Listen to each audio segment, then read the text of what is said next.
Well, good morning. My name is Mayor John Tory, and I'm the chair of the Executive Committee. The clerk has confirmed that we have quorum, and I will call the 20th meeting of the Executive Committee to order and welcome everyone. And a special welcome because it is the first meeting of the Executive Committee for Councillor Jennifer McKelvey as a member of the committee, and I'm very pleased to welcome her to her first meeting of the Executive Committee and look forward to what I'm sure will be a significant contribution, as has been the case elsewhere in the city government during her relatively brief time here. Today, the meeting is being held, as we've done for some time now, by video conference because of the pandemic. City staff are also connecting to the meeting by video conference. As City Hall remains closed, aside from the hammering that you hear going on behind me, which we'll try and get stopped, the public will continue to participate electronically in these meetings and can watch the meeting streaming live on YouTube at youtube.com/Toronto City Council Live. I will ask everyone for their patience, of course, with what will be inevitably, I'm sure, some delays and technical issues that will arise during the day. We have a large number of speakers today, and I'll make reference to that in just a moment. The clerk staff have connected all registered speakers to the meeting by audio or will do so over the course of the meeting. The list of speakers can be viewed online by visiting the Executive Committee's page at toronto.ca/council and clicking the speakers box for today's meeting. The City Clerk has provided all agenda materials via CMP, the Clerk's meeting portal. The Clerk's IT staff will be available to participants to help with your devices if you're having trouble in that regard. I'd like to ask staff to, as a reminder, to keep their mics muted and their videos turned off unless they need to answer questions or speak to the committee.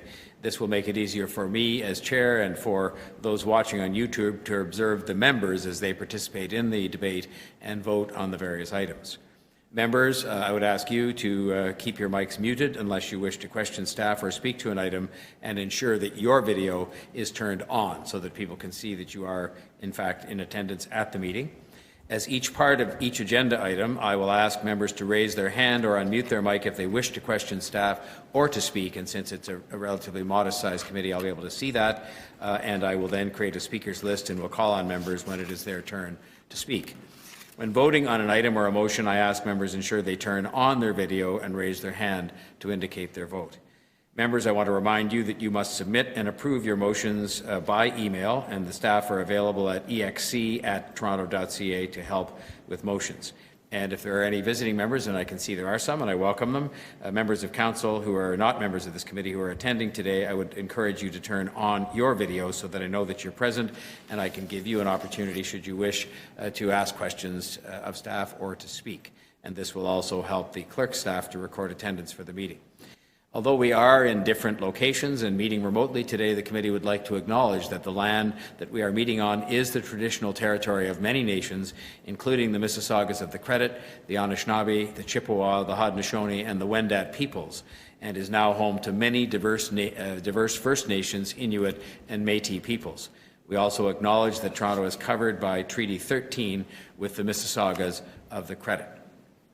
I would now like to ask the members of the committee if there are any declarations of interest under the Municipal Conflict of Interest Act. If you do have an interest, please raise your hand, unmute your mic, and state what your interest is so that we can properly record it. Are there any declarations of interest?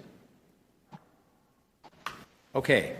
Next, then, we need a motion to confirm the minutes from our last meeting held on December the 10th, 2020.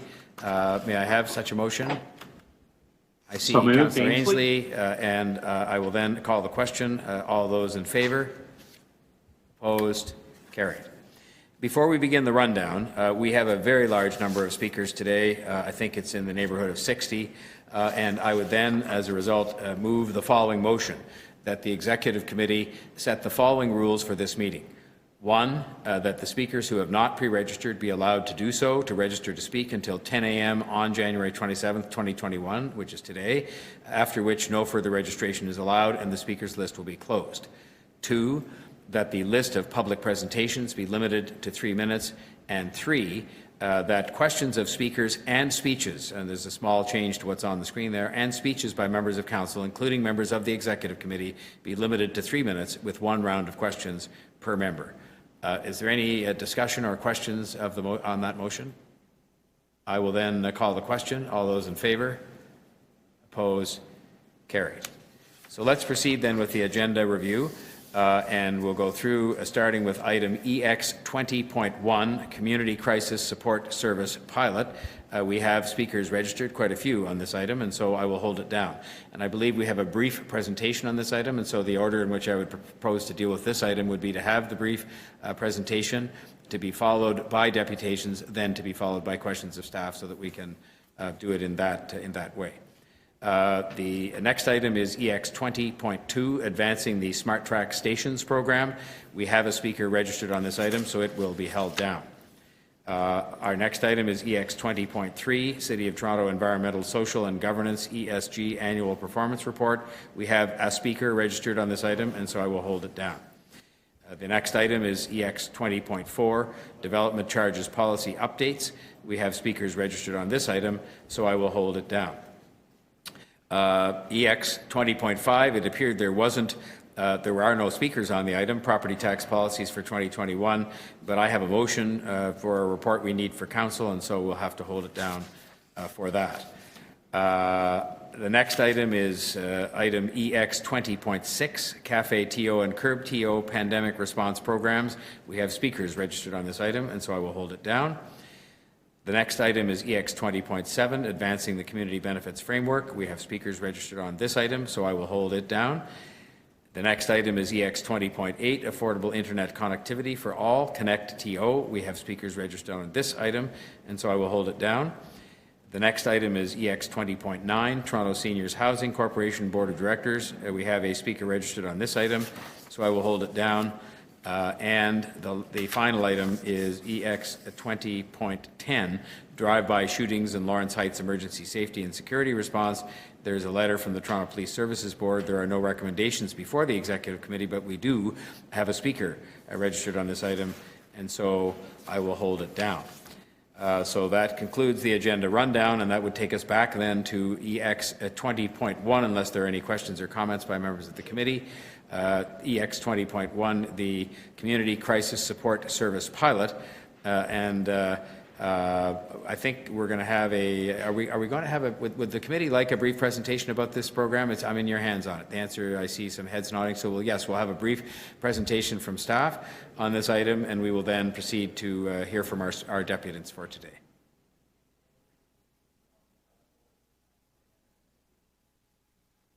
Who do we have there? We are. Good morning, Mr. Mayor and Executive Committee members. As we just get the slide queued up, I just want to thank you for the opportunity to quickly walk through the presentation this morning. So let me just dive in as we get ourselves organized here. So after the tragic deaths of Regis Korchenski-Paquette, George Floyd, and Chantel Moore, calls for reform to the police once again became top of mind for many Canadians and became a global movement calling for critical reforms. In June 2020, under the leadership of Mayor Tory and many executive members and members of council, Toronto City Council adopted a set of 36 recommendations intended to reform policing in Toronto. These reforms touch on a number of areas of policing, public safety, and crisis response. One of the key directions was to develop an alternative community service for people in crisis that does not require the presence or intervention of police. The decision came on the tails of a much larger movement that's decades in the making, and Mayor Tory and the city manager agree that swift attention and focus would be given to delivering the 36 directions. My division, Social Development, Finance, and Administration, that specializes in whole of government and whole of community collaborations, quickly assembled a policing reform unit to reimagine crisis response in Toronto with intention, in collaboration, and with a view to achieving fundamental system transformation over time. I'd like to thank Mo Sharia and Corey Lynch and the incredible team of folks that have built the model that you see in front of you today. Next slide, please. Thank you.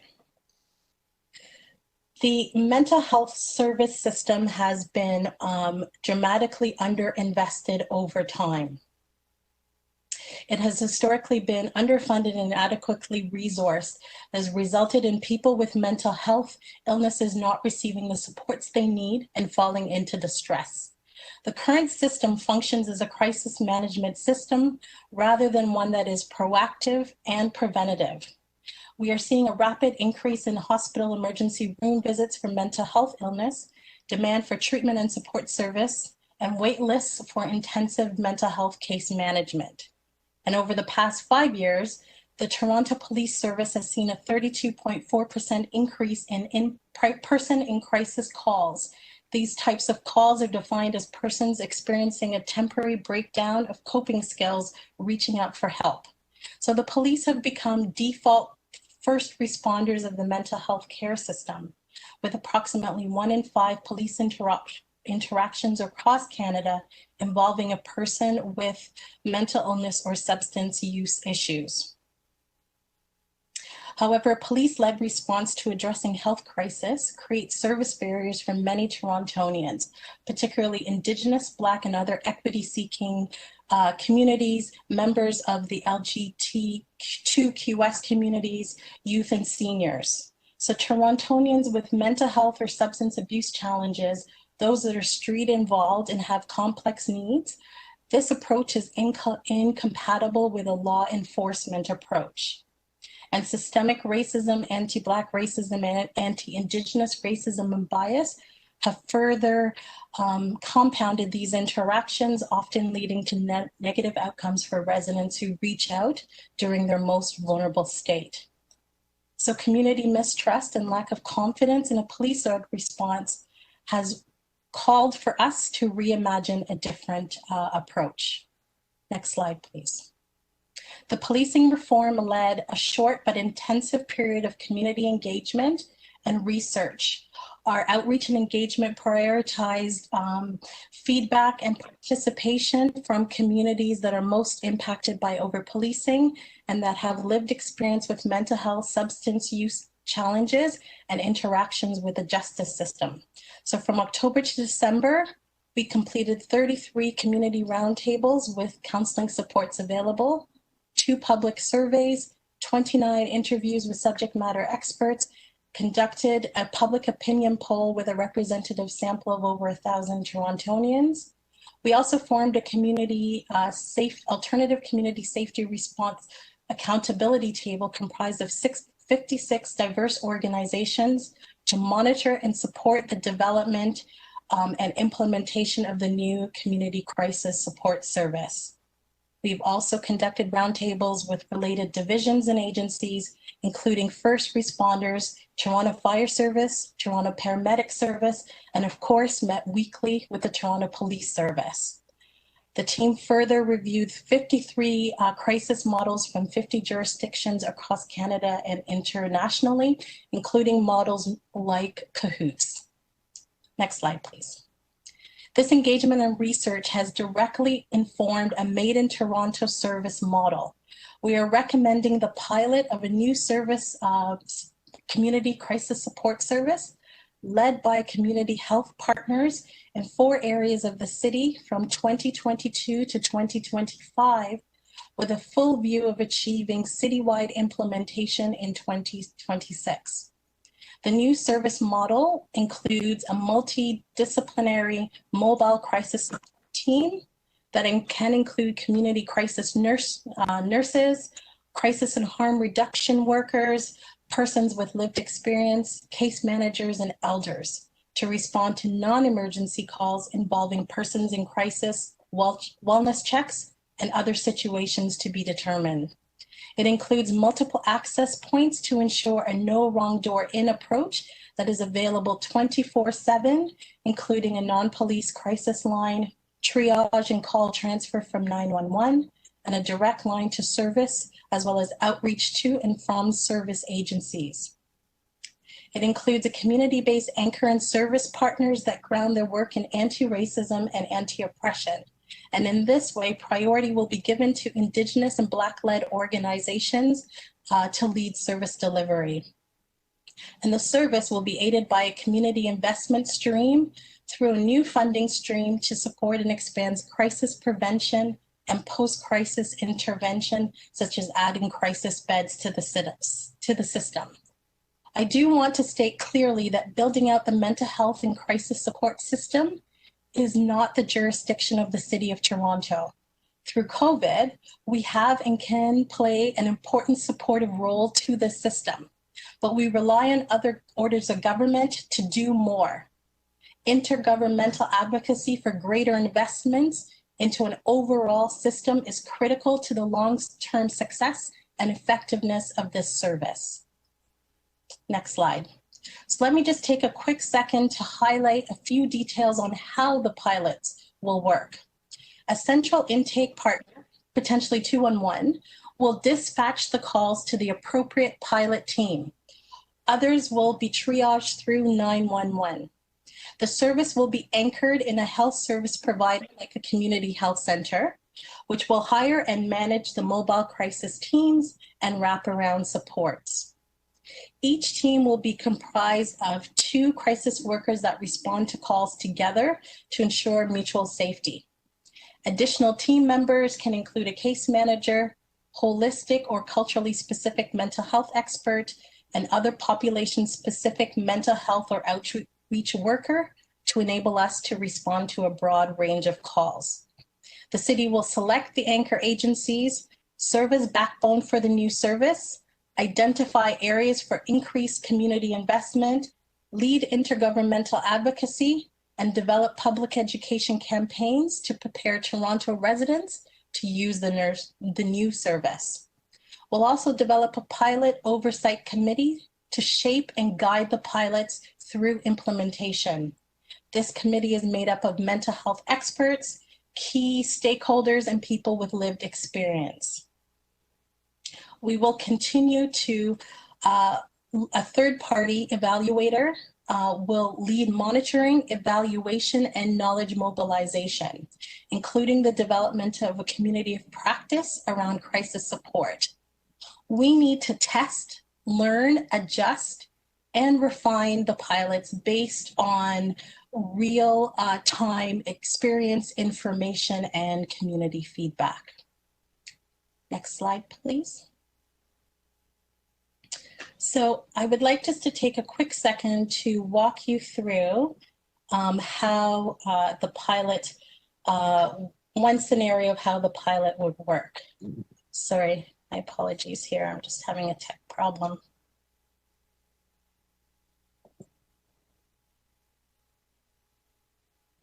Okay, so a user having a community crisis could call the community crisis support service 24/7 dispatch at any point in time. The service, they would be able to access the mobile team crisis team that would then be able to provide de-escalation training supports, as well as referrals to community services. In addition, we would have community anchor partners provide wraparound supports. The goal and intention of this particular part of the service is to make sure that we are diverting as many people away from hospitalization and emergency use as possible. Next slide, please. 4 pilot sites have been chosen to support implementation over the course of 2022 to 2025. These pilot sites are chosen in the Northwest to correspond with police divisions 23 and 31, in the Northeast to respond to police divisions 42 and 43, in downtown East to respond to police division 51, and of course, given the experience of Indigenous peoples, we are choosing to support an Indigenous-led pilot. The geography of that pilot will be determined over through further consultation with community members. The pilots were selected based on information from the Toronto Police Services that includes areas where there was the highest in-person calls, where the highest mental health apprehension rates, as a result of those in-person calls, and where the mobile crisis team through the Toronto Police Service is also functioning. We also took into account geographical equity, but also tried to ensure that we were coordinating where services are available and that we were aligned with the neighborhood improvement areas where possible. Next slide, please. 2021 is a development year for this program. The staff recommended budget for social development, finance, and administration includes a new and enhanced investment of $1.7 million to further develop the pilots, build out the evaluation framework, and implement public education to prepare residents to use the new service. The estimated budgets for first year of the pilots beginning in 2022 in 4 communities is $8 million. This is our best estimation at this time. As we continue to develop the pilots with our partner agencies over the next several months, some refinements may occur. We are also intensively monitor, evaluate, and adjust the pilots accordingly. So the budgets for year 2 and 3 of piloting may be refined and adjusted going forward based on our learnings. This real-time monitoring and evaluation will enable us to see if we can move faster to full-scale implementation. But in doing so, our core guiding belief is that we need not sacrifice service quality or user safety. This new service must do no harm. This work is critical to Torontonians, and implementing a full community crisis support that is safe, reliable, and effective is complex. We must proceed based on the best evidence that's available and the expert advice that we've received. We see this incremental approach to be really important in setting up something that can be truly transformative. Final slide, please. This slide just points to a number of the next steps that we must take this year to get to implementing the pilots. We will continue community engagement, particularly with Indigenous peoples, to ensure and develop the Indigenous-led pilot. We will continue engagement with first responders, particularly in fire, Toronto paramedics, and of course, Toronto Police Service to work through issues of alignment and integration. We will continue to align with other city community safety and well-being initiatives, including those involving community partners. And of course, we need to continue to work with mental health partners across the system and intergovernmental advocacy to strengthen the whole system that this new service will rely on and that Torontonians now depend on. I just want to end by thanking the over 8,000 residents and community experts who contributed their experience, their hope, and advice to building this new service. If we invest well and take a measured approach to developing to full-scale implementation, we believe that we can develop something that is truly transformative for Torontonians. Thank you.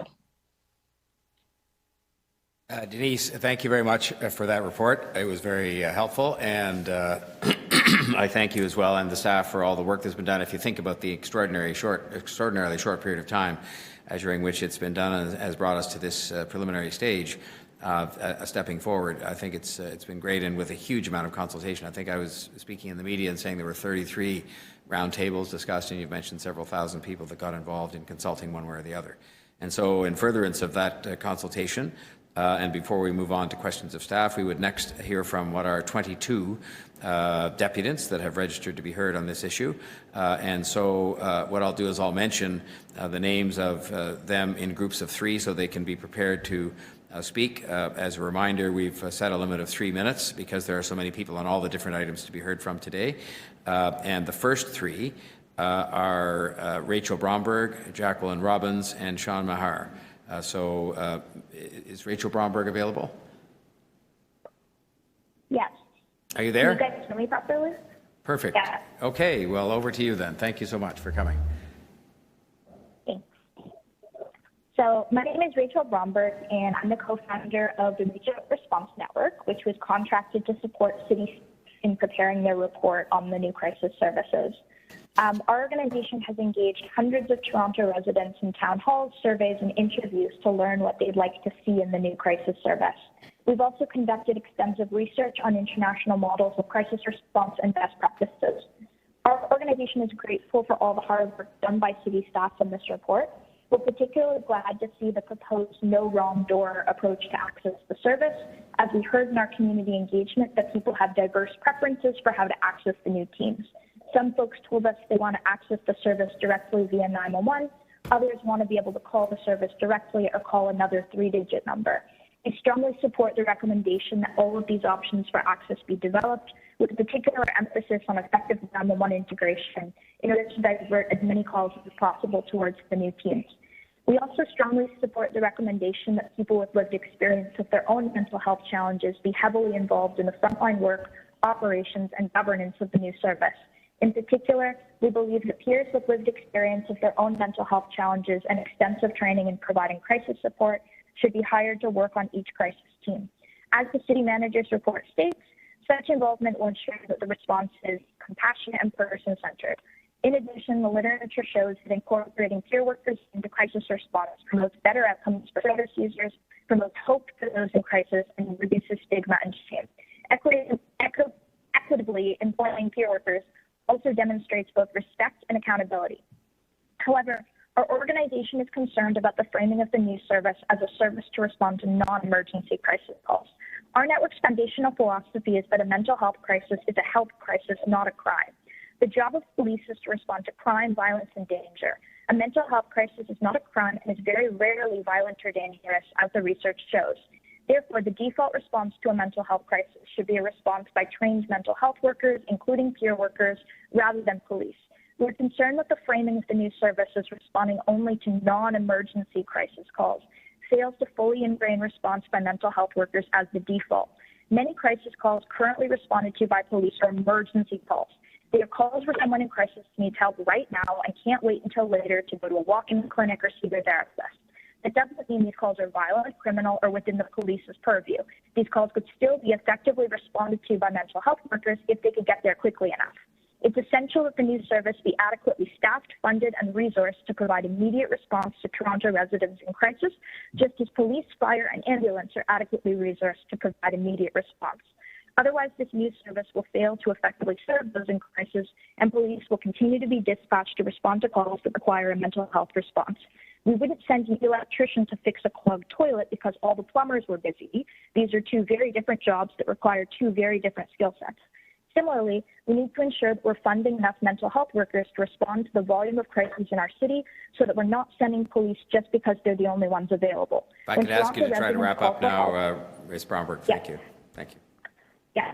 If you want to just say one, yeah, go ahead and wrap up. Yeah. Know they're getting the right person for the job. That's all. Thank you. There's some questions of the deputy. Councillor Ford. Thank you very much, Mr. Mayor, and thank you, Rachel, for coming to Executive Committee. We've spoken a number of times throughout the development of this process. One of the things that we spoke about and remember vividly was how 911 would filter these crisis calls versus 211. Since the report is public today, I assume you've read it from front to back. What is your opinion on how we are proceeding with that? Yeah, I think that I feel encouraged that the report specifically set out the importance of effective 911 integration and an effective pathway via 911. We think that the majority of these calls, at least at first, are likely to be routed through 911 because that is the number that people know to call. Trying to convince people to call 211 rather than 911 is going to be a hard sell from our conversations with like the town halls that we've done and the consultations with community members that we've done. So, 211 is a reasonable option to have available, but we need to make sure that we're solidly building the foundation in 911 as well. Okay, thank you very much, and thank you for all your work. I had Councillor Thompson next, I believe, for a question. Thank you very much, Mr. Mayor, and good morning. Good morning, Rachel. I wonder if you could help me to understand. The report indicates that full implementation would take place in, I guess, 4 years, or I guess 5 years, 2026. I'm wondering, do you think we could do this sooner? That's a good question. I think that, if the city staff has done a lot of research into figuring out like what is a reasonable pilot length and the complex collaborations that they've talked about that need to be done. And we want to make sure that we're not sacrificing quality for quickness. I do think that other cities have done this a lot quicker than us. New York City, for example, is launching their service next month. They're proposing a 5-month pilot, and then we'll be expanding throughout the city, assuming the pilot goes well. Denver did something similar. They did a 6-month pilot. So I do think that it's possible to do things more quickly than, the 3-year pilot and 5-year rollout to the city. But I think that we just want to be careful that we're not pushing such an expedited agenda that we're missing the pieces that we need to actually make service success adequately. Okay, thank you. The report also speaks, it talks about North Scarborough in terms of the having the longest hospital wait time for police officers and so on, who accompany individuals who are in crisis. I'm just wondering, based on your expertise, what do you expect to see? Do you expect to see or at least how do you expect to see changes in this area, like in terms of reducing the wait time? What are some of the things that your group would expect to see that would help in terms of alleviating the time that officers have to wait in the hospital accompanying individuals in crisis? And I'll be asking this question of staff as well, but I just wanted to get your opinion. Yeah, so from our research, having these kinds of teams responding to these kinds of crisis calls actually reduces the number of people who end up in hospital emergency rooms. There's a very substantial hospital diversion. So obviously that would mean that wait times are reduced. But what we find is that a lot of the times, like when police are showing up, they're apprehending someone just because, they don't really have other options. They're not able to provide de-escalation and support and referral in the moment. Their options are, we arrest someone, we hospitalize someone, or we just leave. Whereas mental health workers responding to these crises have many more options. So there are way fewer apprehensions as a result. It frees up police time, frees up hospital time. It's a win for everyone. Thank you. Thank you, Mr. Mayor. Thank you, Deputy Mayor Thompson. I just have the screen back up here and to see if there's any, yes, we have Deputy Mayor Bylaw with a question. Just a quick question. Rachel, based on your experience and research that you've done, do you have any comments on the report recommending that we deploy this program with community partners? They've done a scan of other jurisdictions, and there's both out there, right? There's some cities that have done it directly. There's some cities that have done it through community partners. Do you have some findings from your research on best practices, or do you want to comment on that? Yeah, this is a good question. This is a very good question. So yeah, the two dominant models that we've seen internationally are, so one model would be partnering with one community agency or multiple community agencies to operate the service. Another model would be to create a new city department to operate the service. So Albuquerque has done this, Sacramento has done this, a few other cities have done this, where it's all operated centrally by the city. Personally, I don't have a strong preference like, I don't think the research shows any, like, there's better outcomes in one or the other, but that's because a lot of these teams are also quite new. So there hasn't been like comparative data looking at, for example, hospital diversion rates or other outcomes between these kinds of different models. So it's something that our network is actually hoping to put together a few years, like over the next few years, to really look at these new teams and see what the best practices are. One thing that we would be really supportive of if the city wants to do this is to operate one of these pilots as a city-run pilot and the other pilots through community agencies, so we could actually start to gather that data in Toronto and see if there is any difference that's made if it's operated by an agency or operated by the city, or if there's no difference, okay, what's the most cost-effective and efficient way to do this? But if there is a difference, knowing that sooner so we can build the full rollout to the city as successfully as possible. Okay. Thanks for your feedback. Thank you. Thank you very much, Deputy Mayor Barlow. Any other questions of this deputant? Okay, thank you, Ms. Bromberg, very much for your very thoughtful contribution. We appreciate it. Thank you. Jacqueline Robbins, followed by Sean Mahar and Irfan Nurai from the City Youth Council of Toronto. Those are the next three. Is Ms. Robbins available? Hi, can you hear me okay? Yes, please go ahead. 3 minutes. Thank you. Great. Thank you. I'm here first personally because my own son was 9 years old the first time that someone threatened to call the police on him during a meltdown. He told me later, Mama, you know who they call the cops on? Bad guys. He wasn't a bad guy. He was overwhelmed and terrified, and the very threat of the police coming sent him spiraling. But I don't blame the school official who told him that, or any of the hundreds of parents and other people who feel forced to call 911 on their own overwhelmed loved ones because they don't know of another option in an emergency. And I want another option. That is my personal inspiration for being here.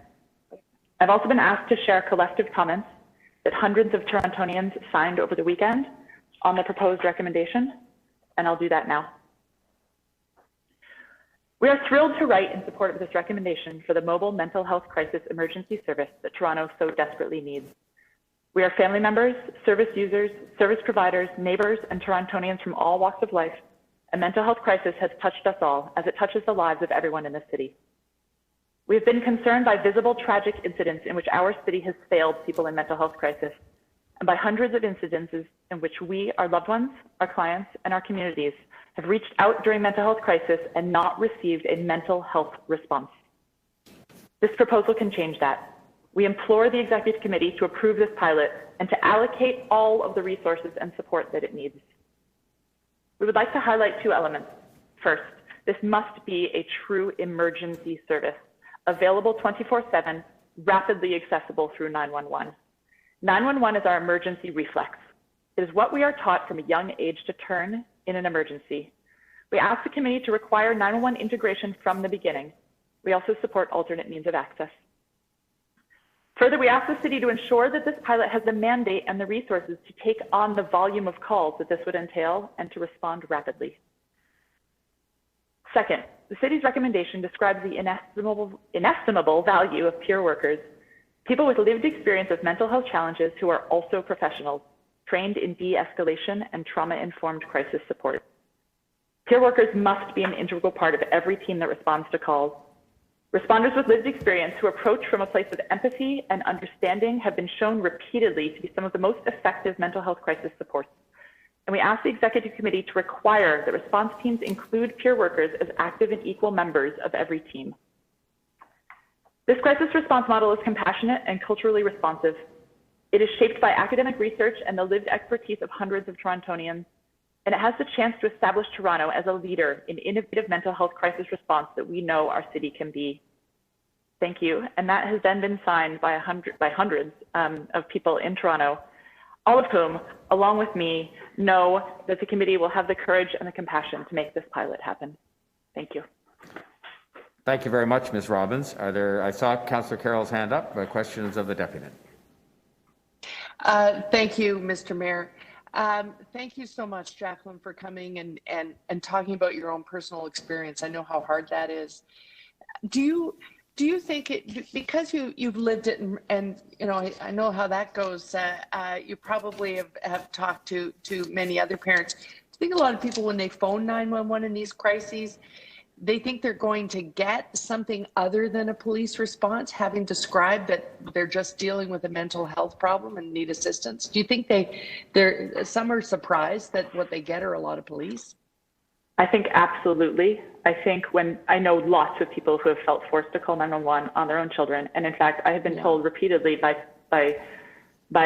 pediatric mental health professionals, if my child is in crisis, what I should do is call 911.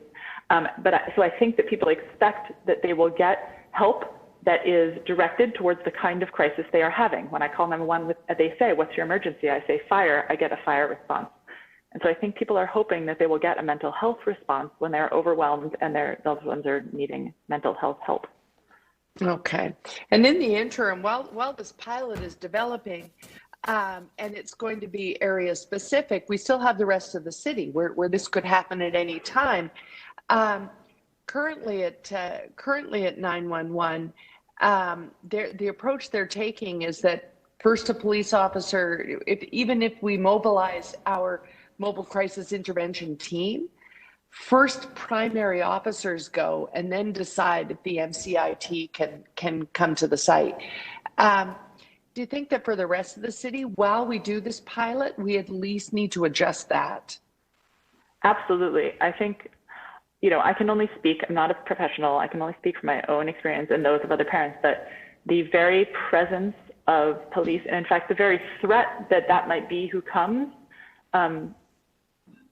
to someone who is already overwhelmed and terrified, completely exacerbates the situation and escalates it in a way that is the opposite of what the person calling was hoping for. Thank you. And no more apologizing for not being a professional. Your opinion is the most important one today. Thank you. Thank you. Thank you. Yeah, I mean, to that point, not too many of us are either. So it's a very good point, Councillor. Thank you. Are there any other questions of the deputant? Okay, well then, Ms. Robbins, well, thank you very much for your very, very heartfelt presentation. Thank you very much. Thank you, everyone. The next three again, Sean Mahar, Irfan Nurai, and Helen Armstrong. So is Mr. Mahar available? I'm just checking to see if my audio is connected properly. Yep, so we can hear you, and Thank you. so we'll start the clock, and you have 3 minutes, and we thank you. Oh, it seems to have started ahead of me. My name's Sean Maher, and I want to thank you for hearing from the public today on this really important issue. As staff noted, this is of great concern to the public, and it's a matter that Council addressed last June in a way that was clear and very specific. In quoting from the minutes from that meeting, Council directed staff to develop alternative models of community safety that would involve the creation of non-police-led responses to calls involving individuals in crisis and others, including people who are homeless, people in need of dispute resolution, people who are addressing addictions. And Council specifically directed staff to consider implementing the CAHOOTS model from Eugene, Oregon, where civilian staff take 20% of what used to be police calls. And Council also asked staff to detail the deductions to the police services budget that could result from changes like this. That's a clear list of a number of significant important tasks, and this report addresses a number of them, but leaves several others that are yet to be completed. And we need to lay out, in addition to what we have before us, a clear plan for achieving those other goals. The city has an exceptional opportunity to move forward on these goals. Sorry, there's some background noise, it seems. Just to make sure everybody keeps their mics muted, except the speaker. Thank you. Go ahead, Mr. Maher. Okay. First of all, it's clear that we currently send the police to do many things that police are not trained to do, are not qualified to do. And if you look at the studies on police views or read the reports from chiefs of police, there are things that police don't think that police should be doing. They have little to do with crime and safety. They don't, and we don't supply police with the tools to succeed at addressing homelessness or addictions. And the changes that Council set out last June directly address that. The steps Council chose to take last June also address the problems of criminalizing and policification of matters that actually are social issues like homelessness, addiction, and youth development, and mental health. These are not things that police ought to do and not things that they want to do, and fortunately not things that police have to do, because we have great services that do a much better job of exactly the same things. Workers at Street Health or the Toronto Drop-In Network or the city's own Street to Homes workers do a much better job at addressing homelessness, for example. And according to your own studies, sending a street to homes worker to intervene with someone who is homelessness produces 56% fewer arrests, 68% less incarcerations, and about 40% less use of ambulances and emergency rooms. There are alternative interventions that have much more positive impacts for vulnerable people and for the public. The opportunity to augment that was outlined in a report that was released recently and circulated to council called Rethinking Community Safety, that draws on established programs in other jurisdictions. And as it and the op-ed in Now magazine today point out, these are also cheaper models for achieving better outcomes than sending police to these things. The difficulty we have today is that we have a report in front of us that achieves a portion of that, but at most really about 1% of police calls would be addressed by this model. Calls around homelessness, around youth, around a number of other issues are not addressed in this report. And your attachment 8 includes a chart showing that all alternative to policing initiatives emerging from the decisions made last June are marked as complete. We don't have a complete plan to achieve the goals you set out last June, and we desperately need one. So I hope that the committee and that council will augment today's report, which has an excellent pilot in it, with a plan to achieve the other goals you laid out in June, because you can't achieve goals that significant without a clear strategy over an extended period of time to implement the complex tasks that you set out to do. All right, and on that note, I will thank you and ask you to conclude, which you have done, and I appreciate that very much. Are there questions of this deputy, Councillor Carroll? Yes, Sean, you've done a lot of work on this and worked with the agencies that might apply for this. You talk about there are things that police don't have to do, and I'm wondering if you can comment on that. I've read a lot of inquests, and I most recently went back and even read the Edmund Yu one from 1999, and all the way back then, they were talking about building the supports and the things that de-escalate, building them into housing solutions, and that would reduce the 911 calls, and that it talks even at that time about 911 needing to be less police-led. I'm wondering if you wanted to comment on that. Certainly, and I think, I imagine Councillor Belisle more than most knows that in studies all across North America where housing is provided to homeless people, their interaction with law enforcement, that's about 20 times as frequent as it is for most people, goes down exponentially by 80–90%. So those are really important interventions, and that's a good example of where policing just begets more policing, whereas other alternatives erase the need for a lot of the policing that we currently do. And one of the reasons for that, as you mentioned, is that we use the 911 service for all kinds of things. We've done a great job over the course of a couple of generations, in fairness, of persuading the public that 911 is a number that they have to remember, and that's where you go when there's a crisis. I think it's unlikely that we will dissuade them from that in any short period of time, which means 911 is what people are going to call. The problem is that often, as one of the other speakers commented, people want help and they don't necessarily want the police. They're in an emergency situation, but not one that's appropriate to police. And in other jurisdictions, in British Columbia, throughout the entire United Kingdom, 911 is administered by a neutral third party whose job it is to figure out who is the most appropriate service to send and to send them. But what we know from example in the Cahoots case in Eugene, Oregon, where 911 is administered by the police, even where there is already a robust civilian response available, the police disproportionately send themselves when folks call them. It's an understandable instinct, but it's resolvable by doing what British Columbians do, which is make sure that the people making the decision about who to send aren't necessarily tied to any one of the services, but are in fact sending the most appropriate service. So it would be a very smart thing, I think, for the city, especially as they're launching into this pilot, to think seriously about who are the best people to answer 911 calls. And in fairness to all of you, you deliver a terrific service at 311, Find Help delivers a terrific service at 211. We have the infrastructure. Okay, so I just have one more question, Mr. Mayor. So that is something that we didn't talk about that in the summer when we were making all our recommendations. And I don't want to hold up this pilot in any way.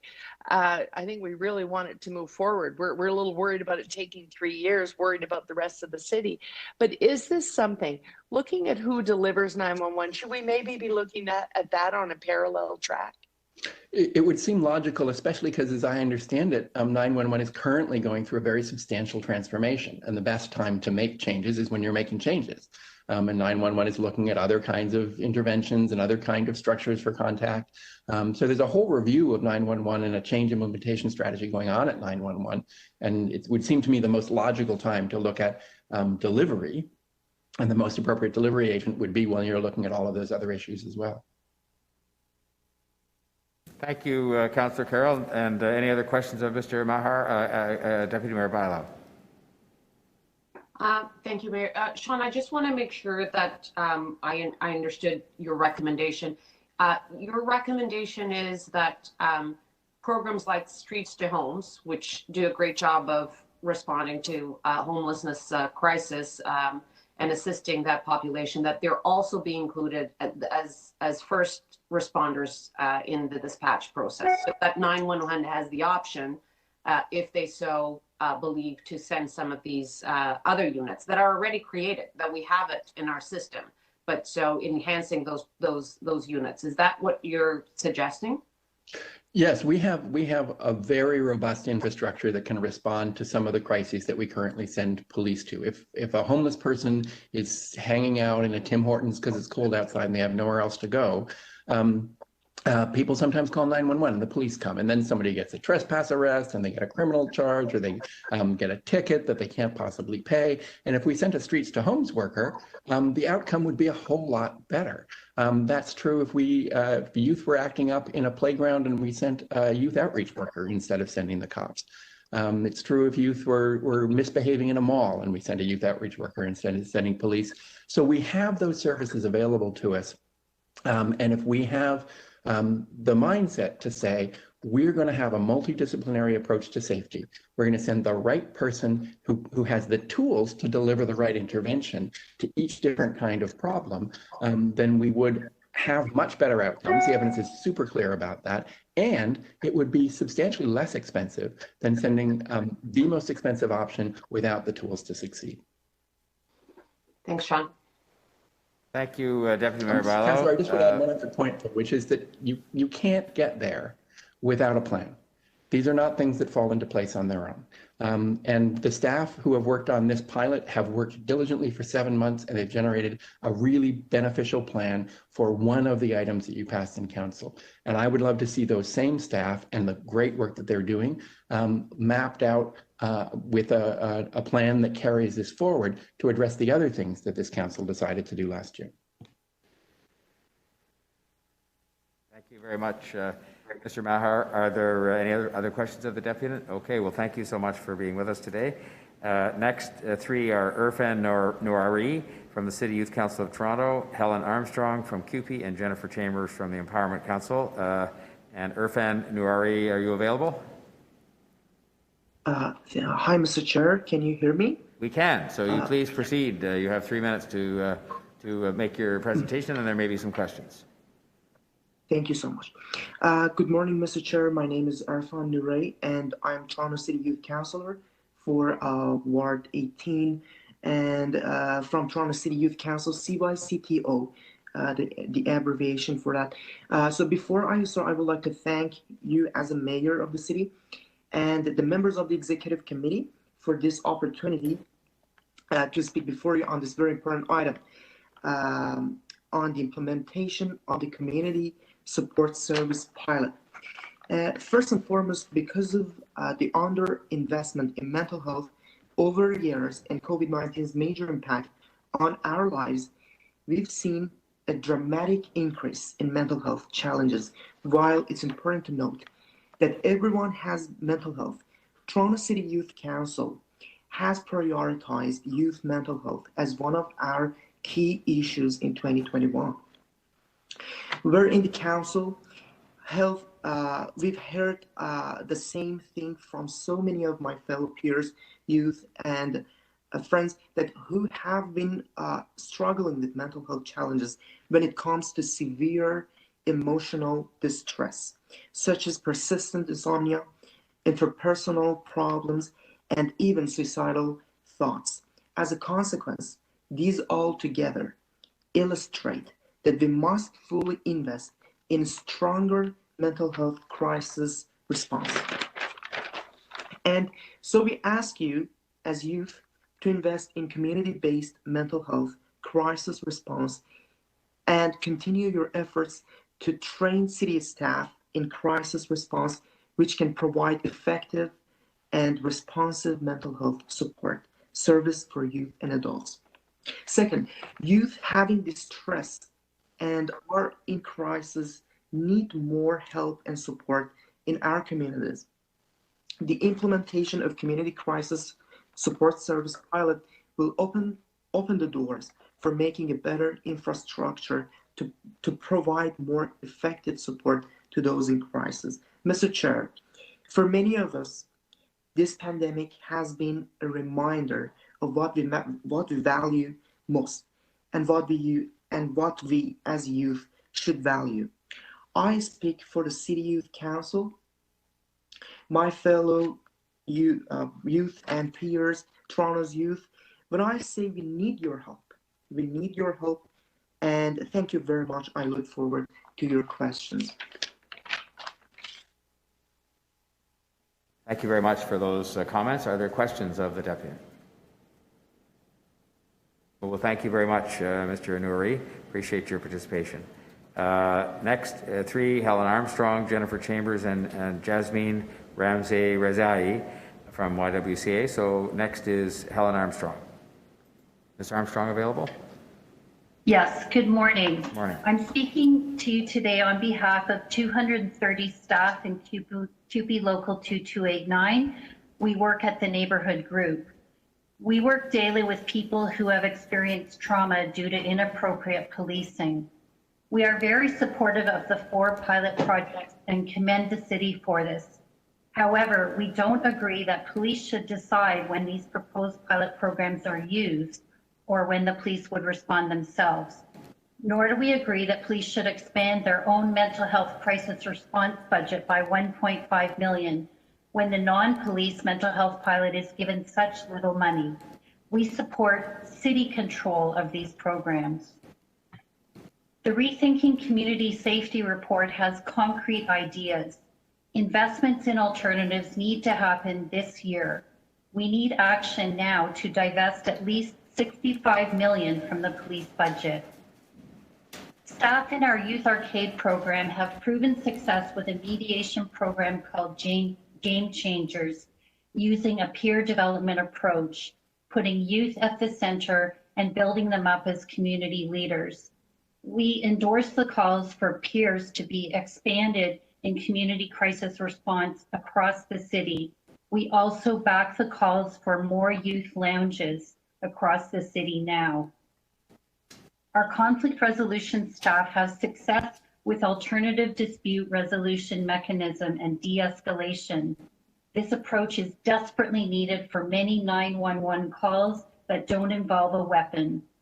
Our peer workers have lived experience of mental health, addictions, poverty, homelessness, and more, and they play a key role.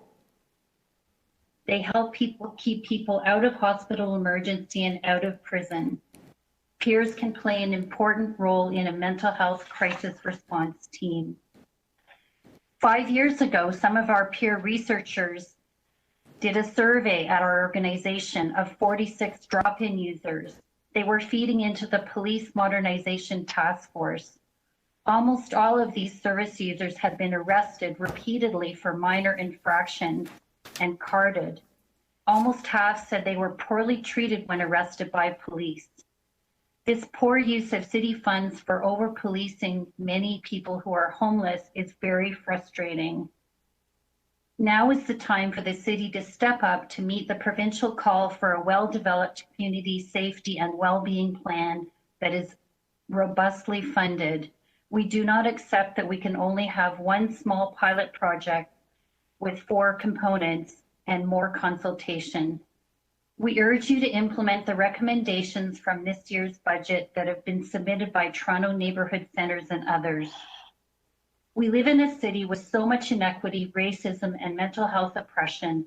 We see many people who are Black, Indigenous, and living with mental health issues often on the streets. Many have experienced aggressive policing. We support calls from these communities to create much better community safety alternatives. Thank you. Thank you very much, Ms. Armstrong. Are there questions of the deputy?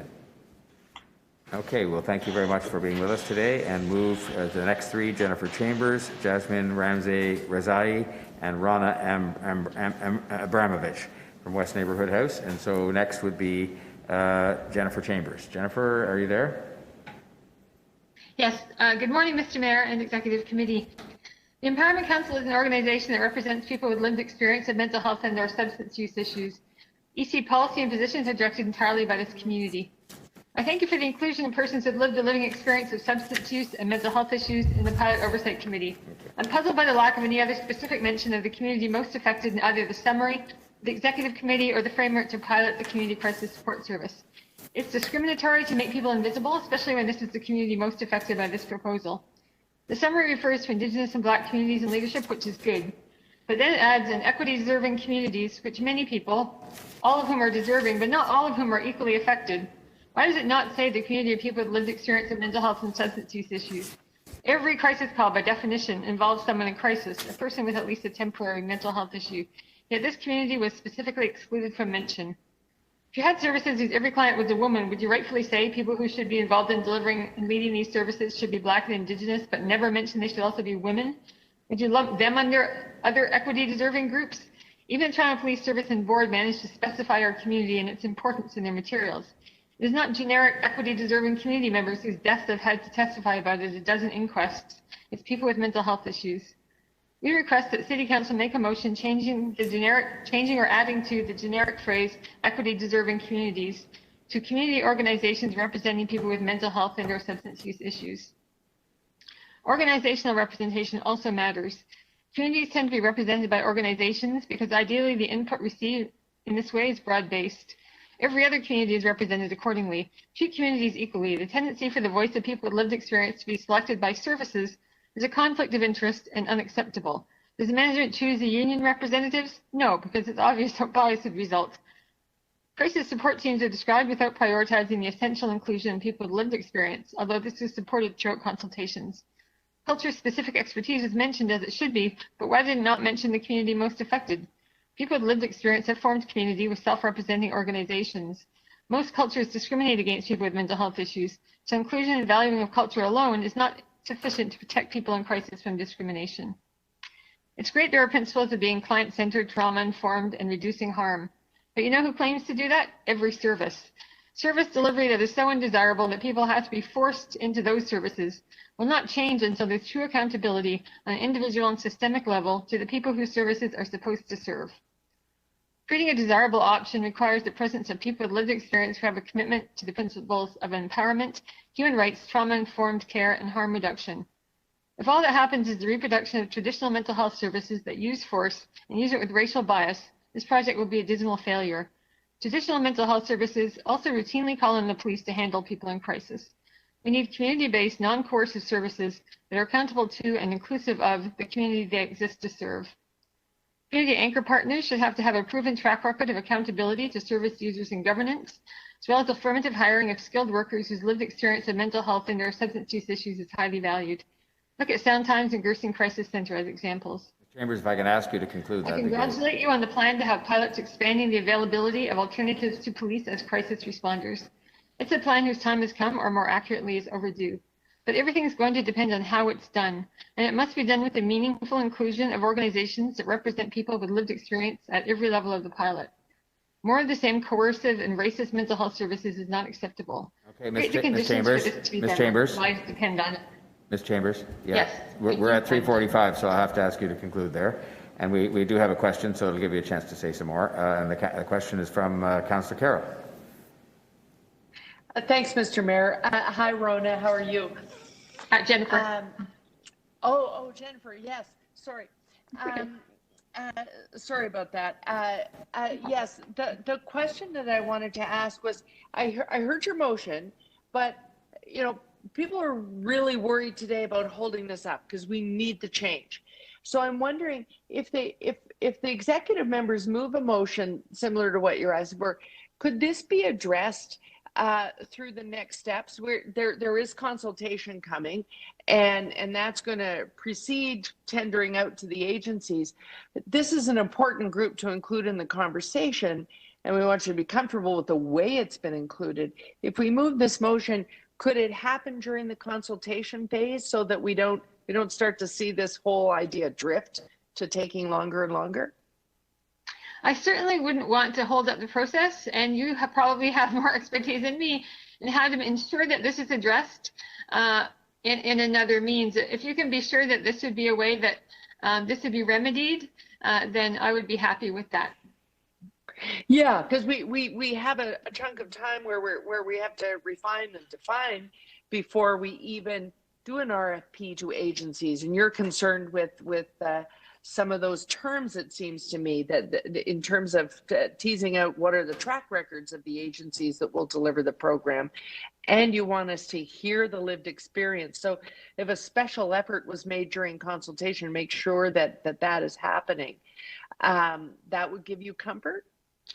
The difficult part would be ensuring that people with lived experiences' voices are prioritized during the consultations. And I'm always leery of sort of buying a pig in the poke, as it were, Right. and agreeing that the exclusion is acceptable for promises that something will be addressed later down the road. So if there's a way to sort of strongly ensure that this community is Right. centralized, we would appreciate that very much. Right. Okay. Thank you. Thanks, Councillor Carroll. Other questions of Ms. Chambers, the deputant? Okay, well, thank you very much, and thank you for your ongoing interest. I know I've seen lots of you over the time, Jennifer, and we appreciate it very much. Thank you, Mayor Tory.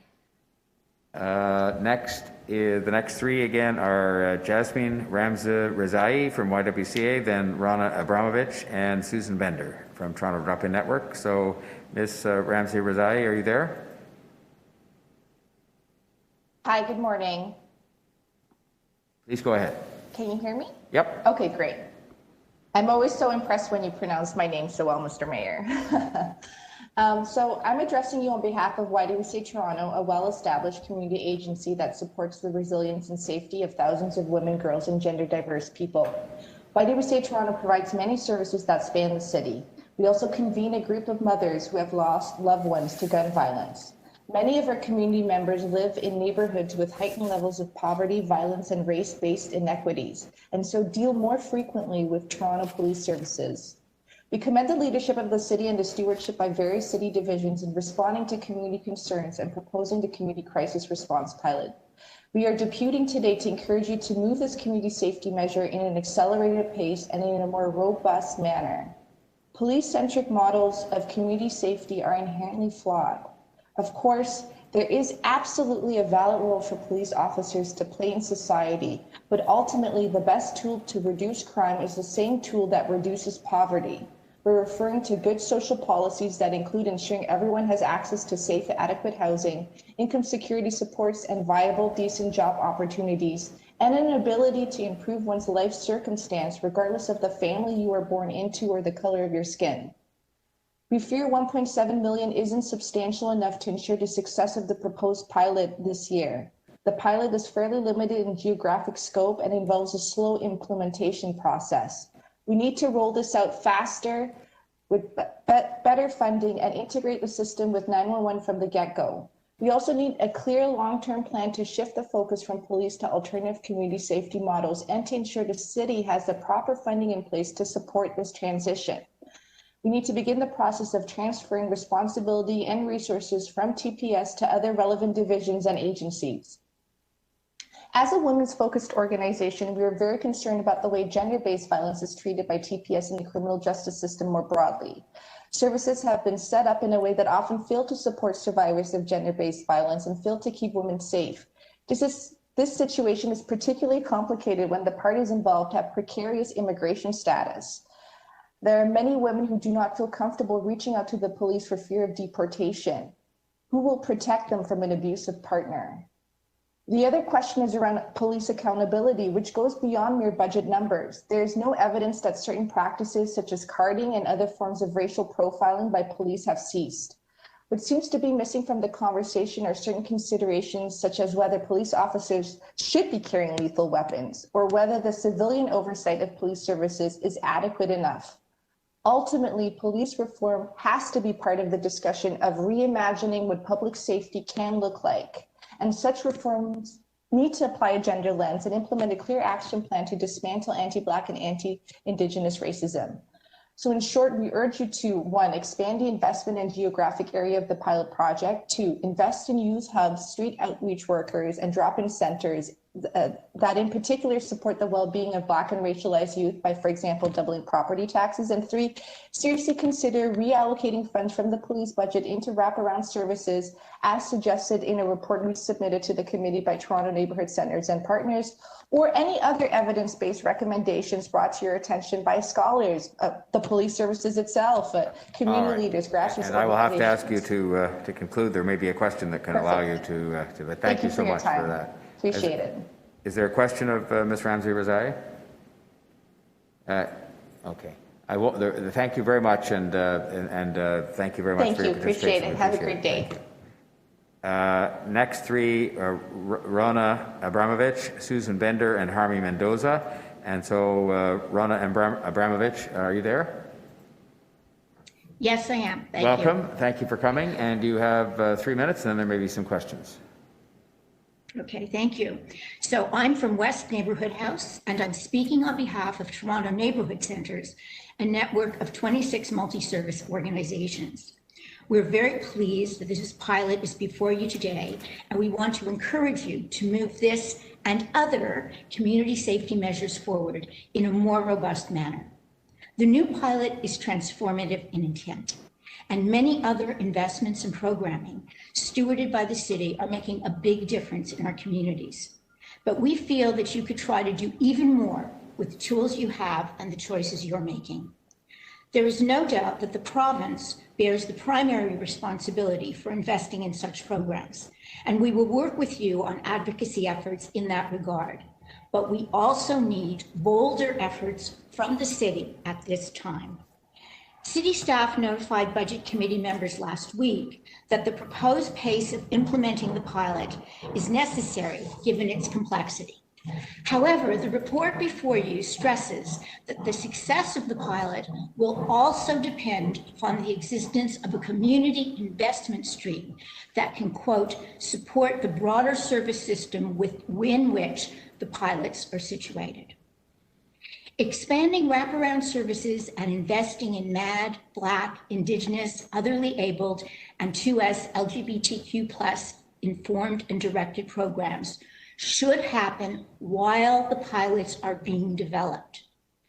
3 weeks ago, Toronto Neighbourhood Centre sent you a report which was assembled in collaboration with over 22 community partners, and it outlined a number of expansion opportunities that would make a real difference starting this year. You can read the report for details, but here are some examples. For those experiencing homelessness, doubling our 50 homeless drop-ins that currently give people a safe place to go and help them access supports and avoid conflicts with the law, $25 million a year. Adding a new safe consumption site, $4 million.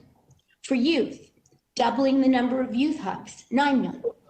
Doubling the number of youth outreach workers, linking over 5,000 more youth to services, constructive activities, and better long-term outcomes, $8 million. Now, you'll need to propose different budget choices to move forward in these areas. Here are just 3 suggestions starting this year. Request the Police Services Board to direct their budget allocations for expanding their mobile crisis intervention teams and neighborhood officers to the proposed community investment stream. about 2.5 to 3 million. Assume additional revenues from the provincial and federal governments. Given provincial and federal responsibilities for mental health and supportive housing, why not assume another 20 or 30 million to start making headway? Double the proposed residential property tax increase. This, you could do this for only an additional $22 a year per household. I could ask you Our to communities begin to conclude. desperately need your bold leadership on this. For the sake of all Torontonians, we urge you to allocate resources in this year's budget to expand supports for the safety of all those who are not safe in our city now. Thank you. Thank you, Mr. Bramlage. Are there questions of the deputy? Okay, well, thank you very much for your participation. The next three, Susan Bender, Harmy Mendoza, and Constance Marlatt. Susan Bender, are you there? Yes, I am. Welcome, and Good morning, Victorian. Please go ahead. Good morning. I'm Susan Bender, I'm manager of the Toronto Drop-In Network. The Community Crisis Support Service pilots are a good example of what it means to ensure the right people are doing the right job. This potential step has been won on the backs of people who have been harmed or died during their interactions with the police while they went through the intensely difficult, frightening, and often unsupported experience of a mental health crisis. This proposal is a small step, some of you have said, a small step. Talking to family members and friends and communities across the city and actually across the world have sent a really clear and heart-wrenching message. We need a big leap, not small steps. And we have many programs that can be scaled up right now to move us faster and further. I really appreciate hearing from all the deputants and from staff and from the executive committee members the attention and the work involved in imagining these pilots. They need to roll out faster. And we call on you to also expand the concrete support for grassroots initiatives and community-based services that replace deployment of police to respond to non-criminal issues. The Toronto Drop-In Network participated in the development of the analysis and options detailed in a report that others have referred to as well, Rethinking Community Safety. And we participated because the experiences of people who come to drop-ins demand real change. You know, people who are experiencing homelessness, who are forced to live on low or no income, and who are connected to street life are diverse. They're Black, they are Indigenous, they are trans folks, they are youth, they live with mental health disabilities, they use substances, and all this collective diversity of lived experience across the populations means people who are homeless are far more likely to experience violence than those housed population in this city. I can't even try to represent all their experiences of policing or of what a crisis intervention often looks like for them. As one community member shared with a worker recently, when I was homeless, it seemed to me that the homeless are a very easy target for cops. We have nowhere else to go and are treated with suspicion. The system isn't working. It represses and costs money. I think all 911 calls regarding the homeless should be diverted to workers with training and experience. As community-based services, drop-ins are also in a unique position of witnessing the effectiveness of alternatives to police responses to what are in reality social, economic, and political issues. People have spoken about the effectiveness of what are often called peers, people who know what it's like, who've been through it already, are in this work. The opportunities for people to be in a safe space to share and gather without fear of harassment and assault, and to be employed in these programs and earn an income and give back to the community. That's what we heard from a recent consultation with African, Caribbean, and Black drop-in participants. So I want to just add our voice also to the calls to seek out people from BIPOC communities to develop in these services by Indigenous leadership, by leaders within the community, people who live with mental health issues, and by the leadership of communities who've been bold enough to do things differently with or without support. Restorative justice processes are being followed now in some drop-ins. I'll have to ask you to conclude there, Ms. Bender, just because we've passed. I would just encourage to look at some of the concrete suggestions made in the Rethinking Community Safety, and we support the Toronto Neighbourhood Services recommendations for providing funding for this year and for these services moving forward. All right. Well, thank you very much at that, and we appreciate your submission. Are there any questions of this deputy? Okay, seeing none, I'll thank you very much, Ms. Bender. We've got next three, Harmy Mendoza, Constance Marlatt, and Tiffany Malley. Harmy Mendoza, are you available? Yes, I am. Good morning. Good morning, and go ahead, please. Thank you.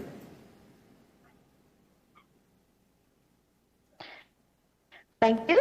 My name is Mendoza. I'm the executive of the Women's Council of Toronto, or Women Enact. We are very pleased to see that the community support service pilot is in front of you today, and we're glad to see an increased discussion around community-led outcome safety.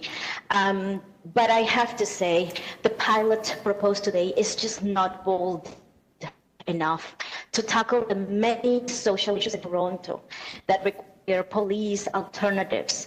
Today, we're asking the city for a greater gender-based violence within the community crisis support services, a greater investment in community organizations who have long histories of crisis intervention and intervention programs. And as you may have already guessed, that I'm going to focus on gender-based violence. We know it is underreported, and one of the reasons for this is because of survivors' fear, uncertainty of police involvement, as you already heard. This is often because of the fear of being arrested or repercussion from the abuser. It could be also about precarious status, you name it. Survivors in racialized population face additional risks, racist treatment, and fear of deportation. In order to address or respond adequately to our community, we first encourage the pilot to ensure training on gender-based violence and trauma-informed rights, in addition to ongoing anti-racism and anti-oppression training. We also recommend that the city develops its pathways for clients to access. The pilot will make use of existing successful models for responding to gender-based violence through community multi-agency initiatives. These approaches are discussed further in the report. A few of our deputants have mentioned already to you. The Rethinking Community Safety has been submitted for your consideration. Women Act was part of the Toronto Centers Initiative that put together this report, and we strongly encourage some of the recommendations. In the budget before you today, there is an allocation of $500,000 annually during in 2022 for community organizations. We recommend that this investment is increased through reallocation of police budget components. This reallocation would act to offset the $25 million cost to Toronto Police in 2019 from responding to all 20,000 domestic violence calls. Thank you, and I welcome any additional questions. Thank you very much for those remarks. Are there any questions? Is that a question from Councillor Carroll? Yes, thank you for your deputation. I think you're not quite unmuted there, I don't think, Councillor. You are unmuted, but it's not very, we can't hear you very well. Sorry, I just turned up my volume. How's that? I think it's a little better. You go ahead. There we go. So you're right in that it looks like we haven't covered this, or at least articulated it in the pilot, but not wanting to slow things down. I'm wondering if at the very least we make sure that we're adding this to the lens that we put on the agencies, adding this to the conversations that we're having with police, that often these are the types of calls. I'm wondering if that would help us to proceed, but proceed with a more enhanced pilot.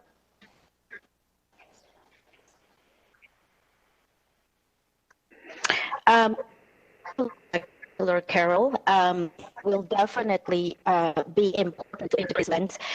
Let's say it again. We saw the current community crisis support service pilot in front of you. But to highlight that it is not bold enough, and adding or including this important lens will definitely be an initial, very good and step towards addressing this other important area of concern, intimate partner violence. And I understand this need. I know that this stops victims of abuse from calling 911 sometimes. The level of police involvement concerns them that they might, in reporting their husband, they might end up losing their children, even if only for a few days. Their children get sent away. They can end up being escalated themselves. There have been incidents where a spouse calling 911 because of spousal abuse ends up themselves being escalated and chained to a hospital bed while they calm down, and so there's a fear of calling.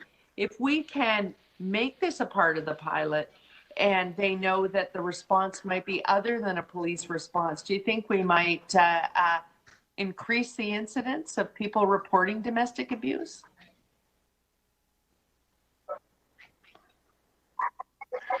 Yeah, I can provide anecdotal information about that. In the context of my previous work in the violence against women sector, I used to work at a shelter, provided frontline staff, frontline supports to victims of violence. And Councillor Carroll, I remember cases where women didn't call the police. Do you know who called the police? Children called the police because they knew they were not, or they did not have status and they were afraid. And so totally speaking, I can at least state that knowing that there will be some additional expertise or someone who will have or hold that special support for victims of violence that have a trauma informed approach and practice will have or would have made friends. And so once were able to come and be served at this specific violence against women case, people see additional supports for them.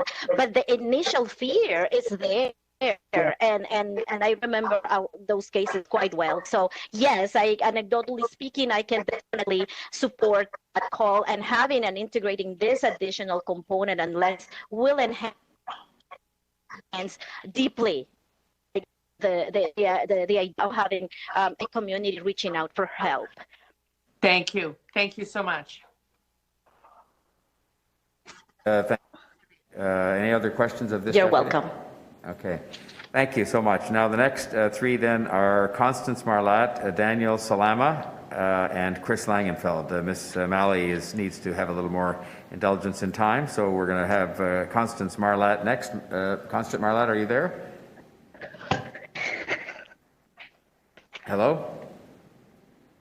Constance Marlatt? Me? Are you there now? Yes, I think I hear you now. All right. Good morning, Mayor, morning. City Councilors, and City staff.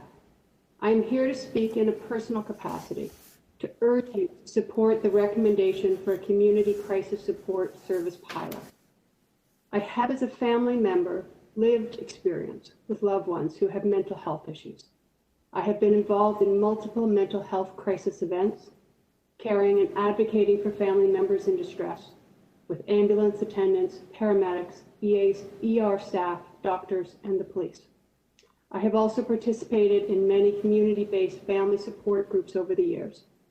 My experiences and concerns about the treatment of persons in crisis are widespread in other families facing these issues. This initiative would accomplish at least 4 important outcomes. 1, it would match a health issue to a proper health service response. 2, it would allow the police to focus law enforcement activities on the situations where they are truly needed and for which they are fully trained. 3, it would reduce the circumstances where individuals with mental health issues and their families face a law enforcement response which itself may cause harm. And 4, it will allow for better outcomes for the individual in crisis and less trauma for their families. Those of us who care about loved ones with mental health issues know that the result is often that these persons just hurt themselves. These people in crisis may be frightened, they may be traumatized, and they may feel powerless and ashamed. Involving police officers should be the last option, and only if there is a clear and present danger to others. Even then, there should be serious consideration of how to best protect everyone in the situation, including the person in crisis. A law enforcement response to a mental health crisis can escalate a situation and will likely traumatize the family members who have finally become desperate enough to call for help, who may have to watch powerless as armed law enforcement officers confront their family member, someone who may never have been involved with the police, who may never have heard anything or anyone in their whole lives. I respect and am grateful for the bravery and honor of police officers in situations where their expertise is the appropriate and necessary response, and when their goal is to serve and protect all of us. But a health crisis is not what police officers are trained for. It is not an effective use of public funds. An individual in a mental health crisis needs access to healthcare professionals who are trained to help, especially peer support workers. The Reach Out model provides a detailed analysis of why this pilot needs to come to Toronto. I am grateful to my city council, my city government for being willing to look seriously at what we can do to make this better. You will be helping not only those who are in crisis, you will be helping untold numbers of family members who currently have to make deeply frightening choices when their loved ones are in crisis. Thank you. Thank you, Ms. Marlatt. Very thoughtful. And are there any questions of the deputy? Okay, seeing none, I will thank you so much, and we will then go to the next three, Daniel Salama, Chris Langenfeld, and Doris Fulton, starting with Daniel Salama. Are you there, Daniel Salama?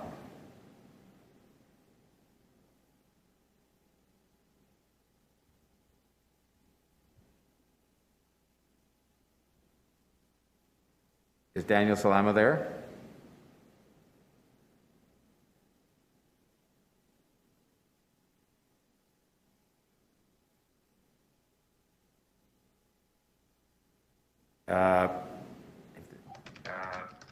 Daniel. Hi, I'm here. Is that Daniel Salama?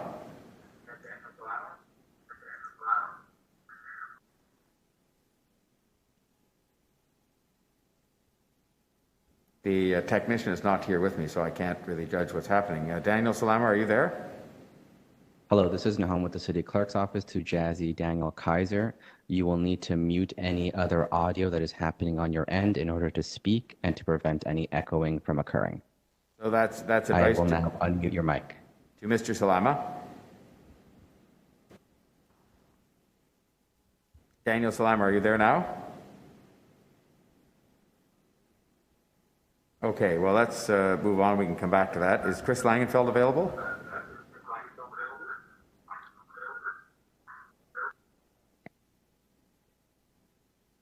I have down here Daniel Kaiser that's showing up. I don't know what that is.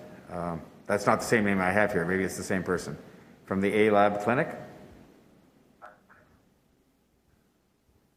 Okay. Well, Daniel Kaiser is currently unmuted and able to speak. Is Daniel Kaiser is not the name I have here. Is Daniel Kaiser the same person, or is that just a mistake on the sheet? Daniel Salama I have here from the A-Lab Clinic? May have changed. Is Daniel Kaiser the speaker for the A-Lab Clinic, or is it a different person entirely? Okay, I think we should move on. Is Mr. Langenfeld available? Because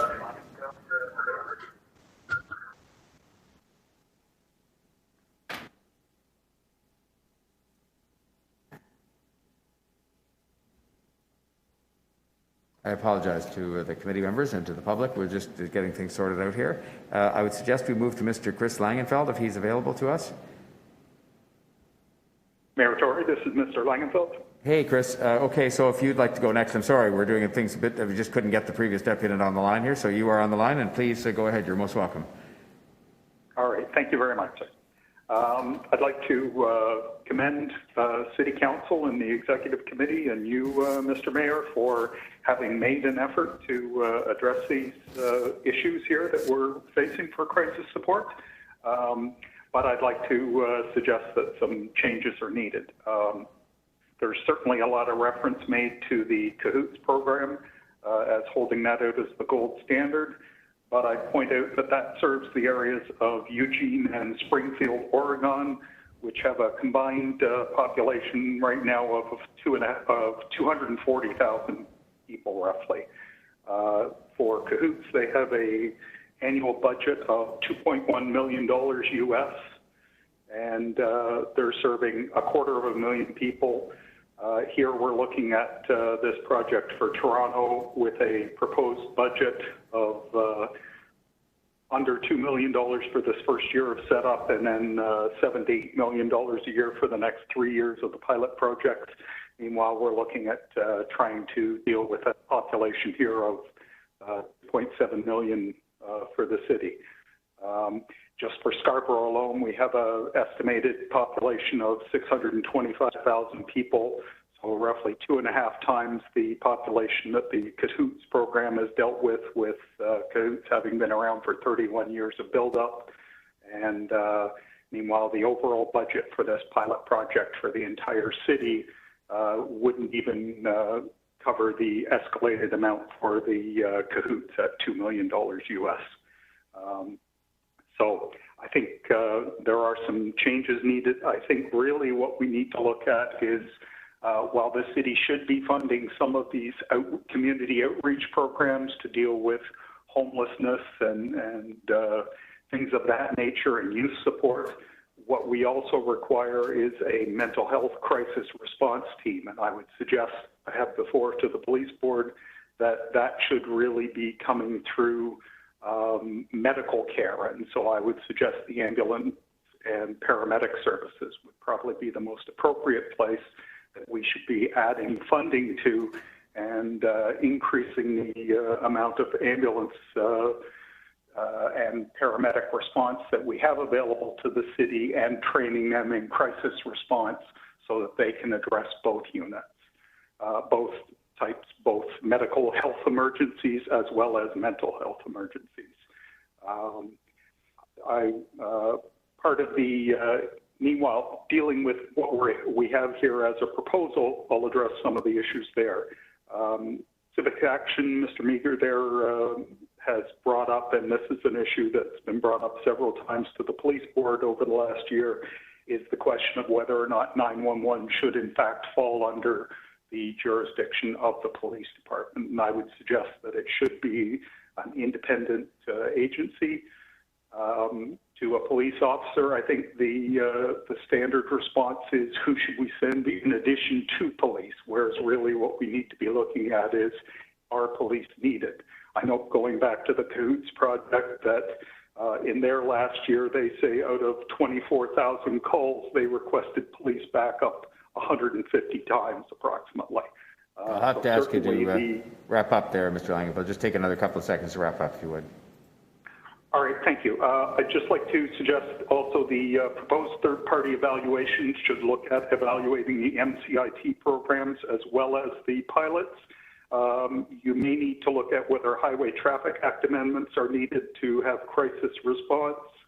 And I'd point out that both the LOCU and UTEAM responses were for armed individuals, so this proposed project wouldn't even address those types of situations where we know that another response is needed.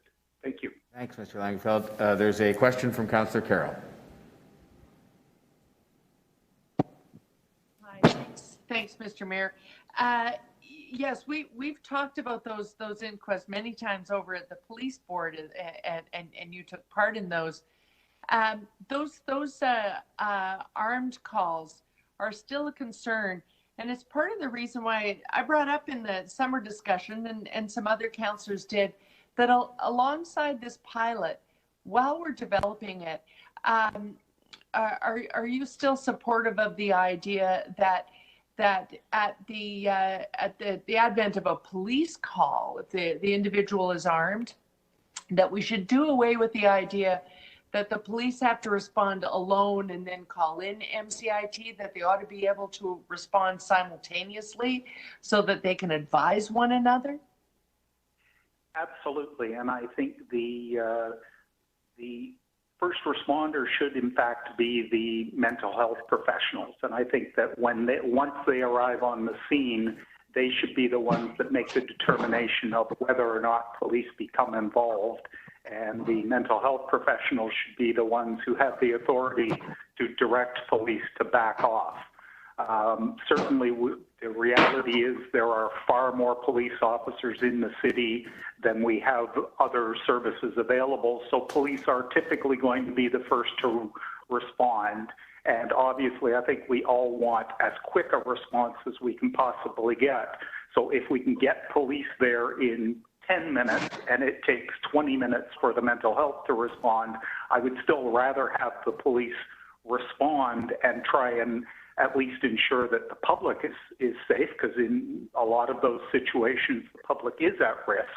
But I also think it's important that we have the authority for the mental health unit once they get there, that they are then able to take control of the situation and make the determination where they can instruct police to back off, and the mental health expert can step in and try and deal with the person and take over. Right. And I think that also relates back to the 911 dispatch and making sure that where the call comes in for mental health, that the priority is made to dispatch the mental health unit immediately. Right. And currently they dispatch police. The Michael Ellegon case is a perfect example. They dispatch police, but then 911 currently they wait for police to tell them to dispatch MCIT. And if 911 had the jurisdiction, the mental health support arriving at that scene simultaneously, Michael Ellegon was completely contained. Had they been allowed on site, they might have helped with the de-escalation. I think you spoke to that when we got that inquiry back. I don't recall speaking to that, but I think that's certainly that issue of, yes, having the mental health dispatched as soon as possible. And obviously that would relate back to the fact that prior to this, we only had 1 or 2 MCIT units available at certain hours. So it's certainly understandable where there were situations where there simply wasn't an alternative and where the limited resources would have caused police to want to get the officers there first. But I think that's where we need the mental health to be en route to the call, and they need to be able to direct police, because unfortunately police have the mentality, I think, that they want to make the area safe before the other people are involved. And of course, you have to deal with the mental health of the people involved in order to make the area safe. So I think there's conflict there. All right, that was the final question for Councillor Carroll. And are there any other questions of Mr. Langenfeld today? Okay, well, thank you for the submissions and for the answers to the questions, Mr. Langenfeld, and we will move on. We have the next 3, Doris Fulton, Nahum Mann, and Susan Davis are the next 3. And I'll check back on with Daniel Salama in a moment. Doris Fulton, are you there? I am. Can you hear me? Yes, we can, and thank you very much for coming, and please go ahead for your 3 minutes. Good morning, Mayor Tory and members of council. I am a white woman of privilege. I'm educated and mature, and I've lived in Toronto most of my life. I'm also deeply involved in my faith community. I'm gravely concerned by the treatment of Black, Indigenous people of color, and marginalized people of all stripes in our city at the hands of police. The City of Toronto wishes to reimagine a new model of mental health response, and that is client-centered, trauma-informed, and reduces harm. And I applaud this initiative. You're going in the right direction. But with the reference to the pilot, I'm offering a few observations. The first is I'm concerned with the city's proposal. I cite the Rethinking Community Safety report that was released on January the 5th that states that public safety is best served by implementing the reassignment of 911 services to accountable, independent, non-police emergency response provider. In other words, we're talking here separating out of Toronto Police, not integrating with. And in addition to that, The Toronto Police Service's operating budget request presented on January the 13th includes funding to expand the mobile crisis intervention team to 24/7 and include an additional 11 mobile crisis officers. In my mind, this is not reimagining a new model of response. It is expanding the status quo from a command and control culture. This is very worrisome. Before retirement, I worked for 20 years with major corporations and dealing in change management. I know that the biggest enemy to making effective change is the status quo. So in summary, I believe that the citizens of Toronto are looking for the city to take strong, effective leadership of the community safety agenda during this turbulent time when the fractures of our community are so apparent. This agenda can no longer be left in the hands of the Toronto police, who have proven unable to manage this aspect of their job. We need to move on this now, and we have to pray that there will be no other Black, Indigenous person of color or marginalized person with a mental health challenge that gets shot. I worry every time I get to the news. It's just going to stir up more fear and anger. So in conclusion, Toronto is writing a new story.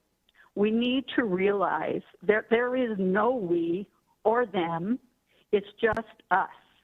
We need to know that what is being done to one of us is being done to all of us. And I want to wish you all the very best on your deliberations as you move forward. Thanks for your attention. Thank you for your comments, Ms. Fulton. We appreciate that very much and your good wishes. Are there any questions of the deputy? Okay, we would move next to the next three then. Nahum Mann, Susan Davis, and Victoria Willard. Nahum Mann, are you there? Nahum Mann?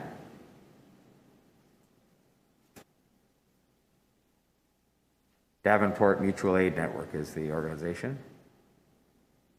Nahum Mann?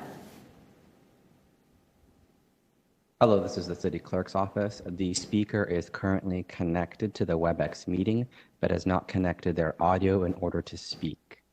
Okay. They will need to connect their audio in order to speak on the item. Okay, so Nahum Mann, you're connected apparently from the Davenport Mutual Aid Network, but your audio is not connected, which you would have to do in order to speak. We'll give you a second to see if you can do that. Otherwise, we can move on. We can get Susan Davis ready to go from the Gerstein Crisis Center. I believe the first speaker has connected their audio. I am now unmuting their mic. Okay, Nahum Mann, are you there? Yeah, can you hear me? Perfect. Yes, we can indeed. So please go ahead with your remarks. 3 minutes. Thank you. Fantastic. So my name is Nahum Mann. I'm a resident of Ward 9 and the coordinator of the Davenport Mutual Aid Network. Over the last year, we've watched governments implement swift changes to protect residents from the COVID-19 pandemic. The rationale has been pretty simple. We need to keep our most vulnerable safe during a deadly crisis. But Toronto has been in a crisis for decades. Homelessness, mental health, domestic violence, anti-Black and anti-Indigenous racism. And at the center of all of it are the Toronto police. While carrying the banner to serve and protect, their history is that of harassment, abuse, violence, and killing. But this government has not responded to these crises with swift action or determination. You offer us platitudes and promises as a solution. The report we heard this morning should represent a step forward, but instead we're getting more of the same. A plan too vague, too limited, and that won't even see full implementation until 2026. But as I read through the report, I found the solution presented in attachment 4, which is the community engagement feedback summaries. And it says, funding needs to be shifted from the police in areas they are not well equipped to address and put into social and community services. Defund the police. Residents of Toronto have made it clear that we overwhelmingly support the calls to defund the police. In fact, in Davenport last July, over 650 people gathered in Dovercourt Park to hear from local speakers working on the forefront of issues that intersect with the crisis of police violence against Black, Indigenous, and racialized folks. And hundreds more made phone calls and sent emails to you, Mayor Tory, and to you as well, Deputy Mayor Bailao, asking you to commit to Black Lives Matter's demands of defunding the police budget by at least 50%. And these demands are backed by research.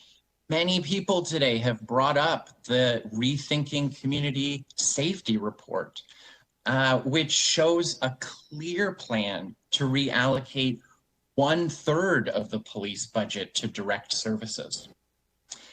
In response to the calls made by residents, statements were released claiming to support a reduction in the police budget and a reallocation of these funds to community services.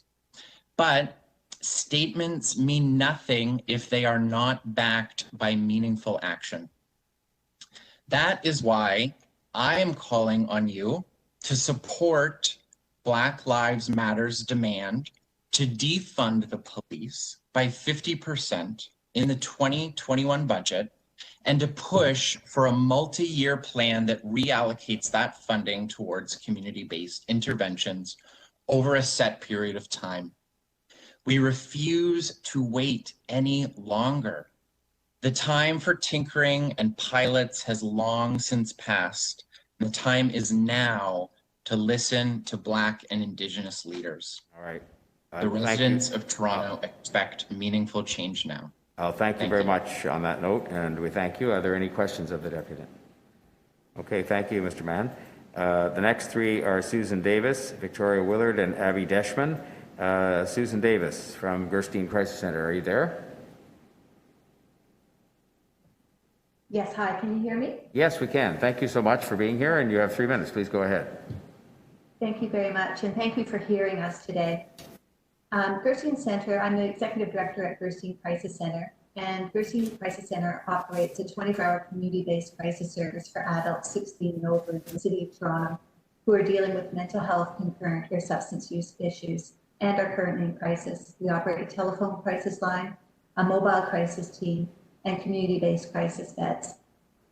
Gerstein Crisis Center emerged out of the Mayor's Action Task Force commissioned in 1984 and was co-led by Dr. Riva Gerstein, a psychologist in Toronto, and Pat Capone, a psychiatric survivor activist.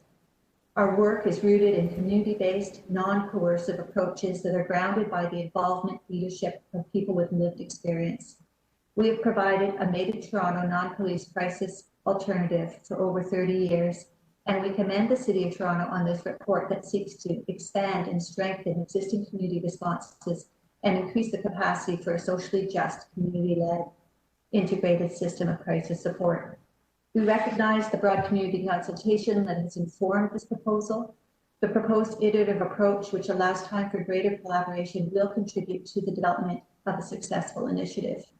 We urge you to center the work going forward on elevating the voices of people with lived experience of mental health and the organizations that represent them. It's essential that the expertise of lived experience is involved at all levels of the initiative, from the development and delivery of services to leadership, governance, and accountability. We agree that an equity-based, anti-oppressive, and anti-racist approach is essential to creating a system that promotes healing and well-being. Significant historical and current forces such as racism, stigma, oppression, colonialism, over-policing, and criminalization have for decades been met with active opposition from equity-seeking communities and allies looking for structural change. Organizations have emerged to provide alternative options to long-standing, existing, and sometimes harmful approaches to support the community's well-being, and we strongly endorse an approach that acknowledges and builds on established expertise in community organization so that we leverage and benefit from the work that has already been done. What is needed is foundational and structural change that would shift current responses and provide the community with an accessible pathway to mental health crisis response that is a true alternative to police and emergency services. We are concerned that the financial commitments expressed by the city to support the new initiatives will not be sufficient, and fall short of what is needed to achieve the intended outcomes. Without adequate investment at the front line, community level services will not be able to keep up with the demand, and we will continue to see a status quo position, leaving police as the default response. Nursing Crisis Center consistently operates at over 90% capacity, handling over 40,000 crisis calls last year alone, in addition to mobile team visits in the community and crisis days at 2 short-term residential crisis sites. These are big numbers and support the notion that not all crisis needs get managed through 911. Significant community investment, far greater than what is outlined in this report, is needed if the objective of a viable alternative to a police and emergency services response for crisis is to be achieved for our city. I'll have to ask you to wrap up there, Ms. Davis. Oh, that's fine. We just strongly urge the city to re-examine their budget, and we look forward to building on our many years of experience to collaborate, partner, and ally with others to create an integrated, community-based, socially just crisis care system. Thank you. Thank you, Ms. Davis. Are there, yes, I see Councillor Carroll has a question for you. Go ahead, Councillor. Yes, thank you for coming today. I think many of us were really just hearing about the Gerstein Center now, but you know, you were recommended in the coroner's inquest as a possible deliverer of new approaches dating all the way back to the Edmund Yu inquest. So you already had a reliable reputation at that point as an agency.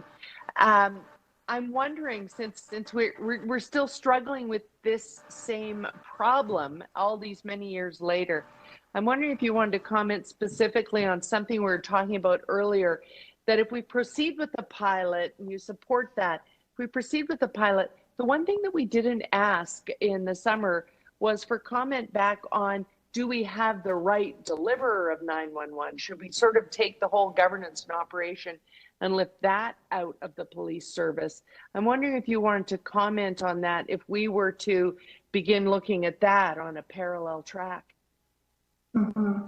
And I think that, you know, you've heard many recommendations today around that and looking at the research and what's happened around the world. One thing I can tell you is that relying on the police to create the diversion is going to be a very difficult task.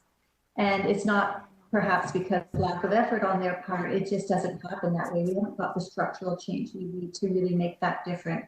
We have had many attempts at diversion from police over the years, including access to short-term residential crisis beds and, you know, large education components put forward to try and change the patterns and change the tools that police have to offer. And while have made some inroads, have not made the changes that we need to do. So we really can't rely solely on diversion from police and police determining that diversion. We really need to put that in the hands of others. Thank you, Councillor Carroll. Judith, thank you. Are there any other questions for Ms. Davis? I can't see everybody there. There we go. Yes, Deputy Mayor Thompson, please go ahead. Thank you very much, Mr. Mayor. Through you, just a question. Ms. Davis, the presentation that was given by staff this morning on this subject matter, they talk about a partnership development as part of the next steps and so on. Where do you see your organizations and others as part of the partnership arrangement in order to bring out a more effective solution in terms of dealing with these challenges? And obviously you've spoken about the police and so on, so they're not the answers. So part of the solution is to work more collaboratively. How will your organization be able to work collaboratively as part of the pilot and going forward into a more full, robust implementation of a system that obviously serves to protect those who we're trying to respond to these needs? Yeah, for sure. I mean, Gerstein Crisis Center is fully committed to creating this alternative crisis response and, you know, supporting that work. We also feel that we have a good structure in place, an infrastructure that can support the work. It's just not adequately funded to the levels it would need to be to really make sure that the true alternatives are in place. So I think that what we'd like to see is some development across the city. And we also recognize that different communities may have different needs and may need different, their crisis service to look a little different than others. And I think in Toronto, we see that very evidently, depending on where you are in the city. So we would really support that kind of a community development model, and using our infrastructure and our expertise to help support that moving forward. Now, I may be wrong, but I think that when I look at the numbers, in terms of the number of responses that your organization is responding to, calls and involvement that your organization is responding to on an annual basis, it's somewhat similar to that of the police. What is your budget, and what do you think we should be looking at in terms of, are we looking at policing budget? Because when we implement this programming system, obviously the objective is to reduce the amount that police are spending because of the work that they're doing. Just wondering in terms of your budget and how would you see a reduction in policing budget to affect the changes that we need to make in order to make the appropriate investments? Mm-hmm. So our budget at Gerstein Price Centers has somewhere around $5 million, closer to 5.8 if we include all our partnership programs. And I think that that's also a really, when I speak about the infrastructure, I think that we've learned a lot over the years around having strong collaborations and partnerships that cross over other services, but also cross over other sectors as an important component of how we move forward. So, to say that we're sufficiently funded it would be inaccurate at this point. I mean, I think that we do struggle to maintain services at the levels that we need to with the existing budget as is. We are health funded, so we are not typically city funded. So we know that we're going to require, we do cover the whole city with that, but the city would require a whole lot more funding than that to really be able to adequately, create the alternative needed that could be responsive. So, of the 40,000 calls that we took last year, not all of them result in a mobile team or a need for a crisis day. And the evidence does support that the telephone line on its own is sufficient in many instances. But where we do need increased capacity is around mobile teams getting out and people being able to answer the crisis line at the same time. Our program is integrated. And so when our mobile team is out, our capacity on the crisis line at this time reduces. And so while we answered 40,000 calls, we had many more calls that came in that we were not able to get to.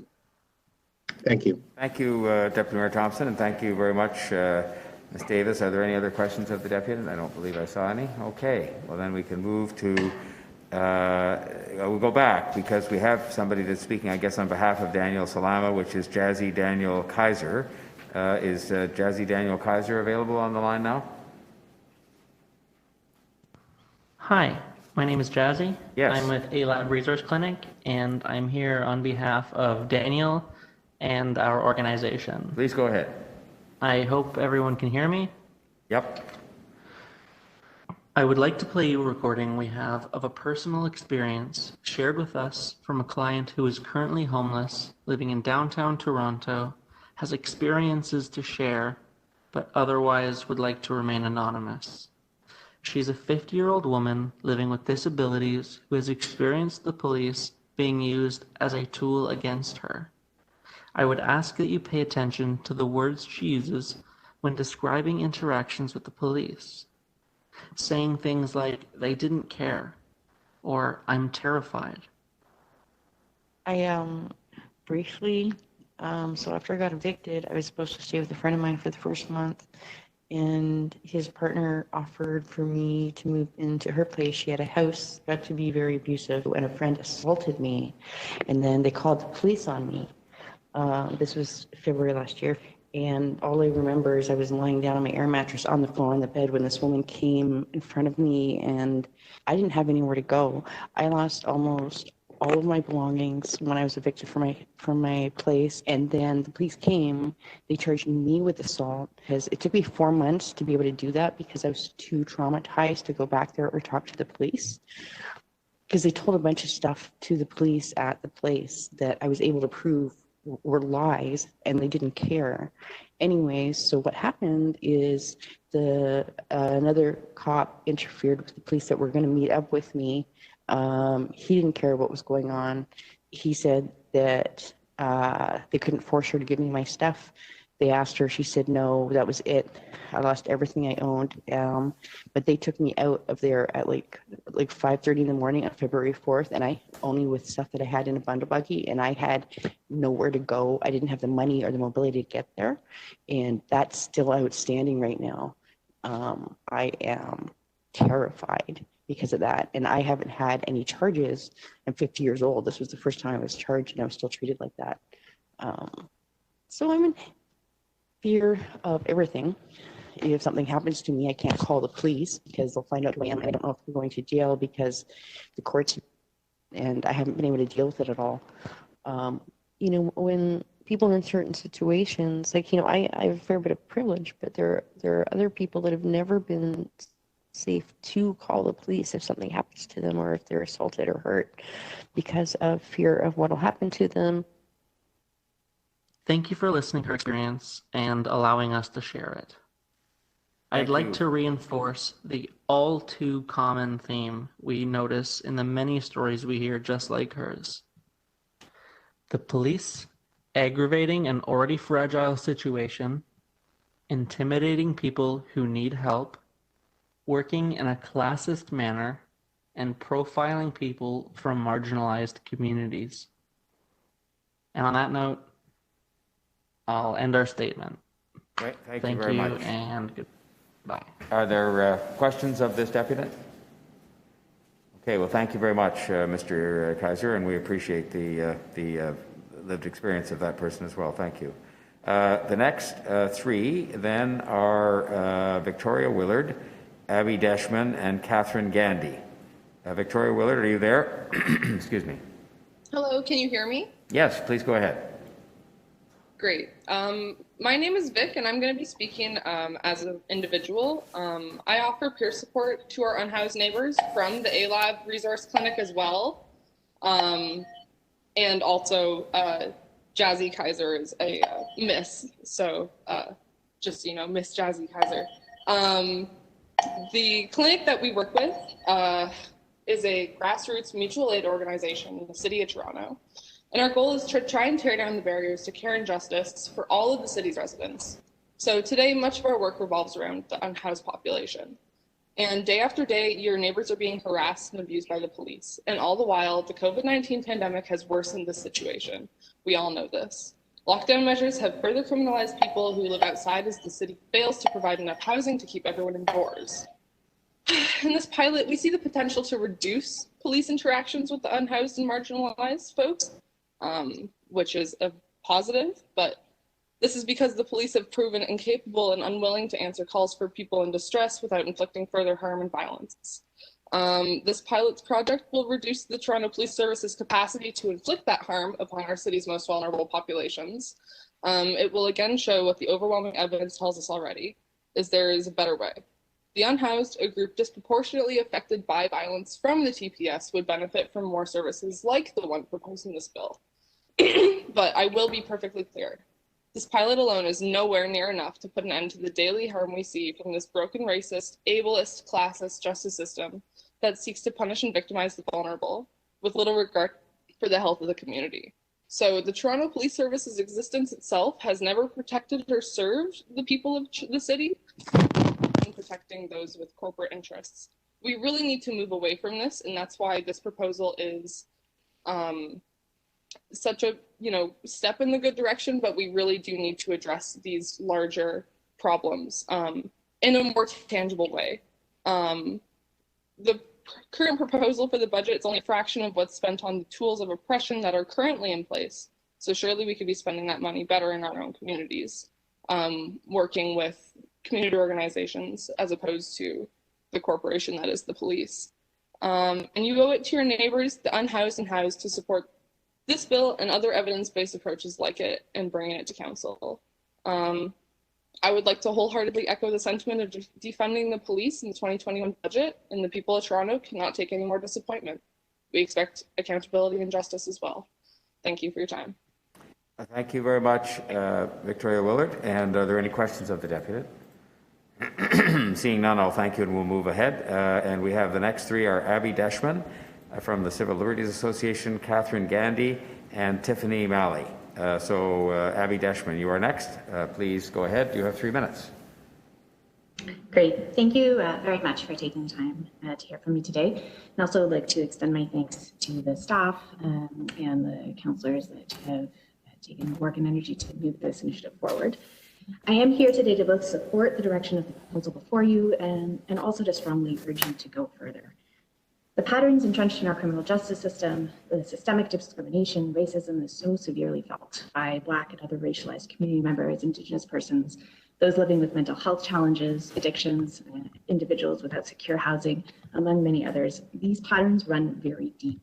There have been decades of inquests, reports, attempts at police training and reform. The racial disparities in our criminal justice system are not getting better. Many indicators show that they are getting worse, that the discrimination and racism felt by community members is deepening. We are not going to turn the tide by working at the margins. And while this pilot is one long-awaited and I welcome step forward, I think we need to clearly recognize that it's limited and that more is going to need to be done. So I wanted to take my time to highlight 3 elements of the proposed pilot that are giving me some concern. The first is that it's geographically limited. People accessing services, particularly those experiencing crises, they don't fit neatly into geographic boundaries, and a geographic patchwork of municipal emergency response services really doesn't make intuitive sense. The risk is that people phoning 911 will not be aware of their options. They won't know where these services are available, and that people who need the service the most will abandon it as unworkable. It's not going to be transparent or accessible because it's not going to extend across the city. The second part that's really giving me pause is the limited scope of who will be targeted to receive these services.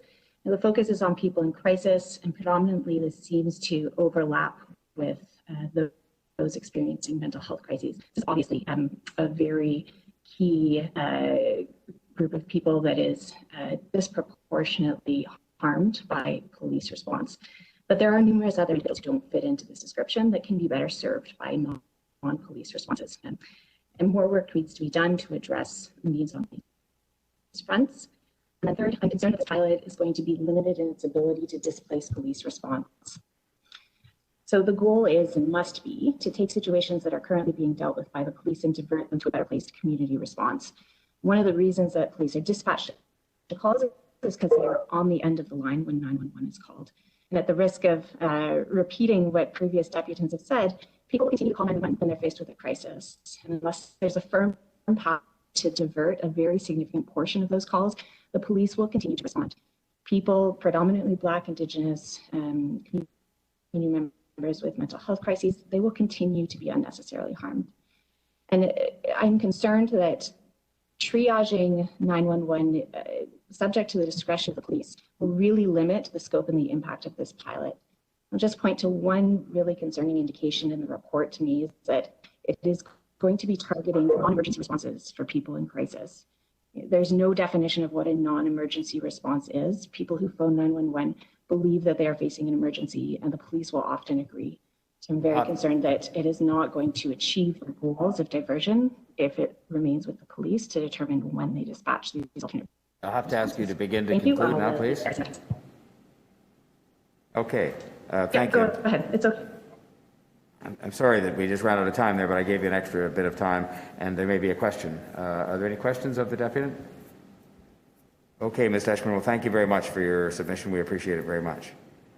Next three are Catherine Gandy, Tiffany Malley, and Westwind Evening. So, Catherine Gandy, are you there?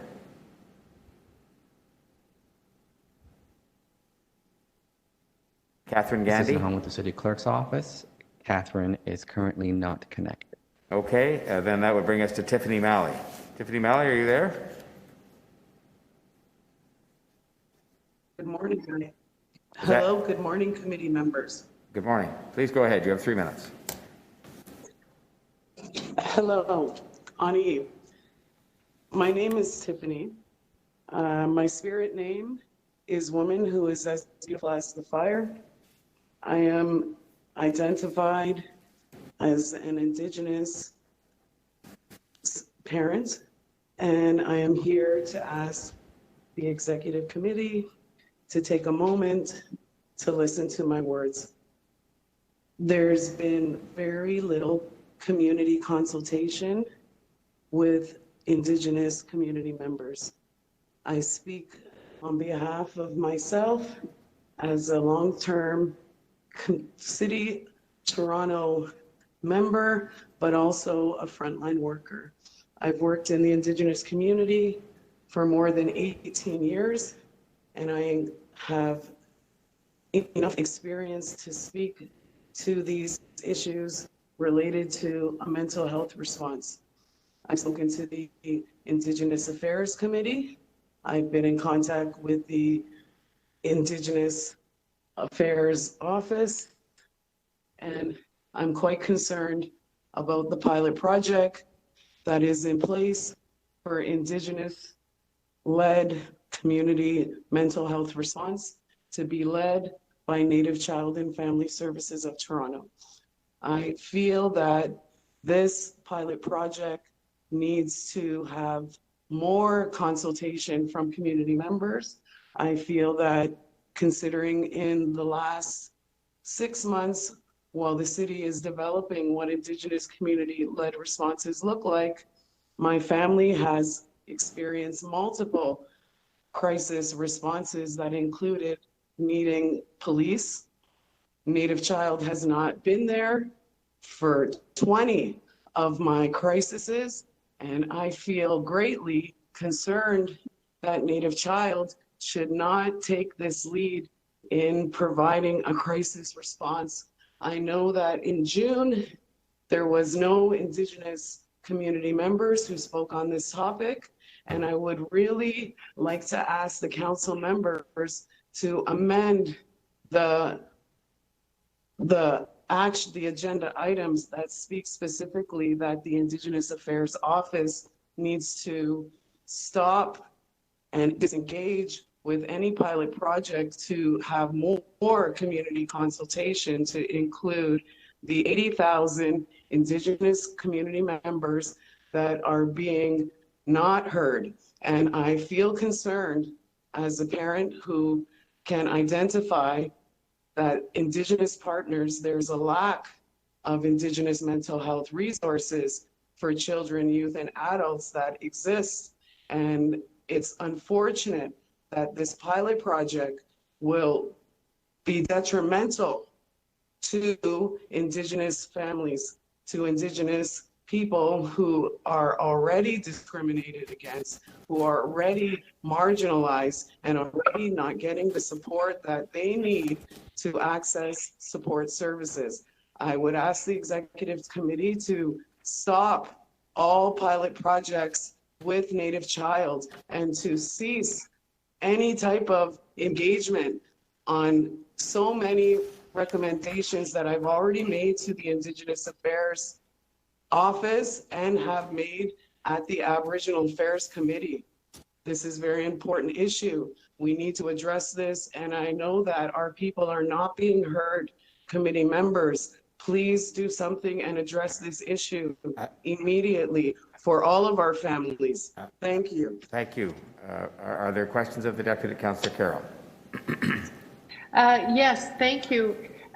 We heard from another speaker right off the top this morning said that reaching out to agencies doesn't always result in a good representation of actual lived experience, people that can advise us. But we don't want to stop the work necessarily, but I'm wondering the next steps here are to go to the broader public, to refine this pilot proposal, and then using the terms that the community gives us, then almost like a tender, we will put out a bid where agencies have to meet the requirements that staff and the community have developed in order to be allowed to be an agency. Is it possible that if staff made a better effort to make sure they were really talking to families with this much lived experience, that we could make sure that the service does properly serve families like yours? I want to acknowledge that within the conversations that have been spoken today, that there have been multiple non-Indigenous agencies that have spoken to Indigenous and BIPOC concerns and issues. I feel that if a pilot project for Indigenous lens would be created, that we would only then go to the agencies that are non-Indigenous led to lead what mental health looks like. And so I feel that we would be disservicing our people, for example, using Reach Out Toronto or however without true consultation, because I know that the Indigenous Affairs Committee is interested in creating a partnership to have community-led initiatives, but without true community consultation that encompasses the entire population, we are disservicing an entire communities, and that's not appropriate, and we will be damaging. Right. So you're the second person today, although the other person wasn't speaking on behalf of the Indigenous community. They were speaking on the mental health experience community writ large. But you're saying it sounds like the same thing, that we shouldn't just go back to the agencies we've been working with and say, we're going to have this consultation now, make sure some people come along. We need to make our own effort to reach out and find people with lived experience in your community, the BIPOC community, and make sure that they take part in the consultation, separate and apart from just, I came here because this agency told me to. I'm wondering how... Is that right? Well, I'm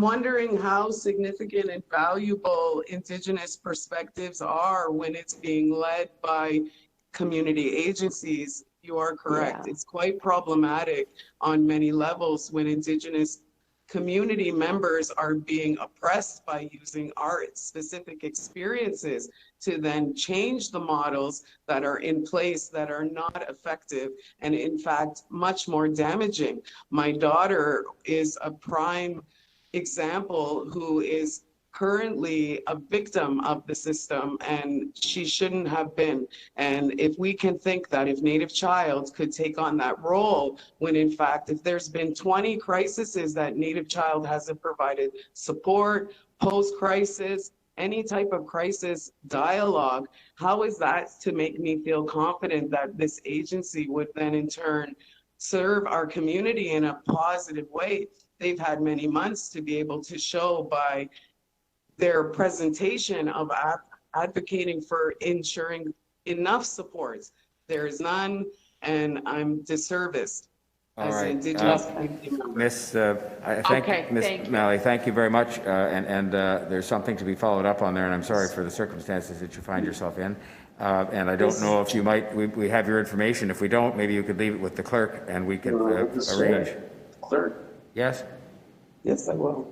Thank you. Okay, and thank you so much again for for your thoughtfulness.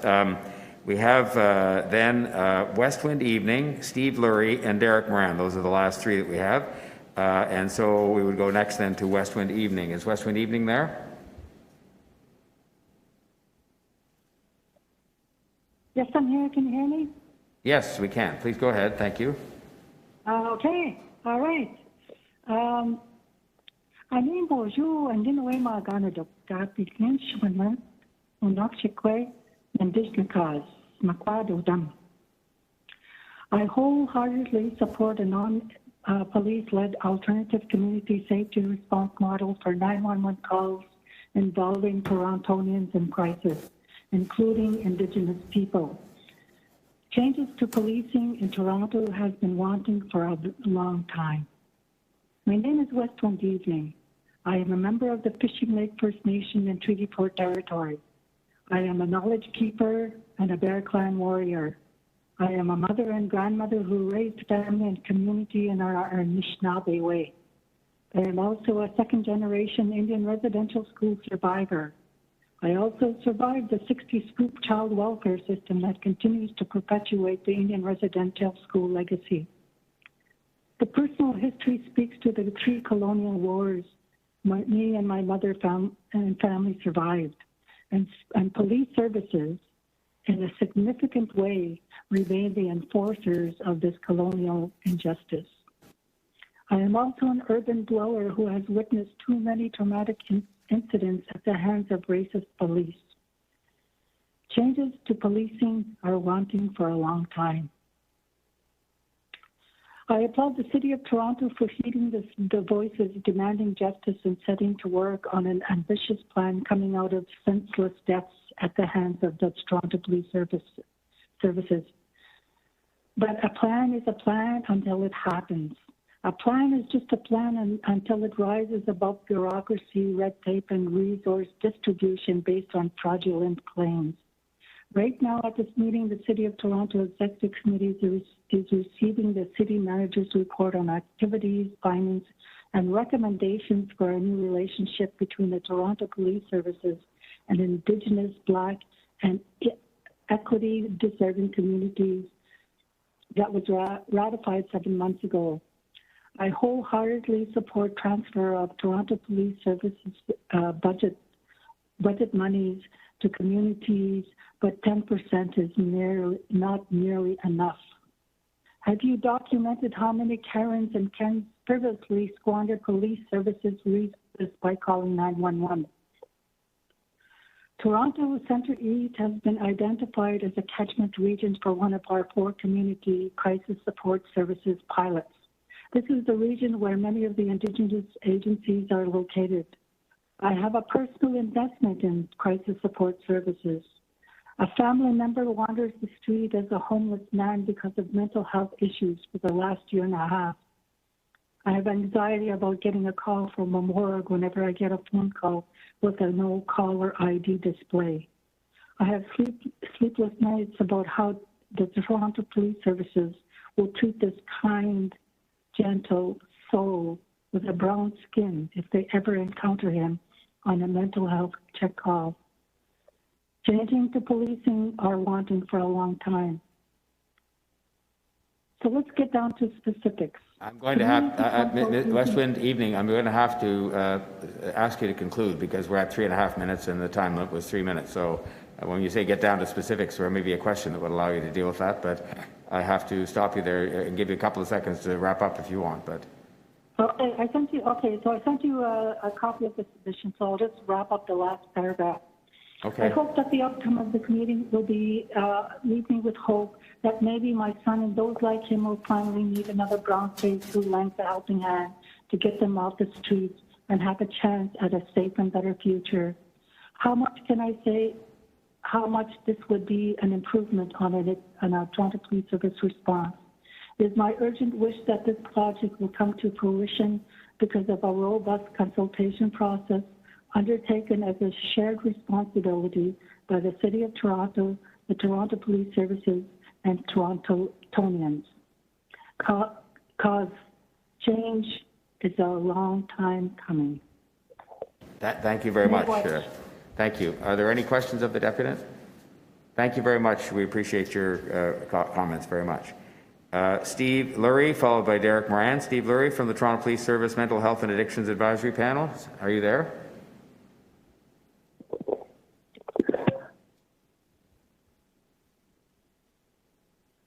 Steve Lurie?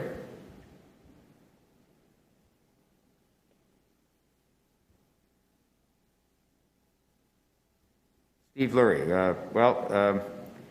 We can see if Steve Lurie is just maybe off the line for a moment. We'll go to, is Derek Moran there?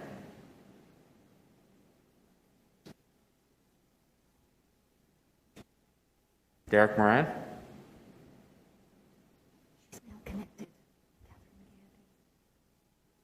Hi, can you guys hear me? Yeah, is that Derek Moran? Hi, can you hear me? Yes, you please go ahead. Thank you. Okay, I'm just going to start my timer here, Meritori. Yeah. I just want to say by me speaking at this meeting, this shall not be deemed to be in any way my consent expressed or implied, and doing so is fraud. God bless Her Majesty the Queen, and long live Her Majesty the Queen. So yeah, a big problem why there's mistrust in the police is that they have just stopped following the law, as seen by the shocking acts of police brutality down at Yonge Dundas Square the past 2 Saturdays. So we've really just given up on trying to get the police to treat people properly, right? I mean, that's the long and short of what's being discussed here today. So in this report, it says, key sections include requirements related to board governance, including the size of the board, a diversity plan, police record checks, and required training. And that's part of the problem. I don't think there's any members of the police board that actually know what the law is to hold the police accountable. For instance, there's this one board member who keeps on going on and on about the law is the law, follow the rules, because it's the law. But he's not talking about the law. He's talking about statutory rules. It says right in the Police Services Act what the law in Ontario is. It's in section 42.3. A police officer has the powers and duties ascribed to a constable at common law, which makes sense considering the office of the MPP for my area I used to have, Mike Cole, inquired about this with the Attorney General's office for me in an email from 2012 where they said, "Hello, Derek. I've been in touch with the Attorney General's office with regards to your question.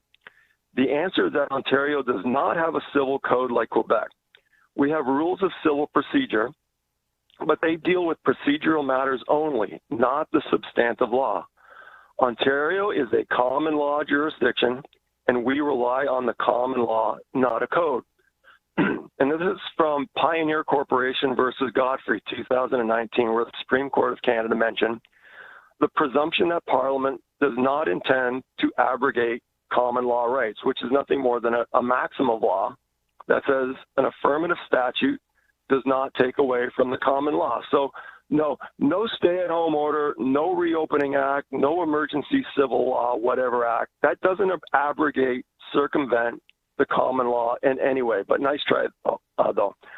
So a couple times in this report, it says, City Council requests the Province of Ontario to amend the Police Services Act and the Community Safety and Policing Act 2019, which received royal assent but has yet not yet come into force.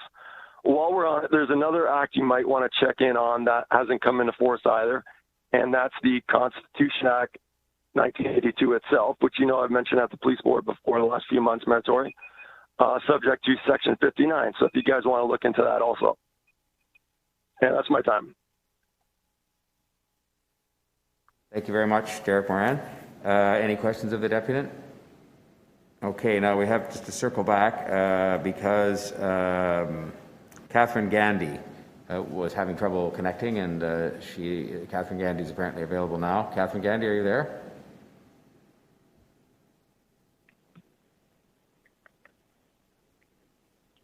Catherine Gandy? Hello, this is Nahum with the City Clerk's office. Catherine Gandy is currently connected to the meeting. Her audio was connected but then disconnected. She should connect her audio now in order to speak. Catherine Gandy, you just have to connect your audio and then you can speak. Hello. Okay, is that Catherine Gandy? Good, how are you? Very good. 3 minutes, and we're glad to have you aboard. And please go ahead. Apologies, Mr. Mayor, that was not Catherine. Oh, okay. Well then, we'll give one more chance to Catherine Gandy, and then we'll have to move on. And Totally on. Now I'm on my laptop, hopefully I can there you speak. are. Catherine Gandy, you are with us, I think. So please go ahead. Oh, I'm on now. Yeah, hello, please go ahead. You are on deed and your time is running. Here we go. We just started the clock. Oh, I'm sorry. Okay, I was just having some connectivity problems. Good afternoon, Anin Catherine McGishnikaz, Toronto Nadinchipa. As a community member of the Toronto Native community, I'm requesting to Toronto's Executive Committee and Council to not endorse implementation of Native Child and Family Services of Toronto's as an agency designated for Community Crisis Support Service pilot. Low participation was evident amongst the community consultations conducted by NCFST. A very limited number of Indigenous peoples participated in providing their concerns and solutions. There was also conflict of interest with NCFST as a child welfare nonprofit corporation seeking to be a lead agency in the mental health crisis pilot and race-based data collection. I request Toronto City Council members respect and adhere Native women's sovereignty, self-determination, and Canadian Charter of Freedom rights of exertions, hereby stating NCFST is not to be allocated funds towards implementation of a pilot to serve the Native, Inuit, and Métis community members. Native Child and Family Services of Toronto has a disproportionate number of Indigenous and Black children and families involved in child welfare, specifically foster group and residential custody placements. Toronto Police Services and NCFST commit systemic racism to Indigenous and Black families. A child welfare agency spearheading a mental health crisis pilot is not what communities meant in calls to defund the police. NCFST has co-opted the cause and cannot continue to work with the police to see the pilot through.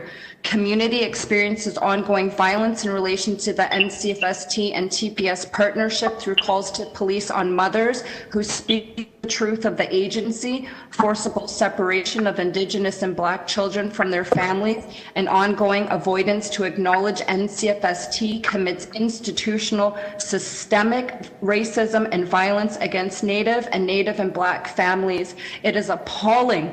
NCFST speaks on behalf of community and has been working extensively with TPS about the pilot project. Meanwhile, there exists an outright refusal to speak to community members about not only the pilot project, but of the systemic racism surrounding their child welfare practices. Jeffrey Schiffer, Executive Director of NCFST, claims 200 individuals took part in a survey about the pilot project, which is difficult to believe. All the surveys indicated support of a NCFST and TPS alliance to address mental health calls in the Indigenous and Black communities. In Toronto, it is estimated there are 70,000 Indigenous peoples living in the city.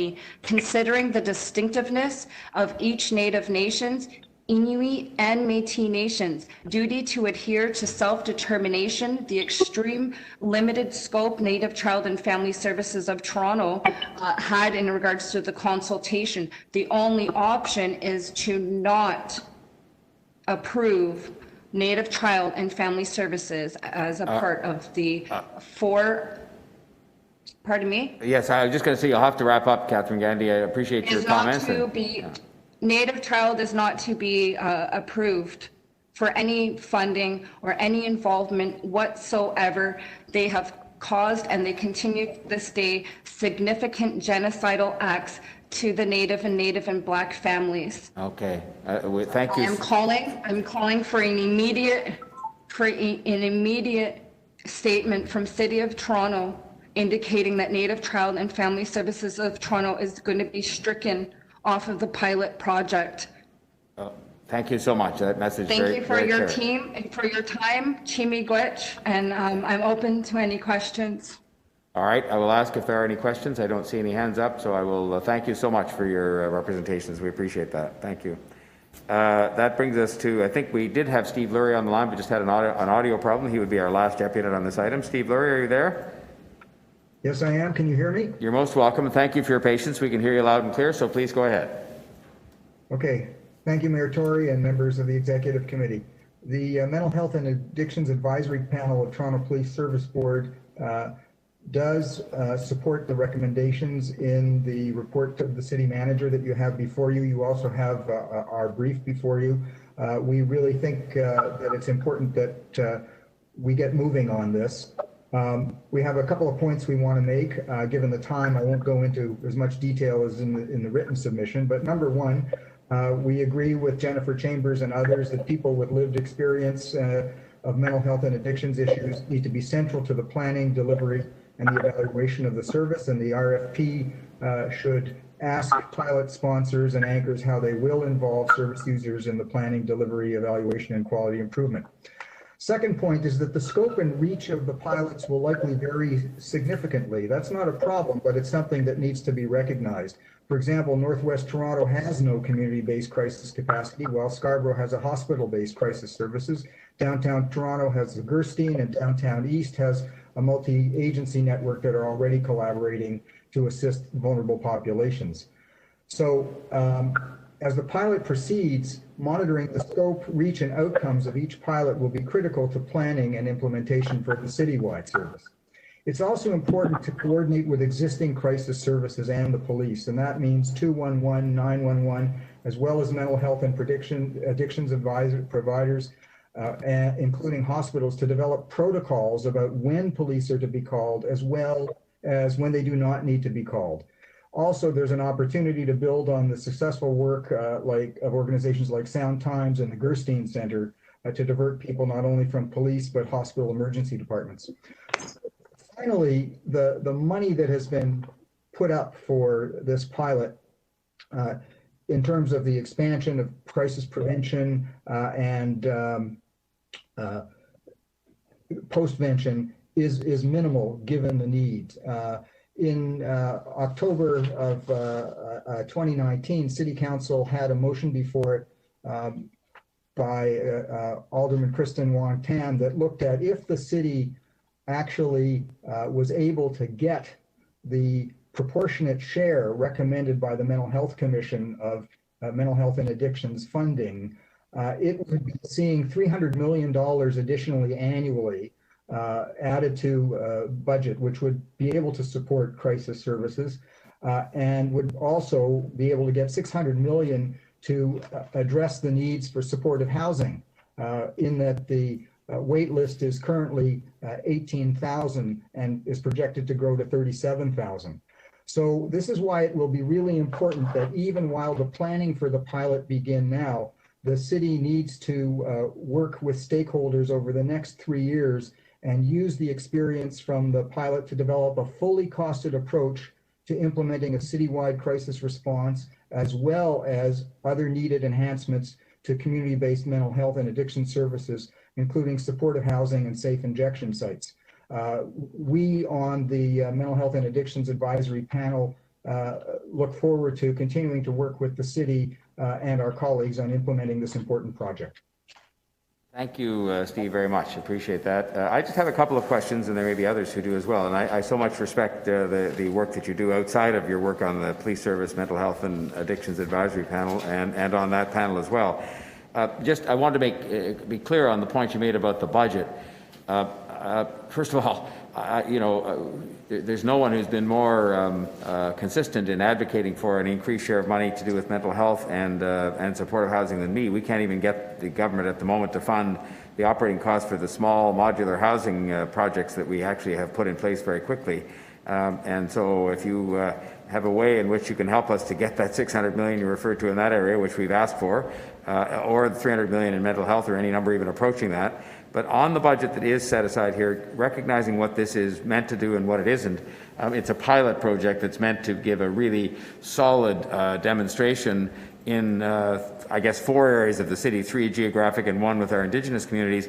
Do you think, from your sort of eyeballing it, that the money is going to be sufficient to provide for a proper pilot project? Because that's really the question that's in front of us today, not so much the larger issue, although I know it is a very valid issue that you raise about funding overall. Is the money there? Do you believe this? I'm talking more about the $7 million, because that's for like a full year in 2023 or 22. Well, I think the city staff have done a commendable job in coming up with some workable budget options, and I think the adequacy of the budget will depend on the scope of each of the pilots and the reach. I think the best thing might be to be able to allocate the approximately $8 million in year 1, but be open to adding more money during the course of the pilot if it proves that the resources are inadequate to provide the kinds of immediate response that you heard many of the speakers talk about today. And second and final question from me, and there may be others, are you, because we rely on you for advice on all sides of this, and are you comfortable with and understanding of the notion of trying to do this when it's a significant initiative, to make sure you get it right, of doing it in this way, of having these significant pilot projects, significant in the sense that they're in 3 significant geographical areas in one community that we've heard today has great need. Do you think this is subject to the timing perhaps being speeded up a bit, which you've heard a number of people comment on, and I'm sure committee members will? Are you satisfied this is a proper way to do this, as opposed to what I see as maybe the difficulty of trying to do it all at once in a 3-month or 6-month time span since we first raised this with the city staff? Yes, I think the approach is on very solid ground. In fact, if you look at innovation in the broader social sector, the real issue is to test the concept, see that it works, and then focus on spreading and scaling. And I think this report actually builds on that. The challenge that we've had in Canada, as I think many councillors and as you will know, Mayor Tory, is that we are a country of pilot projects. And that's why the advocacy with the senior levels of government around what it would actually take to fund a citywide response to crisis, as well as an adequate mental health and addiction system, needs to begin now. If you can succeed in helping us to get that money, I'll personally have you down at the City Hall and present you with some kind of an award for successful advocacy, because we're sure trying. But I thank you very much, and I'll see if there are other questions that other members of the committee or councillors have for you. Councillor Carroll. Thank you. Yes. Thank you for your comments and your involvement in this. You highlighted that we're going to have a problem finding the agency capacity in the northwest of the city. Is that kind of a shock that given that the social determinants of health really affect how a family deals with a mental health challenge or a person in crisis, and given that what we know about all of the other social determinants of health in that area, is it kind of surprising that an agency hasn't sprung up there in all these many years, that has been a neighborhood with so many challenges, that it's just not there? Well, there's an interesting history, Councillor Carroll, to that. Actually, in 1989, CMHA and the Gerstein actually planned and put in a proposal to the Ministry of Health to run a crisis in the Northwest, crisis center in the Northwest, building on the Gerstein experience. The government decided to fund St. Elizabeth nurses to run that service. And they did for a few years, but then I think 3 or 4 years ago, the Central East Lynn pulled the funding. But there are agencies in the area, and I think particularly the mental health and addiction agencies that are working in the Northwest Toronto OHT, as well as the North York Central OHT, will be able to provide the kind of network that you need, as well across boundaries, which is an agency that focuses on anti-racist response. They're also in that part of the city. So I think hopefully a coalition of organizations will come together and give you a good plan for the pilot in the Northwest. I think you'll obviously have to look in Rexdale and see who the partners could potentially be there. And that's where, to Mayor Tory's question, it may be that it's such a big area that you'll need to think about perhaps a Rexdale pilot and a North York pilot, and maybe add a little more money to the pot to make that happen. Okay. And as we proceed with this, there's been a lot of talk today about the big piece is going to be making sure that 911 fully embraces this and begins to really refer things to the pilot. And we had a number of speakers talk about that we seem to have narrowly defined what should be referred off to perhaps a pilot response. And they want us to expand it to make sure that we're really looking at that. Perhaps we're dealing with the domestic abuse situation where this would be a better response. Perhaps we're dealing with someone people don't always call and say, I am having a mental health crisis here. Something that may present as a drug abuse or drug addiction response could be handled this way because it's really a person in crisis. Are you confident from sitting on from the perspective of sitting on the advisory panel, that 911 would broaden wherever possible when the pilot could be dispatched? Well, I think that conversation needs to be based on some comparative data analysis of people who are now doing the work. So we actually, and I covered that in the brief that you have before you, we actually need to be able to compare the police crisis calls with the crisis calls that Susan talked about that Gerstein gets. Like, how are they similar? How are they different? Right. What about, for example, how many suicide prevention calls, and there's a national project that is going to roll out to create yet another 3-digit number with the distress centers and CAMH and CMHA National. And again, this whole notion of when do you call and who do you call for what? Right. So there needs to be an examination of the information existing partners have about when they get crisis calls, and then use that to develop protocols for dispatching appropriate services. And there are plans at Toronto Police Services to expand mobile crisis. That can also needs to be built into the mix. Also, you'll recall that when we originally had the hearings on this matter in June and in August at the Toronto Police Services Board, it emerged that actually the MCIT teams go out about 25% of the time as first responders. So sort of figuring that out based on the data and collaborating with people will be critical to the planning. So the first step would be looking at that. Councillor, I will let you have one more question, because we're 4 minutes from adjourning for lunch, so you may as well have, let me just have a look, see if I could see the screen with the all the members on it, see if there's anybody else that had a question of Steve Lurie, because we certainly don't want to have the poor man come back after lunch after he's waited all this time. Anybody else have a question of Steve Lurie? Okay, we'll go ahead and ask one final question, then Councillor, before we adjourn for lunch, and then we'll do it at that. So there was just that one other question, because this is something that council discussed in the summer, and I'll admit that it was me who was driving it. But that's the piece that I think that would help the rest of the city, if this pilot is going to be isolated in 3 places, that there's a feeling in the community that percentage should increase. That if we're going to increase the number of MCIT, we ought to be letting them first respond, or at least simultaneously respond in more cases, so that even if there's an issue of self-harm on site, if they're there, they can be advising the police and perhaps enhancing de-escalation and saving people from police harm. Is that something that the advisory panel advised, is pushing, etc.? Well, the advisory panel is providing advice to Toronto Police Services through the board on the MCIT expansion, as well as the pilot project that TPS is thinking about in terms of providing civilian crisis response even on the line, crisis workers within 911.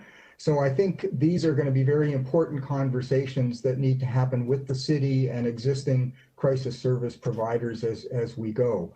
I think we need to think about, while the goal is to reduce the number of calls to police, there's been a 34% increase in calls in the last 5 years. That may continue to rise even as these new services are used. And that's why bringing everybody together who has skin in the game around crisis response will be important, and working with them as the pilot projects proceeds.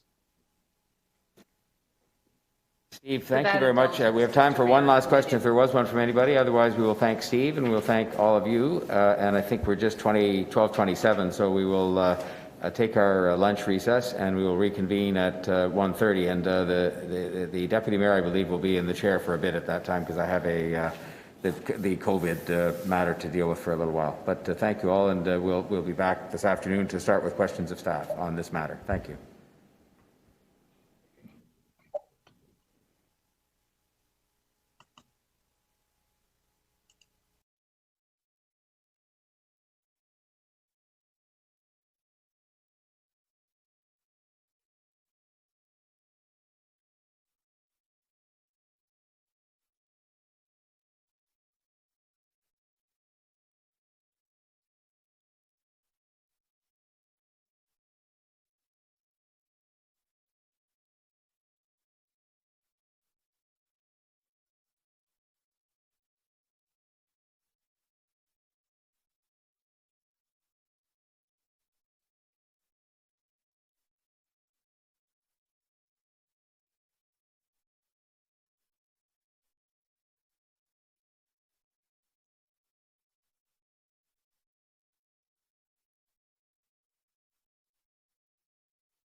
staff. I'm not down at City Hall. I'm at the command center in Ward 16. And so if you raise your hand, I'm going to rely on the clerk if I can't see you. But I see 9 squares at a time. Let's go to guests of the committee. I see Michael, Councillor Ford. Anyone? Any other guests of the committee? Mr. Nunziata. Nunziata. I see you there, Shelley, Councillor Carroll. Thanks. Thanks. Let's see. I don't see anyone else right now. Oh, and members of the committee, I see Bylau and Crawford.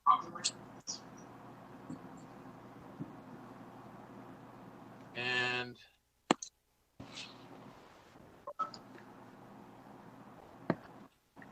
Pasternak, Pasternak and Thompson. Okay, let's start off with that list and then we'll see where we go. So you have 3 minutes, Councillor Ford, for questions of staff. 3 minutes, Mr. Chair? Catherine, is that correct? No, members have 5 minutes to question staff. It was only speakers was 3 minutes. Okay, thank you very much. You have 5 minutes, Michael. No problem. Thank you, Deputy Mayor. So through you to staff, thank you very much for your presentation. So my first question, and what we heard through some of the deputations, is the difference between, I guess, a 911 police response, an MCIT response, and the proposed community crisis response model that we're going to be moving forward with. Could you elaborate on how we're going to differentiate who is responding to these incredibly, difficult, fast-moving, dynamic situations? Thank you for the question, Councillor Ford, through the chair. So the proposed community crisis support service will be focused on taking on in-person in crisis calls that are non-emergency responses, and building up our capacity to do that from the 4 pilots city-wide implementation. The police will continue to take emergency responses and violent calls involving violent situations. That won't be the purview of the current system that's in front of you. Mm-hmm. And then specifically, Ms. Campbell, so specifically between an MCIT response and the pilot, particularly in, use my ward, for example, Northwest Toronto and in North Etobicoke, is there like a tier to how we would go to an MCIT team and not the community crisis support team? Or is the community crisis support team taking over for the MCIT team in these areas? So part of the work this year, as you heard, there's community would expect us to go as fast as we can to full implementation. But part of the work this year is to figure out some of those details. We need to create a protocol with Toronto Police Service, because they currently run 911, and to support training for the new service so that we can appropriately triage calls to the new service that is appropriate for the new service. Some MCIT will continue to exist, and as we develop the service and work to expand it, there will be need to be further conversations about what happens to MCIT as the service goes to full capacity. Mm-hmm. Thank you very much for that. And my next question through you, Mr. Deputy Mayor, to staff is pretty much when all this is kind of said and done after the pilots ran its course. Sorry, what kind of metrics are we looking at to determine this as a successful model? or if there are better models out there, or if it wasn't as successful, or this was the right one. How would we envision that? So part of the work again this year is to develop a much more robust evaluation regime for this service. That's partly about how we are understanding how it's performing and refining as we go along towards full expansion. But I would say the current thinking is that we certainly want to look at the quality of our responses, how well we are diverting and how much we're diverting person in crisis calls from to this new service. We would look at talking to surveys of users, et cetera, to understand the quality of what we're doing, the performance of what we're doing.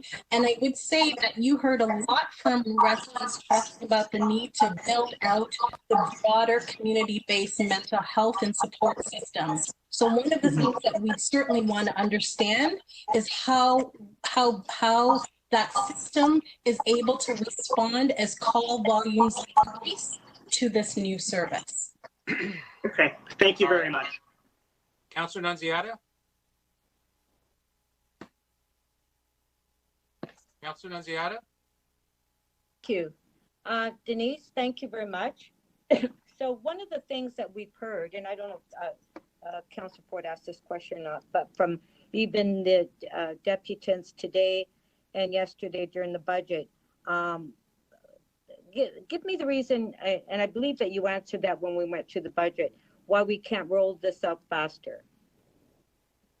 So we certainly appreciate that this is a long time coming. You've heard that through a number of deputants, and that people want this to happen as soon as possible while ensuring that it's safe and effective.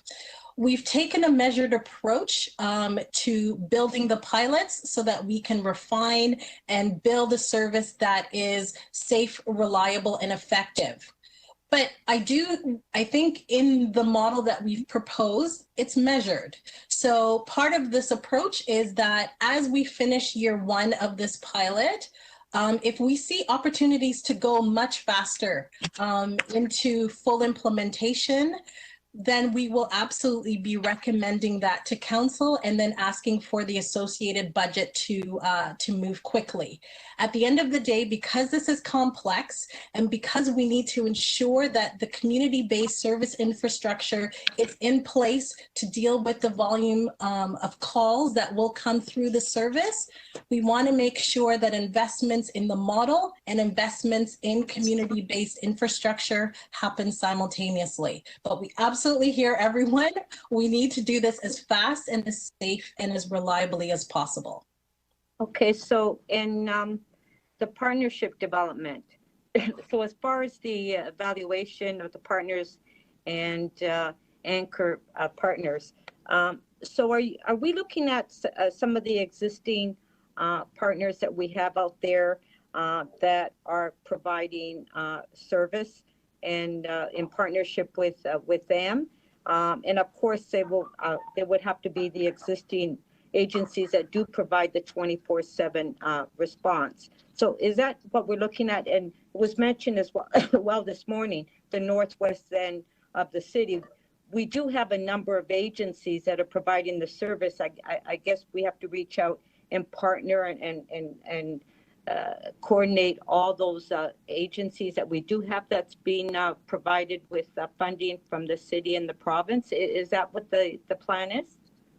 Yes, Councillor, you've got that right. So again, this year's work, part of it around the partnership development is to do exactly that. We're going to pursue a request expression of interest process to be able to select our anchor partners. Some of the residents, unfortunately, were misinformed. So there are no pilot partners selected at this point. We can't jump ahead of council's direction on the pilot ultimately. So we do need to work with partners.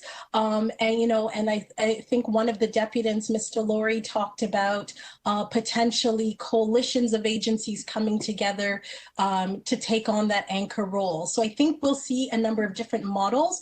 We are going to be talking to them and working with them to try to ensure that we've got the best partners selected for the process that's going to help us develop and deliver this service effectively in communities across the city. Right, and with your budget that you have, that you've submitted, so there's a need as we go move on, that if there is additional funds that is needed for the pilot, that you would just put the request into City Council. Absolutely, Councillor. So we'll be making annual shifts and refinements. What we propose is a 3-year outlook beyond here based on our best estimate. But we understand that a number of things may come forward, especially through this development year, that might even shift year 1 of the implementation. And if we do move faster to full implementation, we may have multiple, more than 4 pilots happening in 2024, for example. So this is a view based on what we know now. And I think it would be wise for us to move with the understanding that that can shift. Yeah, because some of the deputants mentioned that we haven't allocated enough in the budget. So if there's need, you will come back to us if you need additional funds. Okay, thank you very much. Thank you, Councillor. Councillor Carroll? Thanks, Deputy Mayor. Denise, just as a follow-up to Councillor Nunziata's question, so should we consider the targeted community investment, the $500,000, which many mentioned? Should we assume that's sort of a placeholder until you've refined and done the sort of tender, so that you'll really find out based on the response from all the agencies what's the best number for them to be able to deliver in the jurisdiction they're applying to deliver in? So through the chair, I think that would be a fair approach. Obviously, on behalf of community, in terms of the things that we have heard and said in the report, we need a robust community-based support system to make this model work. And so it is up to council to decide how much of that system we are going to fund versus how much we expect of other orders of government to do. So we will continue as we refine and evaluate and report back to you to tell you how much of that system requires greater capacity building in order to fully execute the vision that's in front of us. Okay, I've got 2 other questions. I'm going to try and squeeze them in. The first one is the big one. Now, you in recommendation number 4, you've got all of the steps that are really Toronto Police Service based. We're going to request that the board make clear to the Toronto Police Service that in their 911 dispatch, we want them to work with us and then begin to refer calls to this community crisis support service. And so they have to make various changes because they have the whole governance and operation of it right now. I'm wondering, we're going to proceed with this pilot. It sounds like that there is support here, but I'm wondering if you want to weigh in on what you may have heard me asking people about proceeding on a parallel track to look at, since we're now broadening and making this change, does 911 even need to be the division under which the budget for 911 sits? Could it be city and civilian led entirely? So through the chair, we are very fascinated by the recommendation and advice from community to look at the 911 service. I believe it is Winnipeg just did this review and have ended up recommending that a fourth emergency response entity be created to house 911, and that Winnipeg also 211 as an alternate dispatch effort. So I certainly think that if it's council's will, there is a lot of merit to reviewing that system and alongside doing this work. So I certainly appreciate, Councillor Carroll, your point around not wanting to slow this down.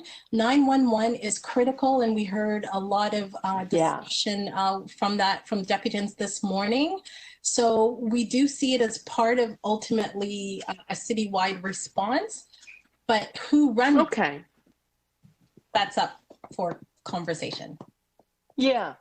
So I do have time for the last question. So the last question is, in terms of these conversations, can we, three years is a long time, and there's a whole rest of the city waiting for this type of change.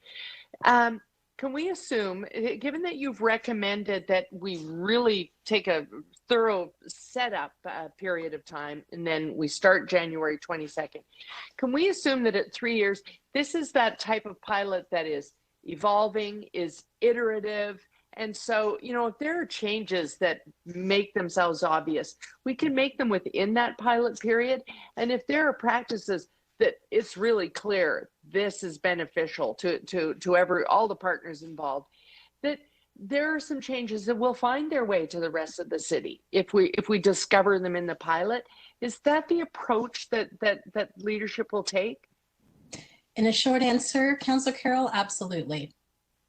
Okay, then I won't take any more time, and I'll look forward to using that. Thank you. Councillor Bailão.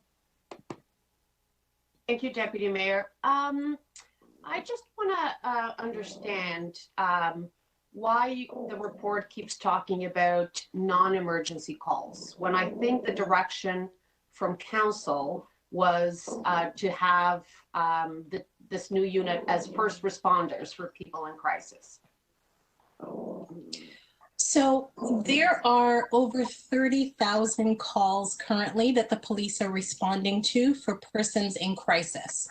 That is our primary focus for the service at this point as we build it. Certainly from the 911 calls, we see that 42% are non-emergency. So that is a very large group of calls that we want to respond to. And you certainly heard from many deputants that we should continue to build out the types of calls, issues, crises that we're responding to, domestic violence, etc. So that is our primary purpose, is to try to get to capacity to respond to those calls. But the service can grow. And I think, again, taking a measured approach, we're trying to focus our efforts and then build a service that is safe, reliable, and effective and consistent over time. Okay, and who's going to decide what's a non-emergency call versus an emergency call? So there are protocols that we will be developing with the police that around call triage to the service, referrals to 211. That is the work that we're doing this year. Our pilot oversight committee, which does include people with lived experience of mental health and substance abuse. So let me be clear, if we haven't done a good job enough in our report, will be helping to set some of those parameters and monitor to make sure that that is in fact what's happening. And you talked about the growth into responding to domestic violence, homelessness, and so on. So is that part of the plan? Because it doesn't come across in this report, but is that the plan, that you want to grow capacity to respond to those kinds of calls as well through this unit? Well, we're certainly hearing that as important to community through this process. And I think at the end of the day, we're trying to meet community ambition as closely as possible to have a robust community-based service that can respond to a variety of calls that people are reaching out when they're in crisis. And that definition keeps evolving. And so we'll try as we evolve the service to meet that expectation. Okay. Following up on Councillor Carroll's questioning around the 911, is there any legislative requirement to have 911 as part of the police response, or could we on our own create this unit that would handle 911, or do we have to ask the province for authorization to do something like that? So I'm going to turn to my colleague Corey Lynch, as I'm not the expert on the legislation. Corey?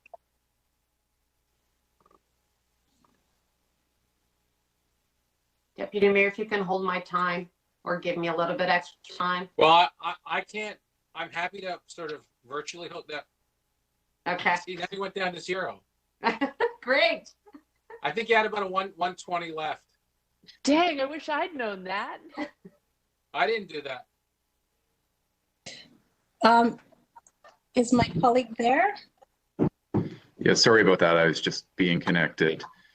So I think that is something that needs further review before we can provide a fixed legal answer whether it could be done. We do see some jurisdiction,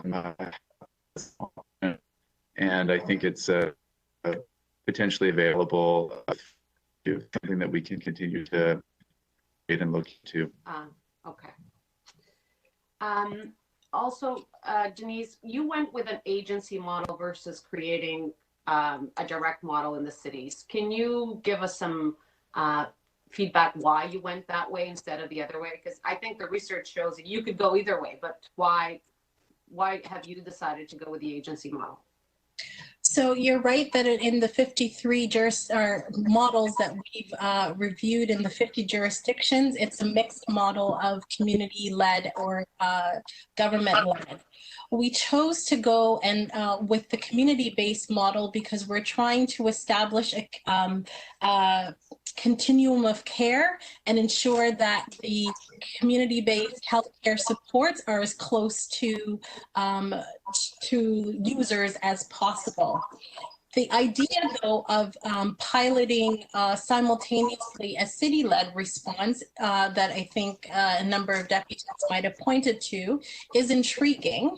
And so if that's the wish of council, we could figure out how to incorporate that kind of mixed model within the system. But we did hear very clearly from community that a community-based response by agencies that are trusted, that have anti-Black racism, anti-Indigenous racism, anti-biased training, and as essential part of their core was really critical to them having trust and confidence in this new service.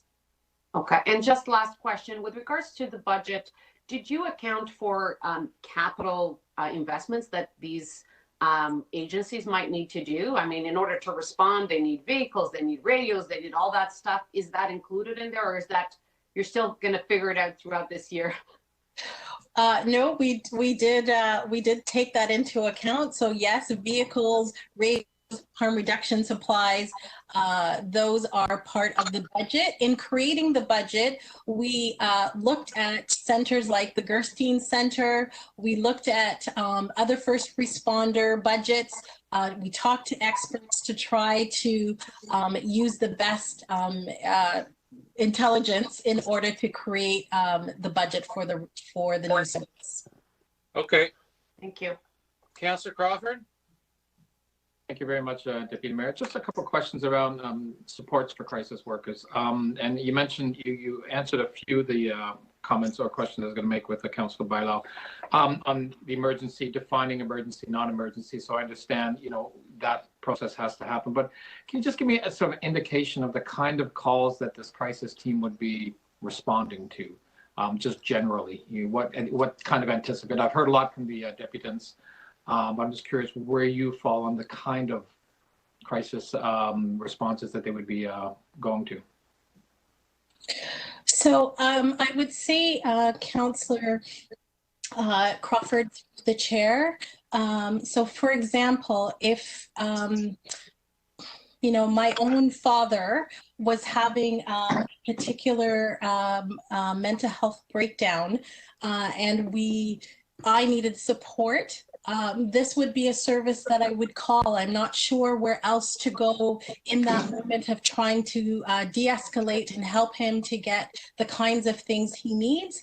That would be an example. A bystander in community may see someone who's homeless on a really cold day and have concern about that person's well-being,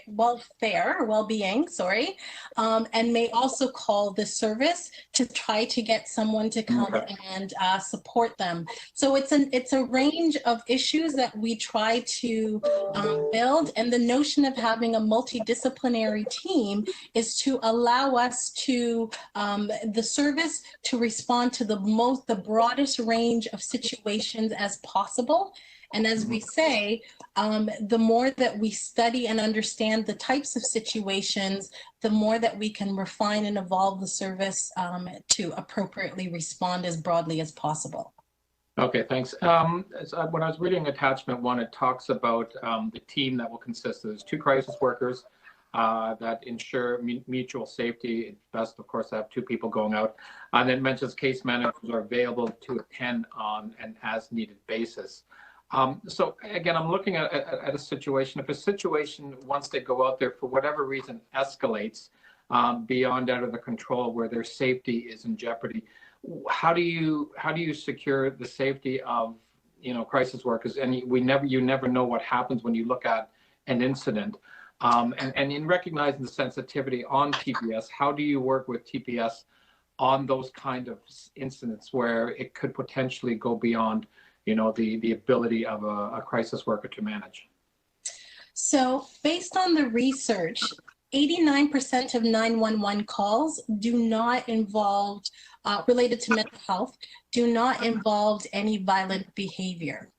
And so certainly taking that into consideration, we built the team model of the mobile crisis team to anticipating that the majority of calls will be safe.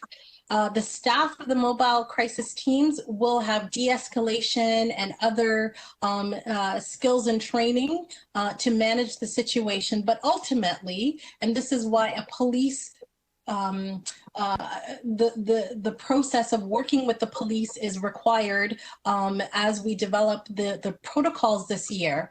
Ultimately, if the situation becomes violent and beyond the control of the crisis workers, police will be called and dispatched.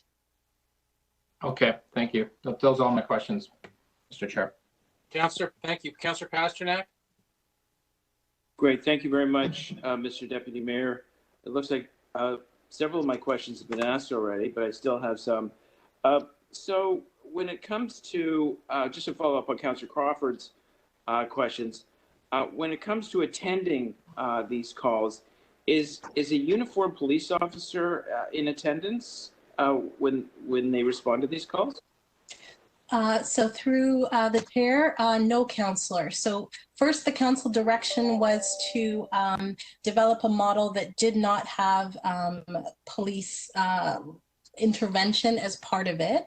And then secondly, through the research and through extensive engagement with almost 8,000 Torontonians, we heard very clearly that this service needs to not have police as part of the team, that communities that have had negative experiences with police would not want to use the service as a result of that. Understood. So when a team shows up, and I will assume they're civilians, do they have any kind of uniform or identification? Will they be in some kind of marked vehicle? What is kind of the optics of when they arrive? So they may have a uniform. So part of the work this year is to figure out some of those details. So they will definitely have a vehicle, as per Councillor Bailao, Deputy Mayor Bailau's questions, and they may have a uniform. But we are going to work that through with each of the community anchor partners. And as you heard from some of the deputants, that there might be some variation in the piloting approach depending on community, and we'll learn from that as we work to set up the appropriate standards for what a citywide operation will be. So when it comes to funding, at one time, the current government had promised $1.9 billion over 10 years for mental wellness strategies. Now, on page 19, you do refer to accessing funding from the other two levels of government. Has there been no success there? Oh, sorry, Juliana, did you want to jump in there? You can start, Denise. I can augment. Sure. So the city has repeatedly, and I can certainly turn to my colleague Sandra Rodriguez, but the city has, through a number of initiatives and priorities of council, has asked the province for greater investment in mental health resources here in Toronto. What we're seeing and what we're hearing from community is what's there is not enough. And certainly, as I referenced in my presentation, during the pandemic, the city has had to step in and provide tax-based funding to support some of the community-based responses that include mental health. Some provincial funding has been able to be used as well. So, but I think given the challenges of the system, we don't have the kinds of investments that we need at this moment, and that is work that we need to continue to do. Well, clearly, healthcare is a provincial funding responsibility. When will you be coming back? You're running these pilots. One of them is in partially, I guess, my ward. When will you be doing an assessment and reporting back to council on how it all went? So we will be doing an annual report. Given the importance of this, its ability to be transformative, as well as some of the real-time decisions that might need to be made, particularly around resources and scope, we will annually report to council on the progress of this work. Okay, thank you very much. Thank you. Councillor Thompson. Thank you very much, Mr. Chair. And I like Councillor Bailau's timing, all the zeros. I like that. I'd see you've already changed that for me, Mr. Chair. Through you to staff, Ms. Campbell, the MCA IT sort of format that currently exists, are the MCIT members, are they considered to be first responders, or is it the PRUs? So through the chair, at this point, they are considered as secondary responders. Right, so they're secondary. So the PRUs are the first responders then? Yes, that's my understanding, although I believe they're trying, MCIT is trying to become primary responders. Right. So let me then ask you, as it relates to the police budget now, I think that they're asking to expand the budget. There's a budget request. Additionally, asking for 11 mobile crisis officers. You're proposing this program. Why would it be necessary to expand the police program when this is something that we're trying to change? Wouldn't it make more sense to add the investment into the pilot program that you're looking at initiating and adding more bodies to that in order to expand that particular program? Why does it, sorry, let me just finish the point. I mean, it seems counterintuitive and counterproductive for the police to be asking for more money, more personnel, when we know that there's a problem with respect to how the response to the critical problem of mental health issues that they respond to, and we're trying to actually put a pilot program in. Why would we not want to invest more in that and less in the policing model? So at this point, we're going to need some time to get to scale. While we're working on getting to scale, we need as many Torontonians to have options for safe and safe, reliable service. And so I would say that ultimately council at some point needs to make a decision about investing in this, this new service as opposed to something else. Thank you. I appreciate that. And I'm sorry to cut you off because I only have limited time. But Sorry. We've heard from community agencies that they are at scale and what they need is actually funding. So why would we want to maybe look at directing those funding that we would otherwise put to police into those agencies, and they could actually, if you will, augment what you're trying to do for the community? Is there a way that we can address that? So I think certainly the needs of the community-based service system are large, and they're far larger than what is a part of either this year's budget or for the new service or for the pilot years. So I believe council has an opportunity to decide that that is an area that you want to invest in. I'm not council, so that's a decision you need to make. Fair enough. With respect to looking at the budgets on what's being proposed, how many crisis teams would be covered, for example, in the $6 million budget in 2021, 2022? The budget right now is made to ensure that each pilot neighborhood would have 24/7 mobile crisis access. However, that right now is one team happening 24/7. So that perhaps is an area, if required, that over time we'd want to see if we need to scale up as well, so that there are multiple teams happening simultaneously in each area 24/7.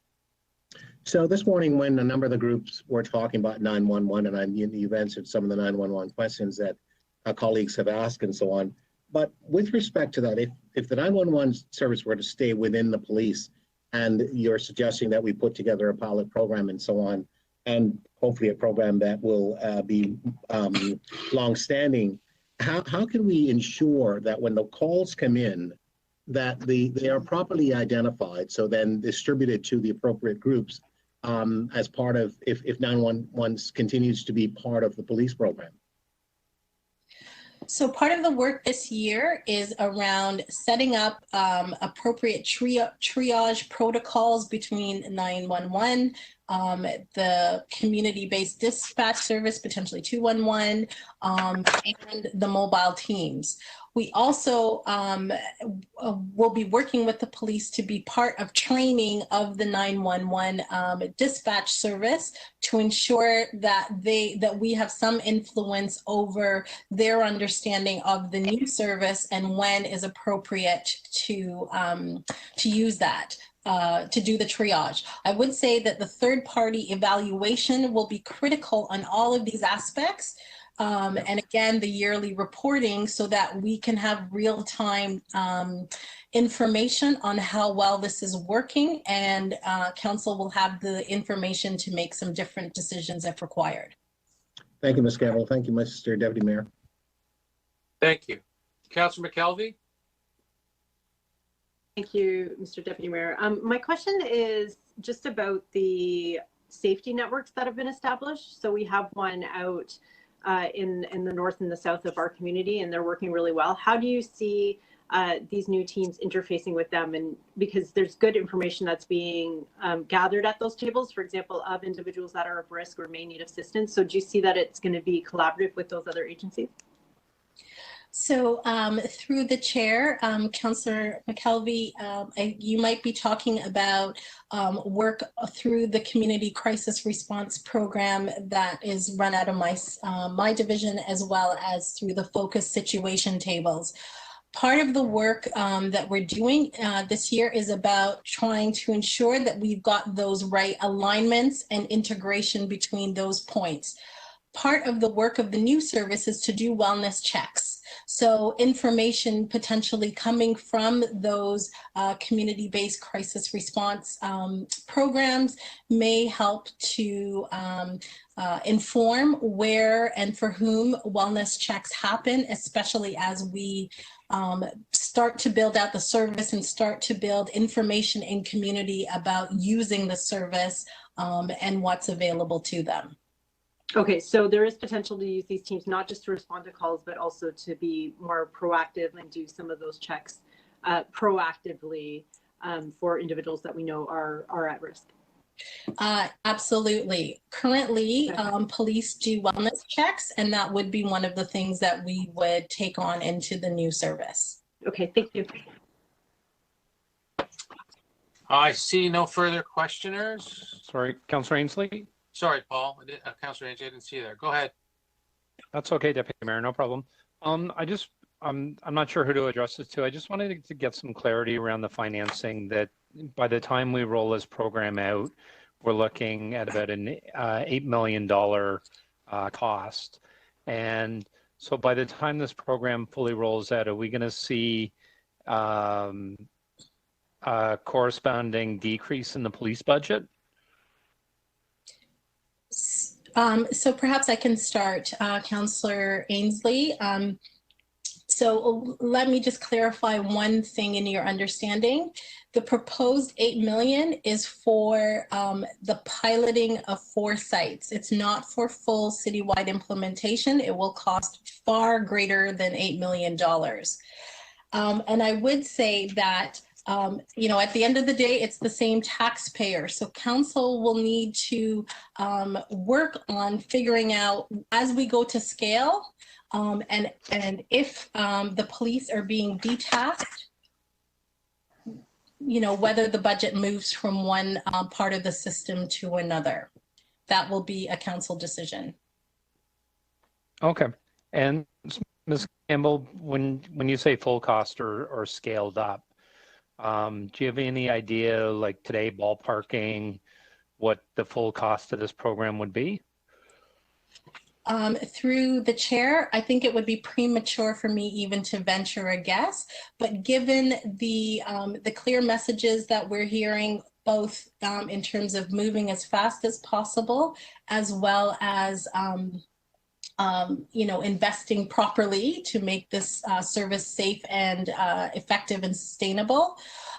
We will anticipate to bring our projection of a full citywide cost to council as soon in the piloting process as we possibly can. Okay. And then my last question I had was around, there was a report that said, I guess about 40% of the calls for people in crisis have a police officer that goes on that call.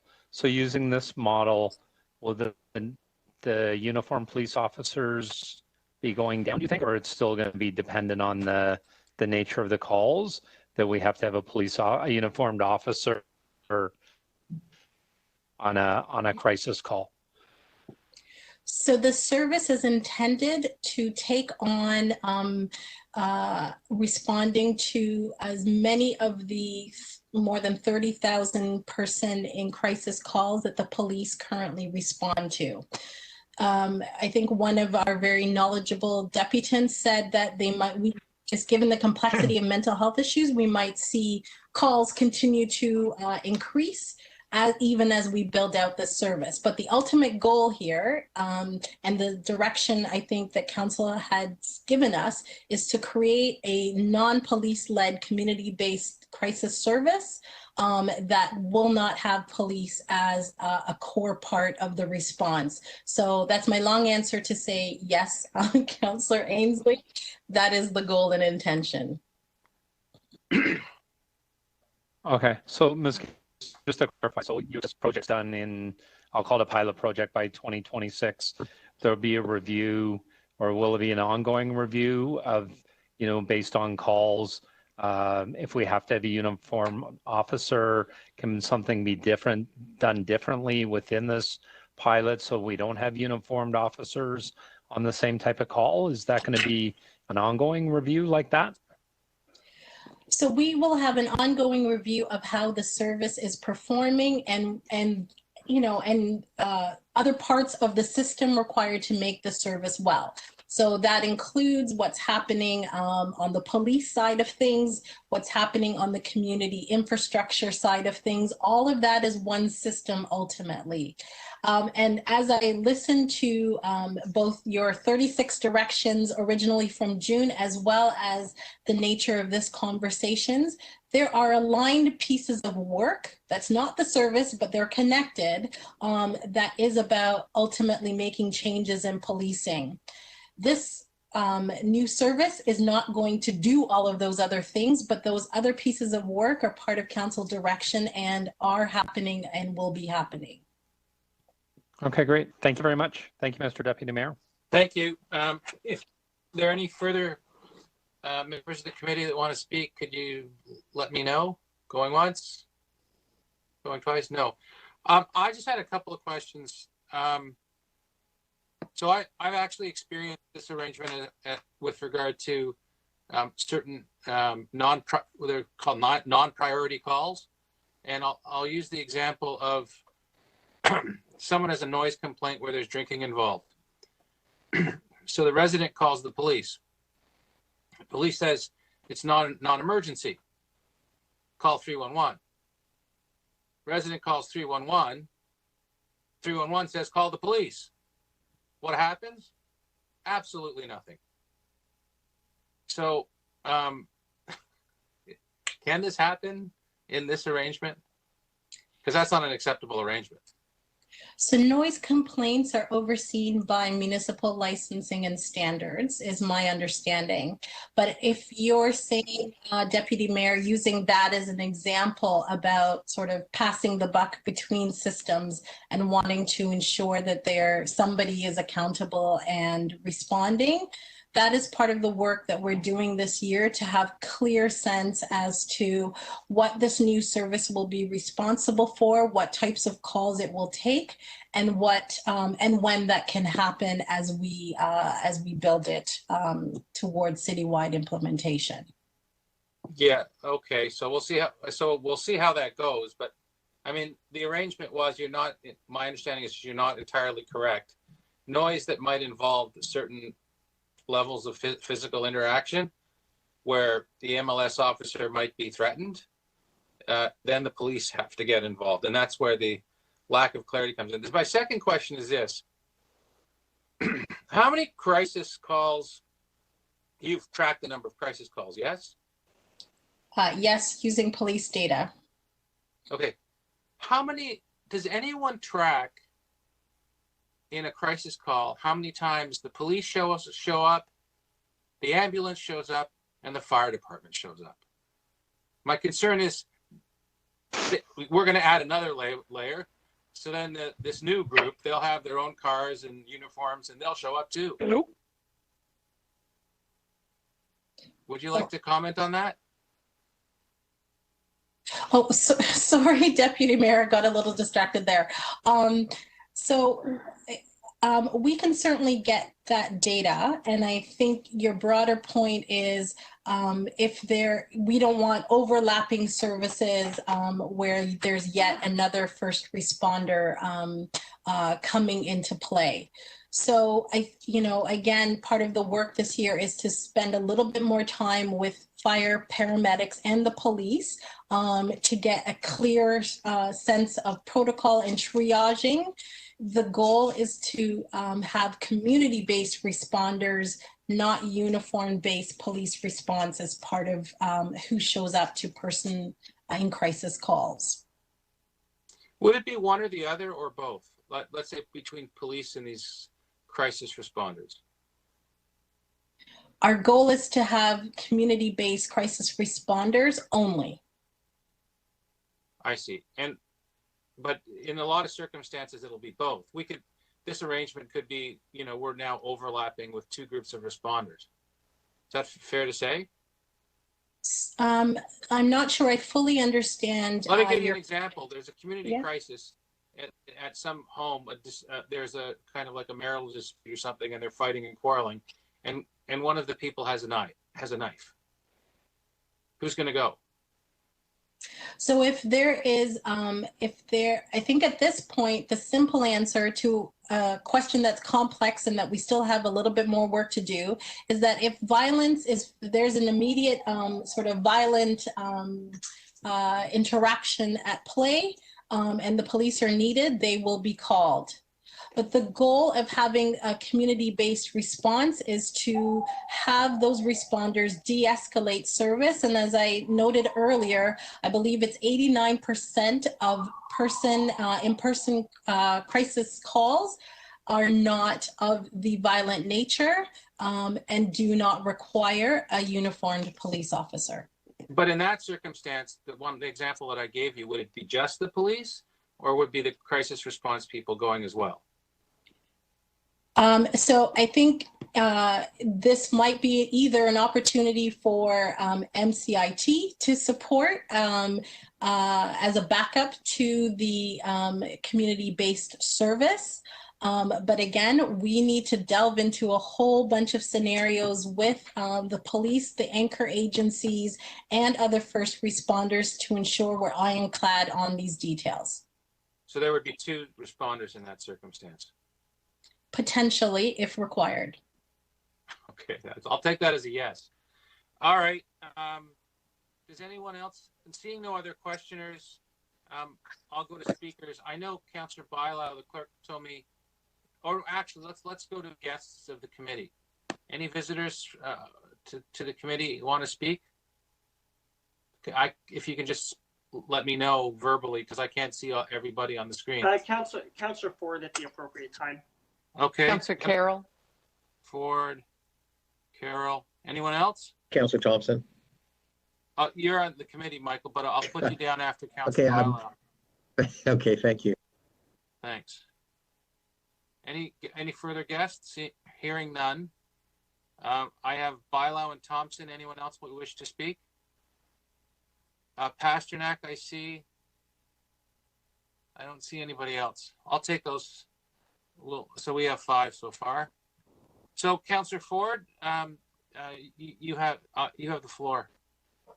Thank you very much, Deputy Mayor. And I'll be brief. The committee has spent a ton of time on this, but rightfully so. It's a very big issue that council kind of took a hold of back in the summer of 2020.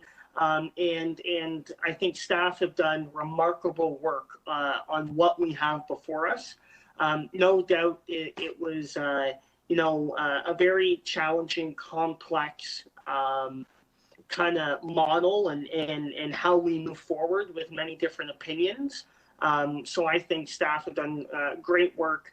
I also just want to give Rachel, who was one of the deputies, just a shout out. I know she's been working with our city staff and her organization on this. So really done great work. And I think it couldn't have come at, I wouldn't say a better time. I don't know if that's the right word, but, with, Bell Let's Talk Day tomorrow and, and our response to the COVID-19 pandemic and kind of stay at home order right now, I think mental health is a really big conversation. So definitely an appropriate time.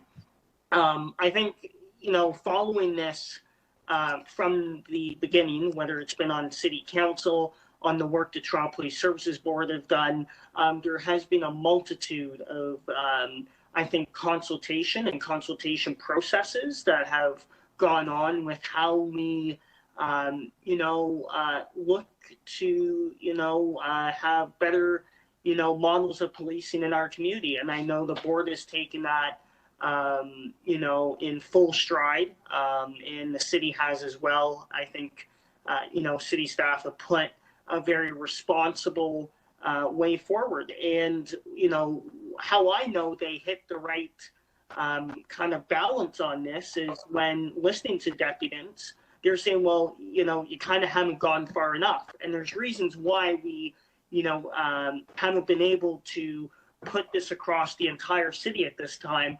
But we do know when people are calling for this, and to do more of this, we definitely did strike the right balance.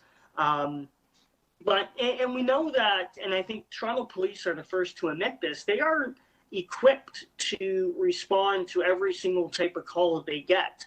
But they've, nonetheless, people know that if there's an issue, if there's a crisis happening, you call 911. So I think there's a big learning curve that has to happen and a big education campaign, which is a part of this.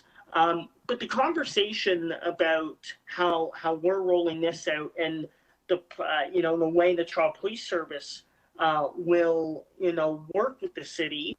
To date, it has been, from my understanding, a very lock and step kind of process, and the police have been there and fully support this model going forward. And they've done it to as far as, and I know we had this conversation at the board meeting just last month around a proof of concept around having, and we spoke about this in the budget as well, about having a proof of concept around crisis workers in the 911 call center. So when these crisis calls come in and it can be de-escalated to more of the community crisis support service, we're going to have that integrated in 911, which I think is a big benefit. The 11 additional MCIT teams that we've invested in, mind you, with the police budget coming at a 0% increase and us filling a $46 million hole on the police side, we reallocated within existing police resources 11 additional MCIT teams to get out across the city 24/7, 365 days a year, which, isn't the perfect answer. And I think we've heard that from the community, and that's what we're talking about. But it is one thing we heard from communities during our consultations, whether I've heard at the city or the police consultations we've done at the board. So it's definitely a responsible way to move forward. I eagerly look forward to supporting this in my community, and I'm excited to see, how this model proceeds. I'm going to be following it closely. And I do think we're going to see some positive results out of this. So I will leave my comments there because I'm running out of time. But thank you to staff for the work you did on this. Thank you. Councillor Carroll. Sorry about that. Thank you, Mr. Deputy Mayor. With a limited amount of time to speak, I thought, I got to cut out a whole bunch of this. But, one of the things I was going to do was talk about the CAHOOTS model, just to paint a picture for people. We're going to build our own model out of this pilot. But a lot of the questions that I hear councillors asking, you can have some faith that all of this is possible by looking at that model. And I myself, after the summer, had to do more research into it because I thought, what the heck is Eugene, Oregon? That sounds like a place like Tudorville. What could they teach Toronto? But it's important to note that, tell me if this sounds familiar. This is a city, yes, it's not 300, it's not 3 million people. It's got 175,000 in it. But over the last 10 years has experienced rapid growth, has a record-breaking amount of homelessness, and a serious problem with mental health crises and drug abuse. And is because it's the county seat in Oregon, it's the Lane County head seat, people tend to gravitate there for service. Sound familiar? Sounds very familiar to me. Well, here's the thing to note. We can't quantify this exactly. I wouldn't ask Ms. Campbell to do that now. But the reality is where they've taken an alternative approach to dispatching 911 calls for things like crisis counseling, suicide prevention, assessment and intervention, conflict resolution and mediation, grief and loss crisis, substance abuse crisis, housing crisis, non-emergency medical care, resource connection and referrals, something our police officers are always made to do when they have the least amount of time to do it, and even in some cases disputes having to do with transportation services, which our constables are always having to do. Those are the types of things CAHOOTS does, and what they did last year was respond to 24,000 911 calls, and of these, only 150 required backup from police officers. And so the savings in that 1 year alone in that small town of 175,000 is estimated in an exhaustive study, because after 3 decades, they thought they should do an updated study. The savings annually were estimated to be between $8 and $12 million in that 175,000 populated town. What makes it work is a good relationship between cahoots and police. A willingness to change has had to evolve over the 3 decades, and it didn't at first. It's got there with hard work, but we've never started the hard work, and we have to start it somewhere. I suggest that it's now. Thank you very much. Are you finished, Shelley? Well, I'm mindful that you wanted us to speak for 3 minutes. Okay. I had one other comment about 911, but I'm going to save it for council, given the motion of executive to limit to 3 minutes. Okay. Take it into committee. No more guests. Councillor Bylau, I think you have a motion. Thank you, Deputy Mayor. Yes, I do have a motion, and the motion is actually to have it on the guiding principles of this report that the Community Crisis Support Service is going to be the primary first responder for mental health crisis calls. I was a little bit surprised by this not being one of the guiding principles. Should be, in my opinion, the first one, because I think Councillor was firm on this. And I'm a bit more reassured by the answers that I got today that that's the case, but I think it is important that we ensure that that's the case, that we are creating a unit to be the first responders. That's where we want to get. So I think that it just makes sense that it is part of the guiding principles to create this unit, to create this project. So I would like to have your support to have this included, because if you read the report, it is not there. And I think it is important that we affirm that. I think when we had this conversation, had this vote at council, I think what we heard from many communities around the city was a request to rethink how we do public safety, how we do community safety. And that is why I think staff did a lot of work. This is, important work that is in front of us. But I do share some of the concerns and opinions that were brought by many deputants today. I think that the focus just on mental health, and I do understand the capacity to need to scale up to then address other areas such as homelessness and domestic violence and so on that we asked to be addressed. But I would like to see more of that plan. So I'm hoping that in the near future, the future report is going to show us that plan on how to address that.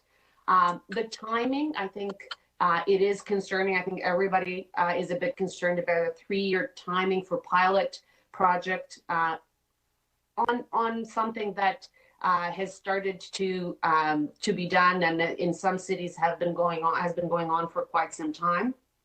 I did have some concerns because I didn't see anything saying that we're going to report back, and I was going to move a motion on that as well, but Denise just shared that this is going to be reported annually, which I think it's important. This is a big thing for us. This is, I think, a major piece of work that we're doing, and I think it is important that council is involved and council is following the work and giving guidance to our staff. So I'm happy to see that going. And the last one is the connection and the relationship with 911.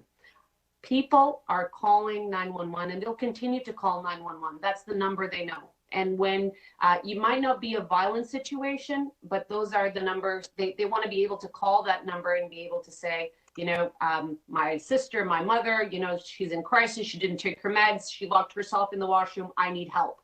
They just want to be able to call somebody and know that not necessarily the police is going to be there. I think it is important to have an alternative number because not everybody is going to be able to feel comfortable calling 911.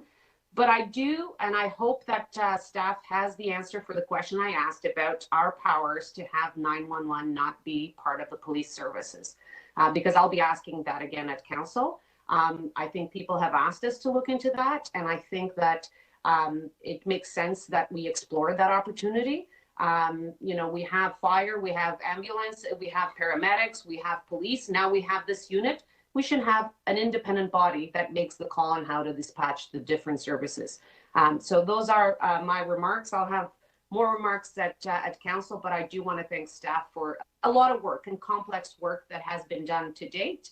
And I think they're looking on us just to continue to receive some more guidance on a few areas, as I could hear in Denise's comments that she said it's up to council on a few areas. So I think that discussion at council will be also an important one for us to have. Thank you. Councillor Thompson. Thank you very much, Mr. Deputy. I want to first of all begin by thanking all of the deputants who came to speak to this very important issue today, and certainly to thank the staff. But I also want to thank my colleague, Councillor Carroll. Councillor Carroll and I know the mayor's staff spent a lot of time in the summer dealing with these issues. Councillor Carroll was very adamant that we needed to focus attention on this specific area of the police reform that we were trying to respond to. And I remember Luke Robertson and I and Councillor Carroll sitting in the room, and we thrashed through this, and we realized how important it was.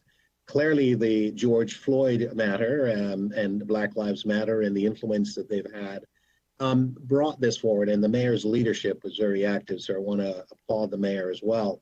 And so this has come through that discussion and the report recommendation that came from council. I believe it was in June. I think it was in June. My dates now, Mr. Chair, are sort of rolling one into the other. All the days seem to be the same. So I want to say that the recognition as former members of the Police Service Board, Councillor Carroll and I, have been there and have been working through this with the Police Service Board on this very important issue. First of all, there was a recognition that this was and is a problem. And Councillor Nunziata and I as well on the board, we were focusing our attention with the police, recognizing that the police weren't the best people to call to these challenging and difficult times when people are having mental, health crisis and so on, and they were not properly trained. And even with respect to the MCIT, and we heard from Ms. Campbell with respect to how that structure in terms of who's a first responder and the PRUs as being the second, and they're not well trained either. This report is seeking to address a fundamental problem. It's interesting, Mr. Chair, that when I was on the board, we were looking at Minneapolis, Minnesota, some of the good work that they were actually doing there with respect to people in mental health crisis. Yet we have George Floyd. And so we know obviously that model wasn't working. We know with respect to the Kahoot model, and Councillor Carroll sort of touched on it in terms of some of the expenditure and so on. One of the other things that happens in terms of the benefit of the Kahoot model, in terms of the $8.5 million that they have realized, it seems to be an annual amount, is also an amount of about $14 million in terms of benefits that they have realized with respect to the ambulance and emergency treatment in terms of benefit. And so we have to recognize that as we look at costs, because it's going to be a big issue, because I think we need to look at what the police are actually doing, and through the questions that Councillor Ainsley has asked around the cost of where will we see the benefits. We have to realize that the savings there has got to be invested in this particular area, because we can't both invest in the policing as well as investing in this particular branch. It's not enough. And I do think that the community groups are going to play a great role with us, because they already been doing a lot of work in this area. We have to figure out how we can invest in the work that they're actually doing. And so I'll have more to say at council on this, but I just really wanted to reinforce my support for the item in front of us, and thank the staff. And finally, just to thank Ms. Denise Campbell for the work that and the work that she's done, Corey Lynch and others, that the great work that they've done in terms of the report that we actually have in front of us. So thank you very much, Mr. Chair. Councillor Pasternak. Thank you. Thank you, Mr. Deputy Mayor. I would like to echo those thanks of staff for the work on this file, and we realize it's an evolving process and a lot of work has yet to be done. I heard through the deputants that there was a frustration that we're not going fast enough, and that we're not spending enough money, and they're right. When it comes to mental wellness, it is never enough, and there's always a shortage. It is one of the most crucial medical health policies around, and yet it never gets its deserved level of funding. But as a pilot program, I think we have to take this very seriously. If you look around the city at things like our youth hubs, our free recreation centers, which were originally called priority centers, the modular emergency housing, the student nutrition programs, the welcome policy, these are established core policies of the city now that all started as pilot programs. And they started as pilot programs because we wanted to make sure we got it right. So we started it off with some kind of a roadmap, a template to council. We gave it seed funding, and then the staff reported back on whether it was working or not. And if it was working, we would fund more and we would expand it. So sure, it is starting off small, but at the same time, it has a great opportunity to grow. I think it's also important to realize that when we look for partners on this program, that telephone crisis management is quite different than appearing in person at someone's doorstep. And while telephone crisis management is crucial as part of a selection of responses to mental illness and crisis in our communities, it is not the same as appearing at someone's door, and the skill set is totally different. Also, we have to look very closely as we go forward on medication management, as many of these calls are a result of medication management issues and how we deal with that, whether it's unfulfilled prescription, whether it's too much prescription, and what level of role that EMS plays in following our crisis management team if a hospital visit or transport is required. And of course, when we pick the teams to go out, whether it's through a third-party agency or whatever the model is selected, their safety is very important. We want to make sure that this program provides the safety to the people we're sending out, as well as ensuring the safety of those who are having a medical crisis. And finally, I would say, healthcare is a provincial and federal jurisdiction through the Canada Health Act, through our Constitution, and they are on record of saying that mental wellness is a key deliverable that they'll be funding in the years to come. It's very important as this program grows that we get partners both at the provincial and federal level, and that way it'll be the program that we want it to be. Thank you very much. Thank you, Councillor. Councillor Ainsley? Thank you, Mr. Deputy Mayor. I want to begin by saying I'm fully supportive of this program. I have 5 neighborhood improvement areas in my ward in Eastern Scarborough. I know this program is going to be very welcome by my residents. I want to thank staff for all their hard work to date on this. I appreciate all their diligence and research and putting this together. As staff said, it's going to be an evolving program, which, as I said, is going to have a lot of benefits. But at the same time, I think that we've heard from the community and we've heard from the health experts that this is a health-led program. It's for people in crisis. As we move this forward, I do think it's important that we continue to review the costs of it, the implications of those costs, but also how it impacts on the police budget. I think that we've heard loud and clear that if we're going to be spending money on programs like this, the people that vote for us, that pay their property taxes, expect to see a corresponding reduction in the Toronto Police Service budget. So once again, I want to thank staff for all their hard work, and I look forward to seeing this program being rolled out. Thank you. Thank you. Any further speakers? Hearing none, we'll take the motions in the item. I think we just have the one motion from Councillor Bailão.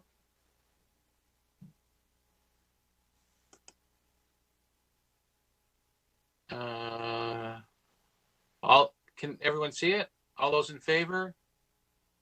Opposed? That's carried. Item is amended. All those in favor? Opposed? That is carried. We're going to move on then to item EX 20.2, advancing the Smart Track Stations program.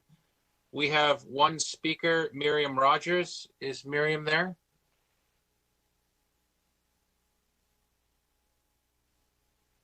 Hello, Miriam? Going once? Going twice? All right, we will therefore, because there are no further speakers, take the item into committee. Do we have questions of staff? Yes. That sounds like Councillor Thompson. Yes. All right, go ahead, Councillor. Thank you. Through you, Mr. Chair, to staff,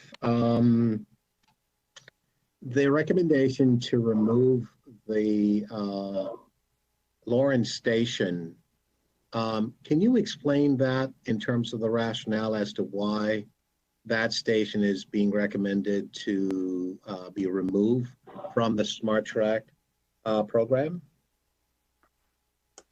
So I'll start off with this through you, Mr. Chair. It's and to Councillor. The reason why the Smart Track station was removed, as you're aware, there is now a new station, a Lawrence station on the Scarborough subway extension that is being fully funded by the province. And the close location of the two stations, there wasn't sufficient volume to justify the two stations being located near each other. So the result was that a decision was made that the Ontario Line Lawrence Station, which is again fully funded by the province, would be the one that would remain. But I will gladly share this with my colleagues over in planning if they have any further comments. Okay, Councillor Thompson. I'm just wondering if planning was going to comment, because this is an area at Midland and Lawrence where there is a proposal for a tremendous amount of development that's going to take place there. So I'm just wondering if planning had any comments on that. Does planning have any comments? Through the chair, Councillor, you are correct that there is development happening in the vicinity of the GO line at Lawrence and Midland. But as Derek noted, there's not the case for having two stations. A large driver of ridership at either of the stations is the Lawrence bus. The other thing is that so the people will get on and off the bus at whichever station is there. The other thing is that the province is pursuing transit-oriented development opportunities at all of the stations that they're developing. So there may be other development there. Okay, fair enough. I do have a couple more questions to ask. Recommendation number 8A, it says it looks to authorize the permanent closure of any Smart Track transit lands that are, I guess, abutting or close to public highways. How many highways are there, and what would be the permanent closures under this program? Where would those highways be closed?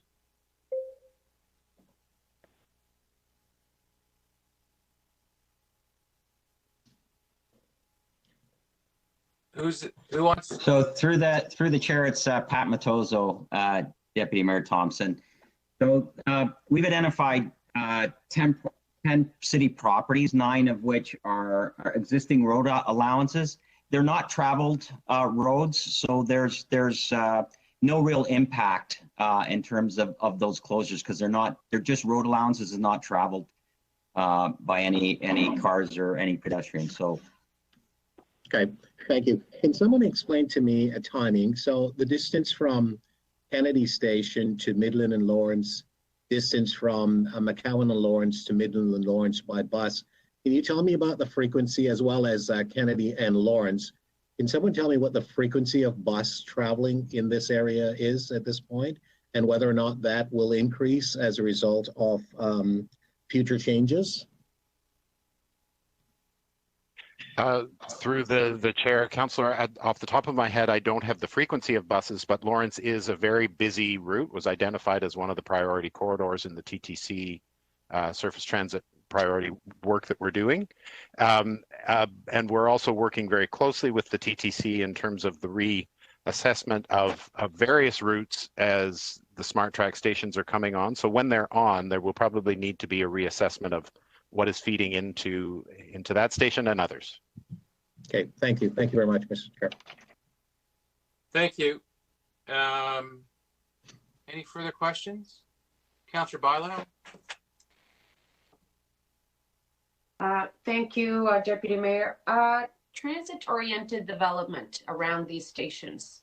Are we going to hear back on the process that and the city is involved in those conversations on our stations? I mean, these are our stations. I understand subway might be a bit different, but these are our stations. Through you, Mr. Chair. Yes, Councillor. Sorry, Deputy Mayor. We will be reporting back with process on the TOD approach in subsequent executive meeting. Okay. With regards to the St. Clair, I noticed that you mentioned that there's an opportunity to add the St. Clair Transportation Master Plan to the RFP. When can we get confirmation of that? Through you, Mr. Chair. Sorry. Through you, Mr. Chair, Deputy Mayor Bailão, the St. Clair Master Plan TMP has already effectively been added to. Sorry, can you not hear me? No, who is speaking? Sorry, it's Shalin Yaboa from the Transit Expansion Office. Thank you very much. Sorry about that. Through you, Mr. Chair, the St. Clair Master Plan TMP has already effectively been added to the delivery of the St. Clair station. In principle, we are just now going to follow up with an actual formal agreement that needs to be negotiated, but it will be delivered with the station. Okay. Would you be reporting once you get that agreement in terms of timing as well? Will you be reporting on how that is proceeding, or? Through you, Mr. Chair, yes, Deputy Mayor Bailão. Oh.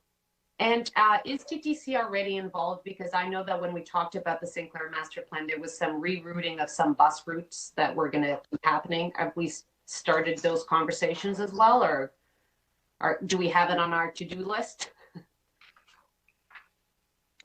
Through the chair, the TTC. Oh, sorry. Go ahead. No, go ahead, James, please. The TTC has been involved in the design of all the stations to ensure that they work for the connections between TTC routes and Smart Track. Perfect.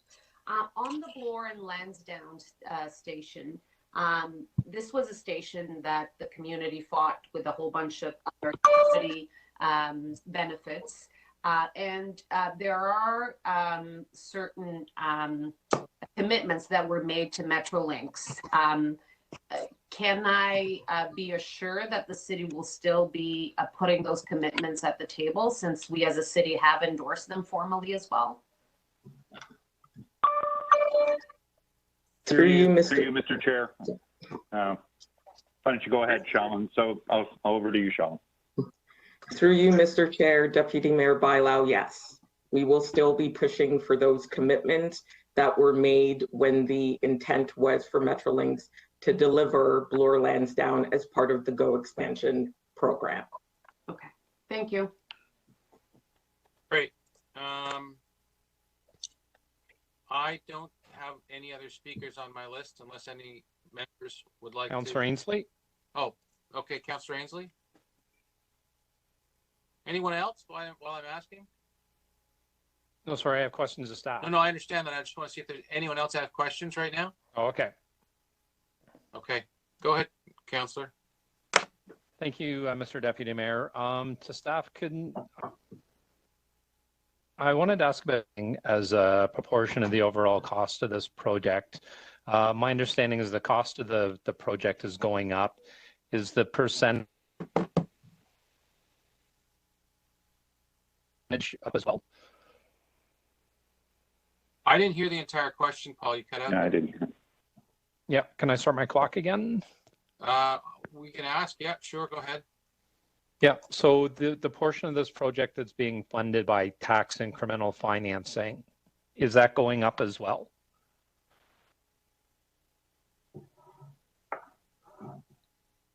So through you, Mr. Chair, perhaps our finance folks can answer that question. Got anyone here from finance? Through you, Mr. Deputy Mayor, it's Andrew Flynn from Finance. At the present time, the functions or the breakdown of the financing has not changed, so the tax increment financing is still the same. Thank you. The percentage of it is It's still the same. okay. And the questions around the Lawrence Avenue station. My understanding that if this station remained in the smart track, it would be built by 2026. Sorry, I didn't hear the question. Can you please repeat it? Paul? Councillor Ainslie? Yeah. Can you repeat the question, Councillor? Yep. Can you hear me? Yes. Yep. The Lawrence Avenue East Station, if it remained in the smart track plan, when would it be built by? So through you, Mr. Chair, if the stations right now are contemplated to be completed by 2026, the 5 stations that have been identified based on the schedule that's been provided by Metrolinx. Yeah, so 2026, and we're taking this out, we're kind of putting ourselves in the hands of the province that they're going to build the Lawrence and McCowan station, correct?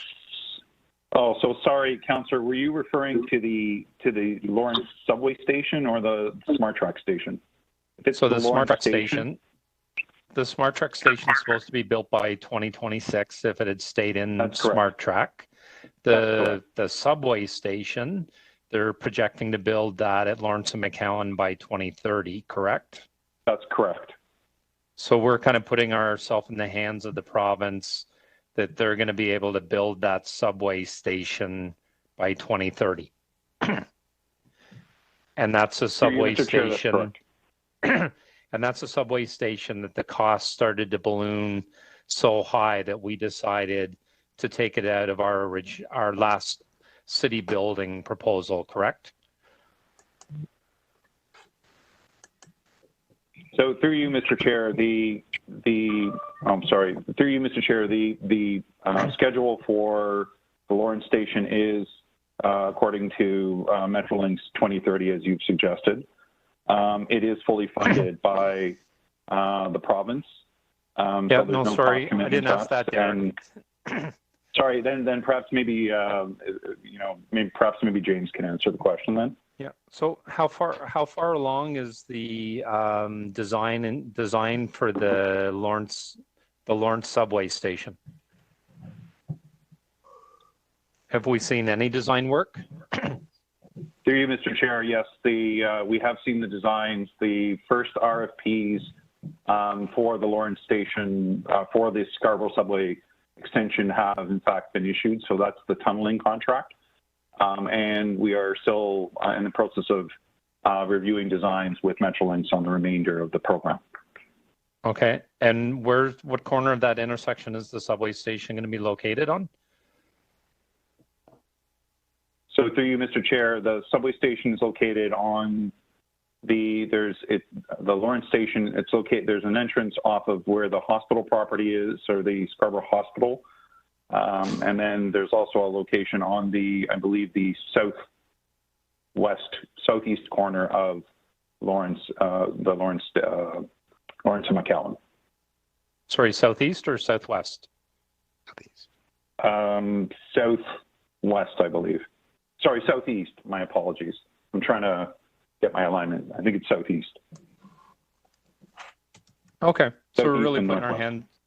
Okay, so we're giving up this station. It's probably going to make the commute longer for people, and hopefully they'll build the station on time at Lawrence and McCowan, is my understanding. In a nutshell. Through you, Mr. Chair, that's correct. Okay, all right, thank you. Thank you, Councillor. Further questions? No? Do we have speakers on this item? Councillor Thompson. Anybody else while I'm looking for speakers? Ainsley? Ainsley? Anybody else? Sorry. Okay. Okay, great. Let me know if there are any others who want to join. Councillor Thompson, you have the floor. Thank you very much, Mr. Chair. Mr. Chair, in some respects, there'll be many people in my community that will be very happy. And in other respects, there'll be many people in my community that will be very sad. The people at the Midland and Lawrence area where I've heard from staff will be more development taking place will be very unhappy because the expectation is that a smart track station was going to be put in place to replace the SRT that will be obviously obsolete. The people in the vicinity of Kennedy and Lawrence were also expecting to have a smart track station. I don't want to be critical of a smart track program because I actually believe that this is a very good program for us. One of the very first questions I asked at the executive committee in 2015 was whether or not the smart track station would be displaced as a result of the development of the subway station at the intersection of McCowan and Lawrence. I believe the answer was no, that wouldn't be the case. That's what I believe the answer to be. Myself and members of the community have been working to ensure, in fact, I know staff have come to us to talk about how the buses were going to integrate in this station, not necessarily going into the station, but how the overpass would be elevated and would be reconstructed to allow for people to be able to get into the station and buses to stop by, to lay by, and to provide obviously a frequent and reliable way of allowing people to embark and disembark from the bus. It's going to have an impact on residents in the community. I know that the TTC did provide me with some information around timing from Kennedy to Midland and Lawrence and Kennedy and Lawrence and so on. The distance between McCowan and Lawrence is about 2 kilometers, so it is quite a sizable distance. And in as much as whether or not it's 2030, 2029, or 2031 when the McCowan station is built, it's going to create some impact. But I guess at the end of the day, there is a large number of people in my community that want to see the expansion of the 3 subway stops that will be expanded on the Bloor Danforth line into the heart of Scarborough Centre, the town centre core area. At the same time, people want to see the smart track because to the north, people will have access and so on.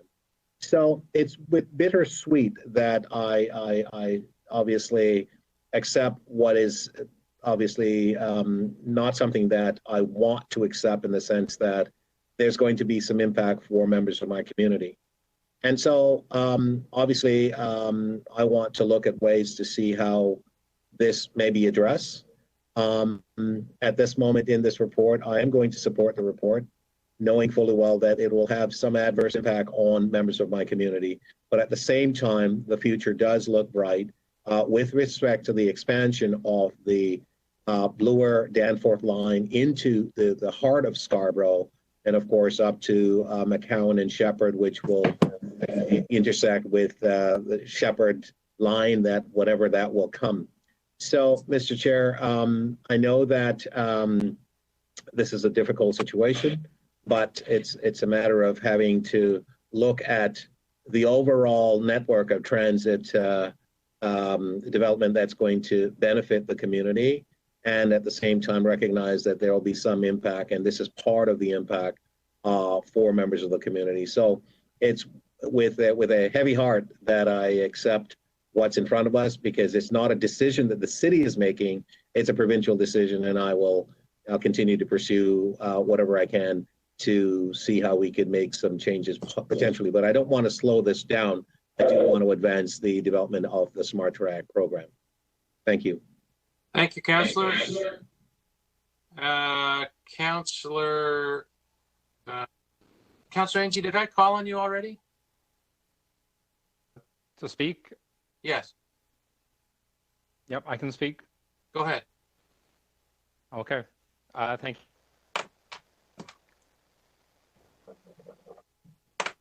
you, Mr. Deputy. And the western edge of it is at Lawrence and McCowan. So I'm fully supportive of the smart track process.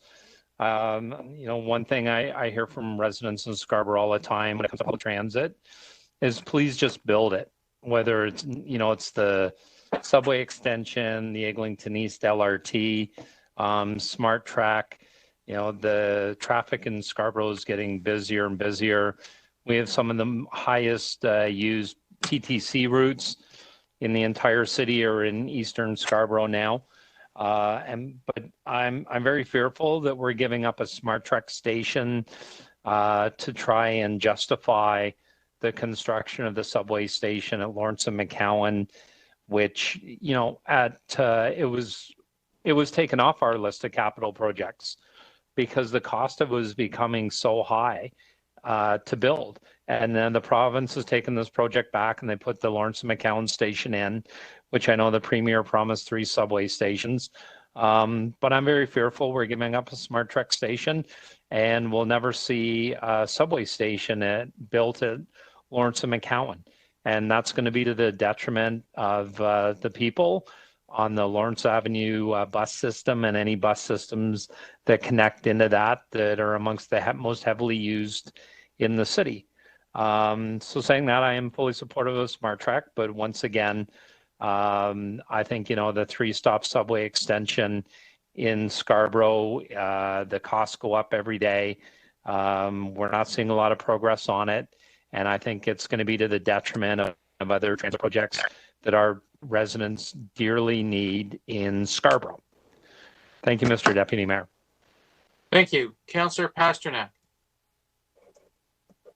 Thank you, Mr. Deputy Mayor, and thanks staff for this report. I think it's great. I think it's fully supportable. The paradox about GO Transit, when you look back at its history, back to the mid-'60s, when it started with seed money of $9.2 million to start establishing rail lines on some of the CNR rails, Torontonians looked in puzzlement as these trains went through its neighborhoods with very few opportunities to get on them, if none, in the early going. It was generally a regional train system to bring residents or workers from the outer suburbs into Toronto and back. And that's really that was the business model, that was the structure. And there was really no opportunity for Torontonians to leverage it, unless of course they were going to some of these other locations to visit. They certainly weren't living there. But Torontonians were paying and paying big. Our contribution to the regional operating costs, if my notes are correct here, are in the $60 million range. And yet there was very little opportunity for us to get on these trains. And what Smart Track does is it builds inner city, inner urban train opportunities. And I can say that I've ridden the one from Downsview to downtown. And it is absolutely remarkable. I mean, it was fun because riding rail was fun, although I guess if I did it every day, it wouldn't be so fun. It was efficient. There were obviously no stops in between. It was relatively busy, which was nice to see. A lot of people got off at Downsview Park Station because they were connecting with the subway. It ended up at Union Station, and then I walked up to City Hall. And if this is the beginning of adding more urban stations, not only is it to give Torontonians more commuter options, but it takes pressure off our existing network of subways and buses. It gives people more options. And what we have to do going forward is making sure there's more integration between the TTC and the Go Train or Smart Track system. But I think this is excellent. It's not cheap. But you leave transit, you get 30 years behind on high-level transit building, and it's never going to be cheap. It's going to be expensive, but it's an investment. It's not a cost. It'll pay dividends in the years ahead, and I think it'll be Very exciting to try out these stations, get on the train, and travel around. Thank you very much. Thank you. Councillor Bylaw to speak. Thank you, Mr. Chair. I do have a motion on this item. I will be supporting the report. I think this is part of a transit network expansion that we have at our city, and I have a significant amount of these stations in my area, and in a significant investment in the West End, and so we're seeing it not only as the station that is going to connect with the GO lines, but most importantly, how this is going to connect residents with other forms of transportation and create mobility around the city. So particularly pleased to see the report, including the St. Clair Transportation Master Plan at the construction at the same time as the St. Clair Station. When you look at that entire neighborhood and the potential to create transit-oriented communities and complete communities, to have a job center in there, to have not only the station, but actually connecting with the bus network, connecting with cycling infrastructure, it is very exciting for that neighborhood. And it will bring a level of connectivity that it doesn't exist today. When we talk about the Bloor and Lansdowne station, and you've heard me speak about this issue several times, because the Davenport Diamond and the construction of the Davenport Diamond was something that my community fought hard. And this station was part of the commitments that the province had done to the city, because it was part for many years as part of our official plan, but also to the community. But so was the connection of this station to other parts of the ward, to connect with the TTC station, to connect with the West Toronto rail path, to connect with the public realm that is being done under the Davenport Diamond. So that when we're doing these stations, we're actually creating mobility and connectivity between our TTC, the Smart Track GO stations, cycling infrastructure, pedestrian infrastructure. It is really important that as we're planning for these stations, that this is done as well. And it's being done as well in King Liberty. So King Liberty is not only serving the King Liberty Village area, will be serving West Queen West, because as part of that station, there'll be a bridge that will cross from the West Queen West, alleviating the Queen Streetcar, which is also under a lot of pressure, as you know, anybody that uses the Queen Streetcar coming from the west understands, and the King Streetcar, and creating that connection for these two communities to have access to the station, but to have a bridge as well that will, again, connect to our West Toronto rail path. So when these things are done, you could probably cycle through all these communities, take advantage of transit if you so decide to, enjoy the communities, or get off the transit as well, and enjoy the communities through trail paths, through mobility as well. And so I'm excited to see these stations move forward. I want to ensure that, again, these projects, as I talked about here, are included in the scope of work, because they will be making for better stations at the end of the day. So thank you for your support in advance. I hope that I can count on your support, just to ensure that staff continue to ensure the Metrolinx delivers of what they had committed around the Bloor and Lansdowne station. Thank you. No further speakers? Seeing none, Mr. Deputy Mayor, sorry, I don't think you can see me because I've been here for a while, watching you do such an admirable job chairing the meeting, but I would like to speak if I could. Sure, and I'll pass the gavel. Well, no, you can wait. You can finish the item if you would, and but I'll just speak just because I can do that if I can. First of all, I would like to just say that, of course, I'll be supporting this this report and what's contained in it. You know, I want to, on the one hand, join Deputy Mayor Thompson and Councillor Ainsley in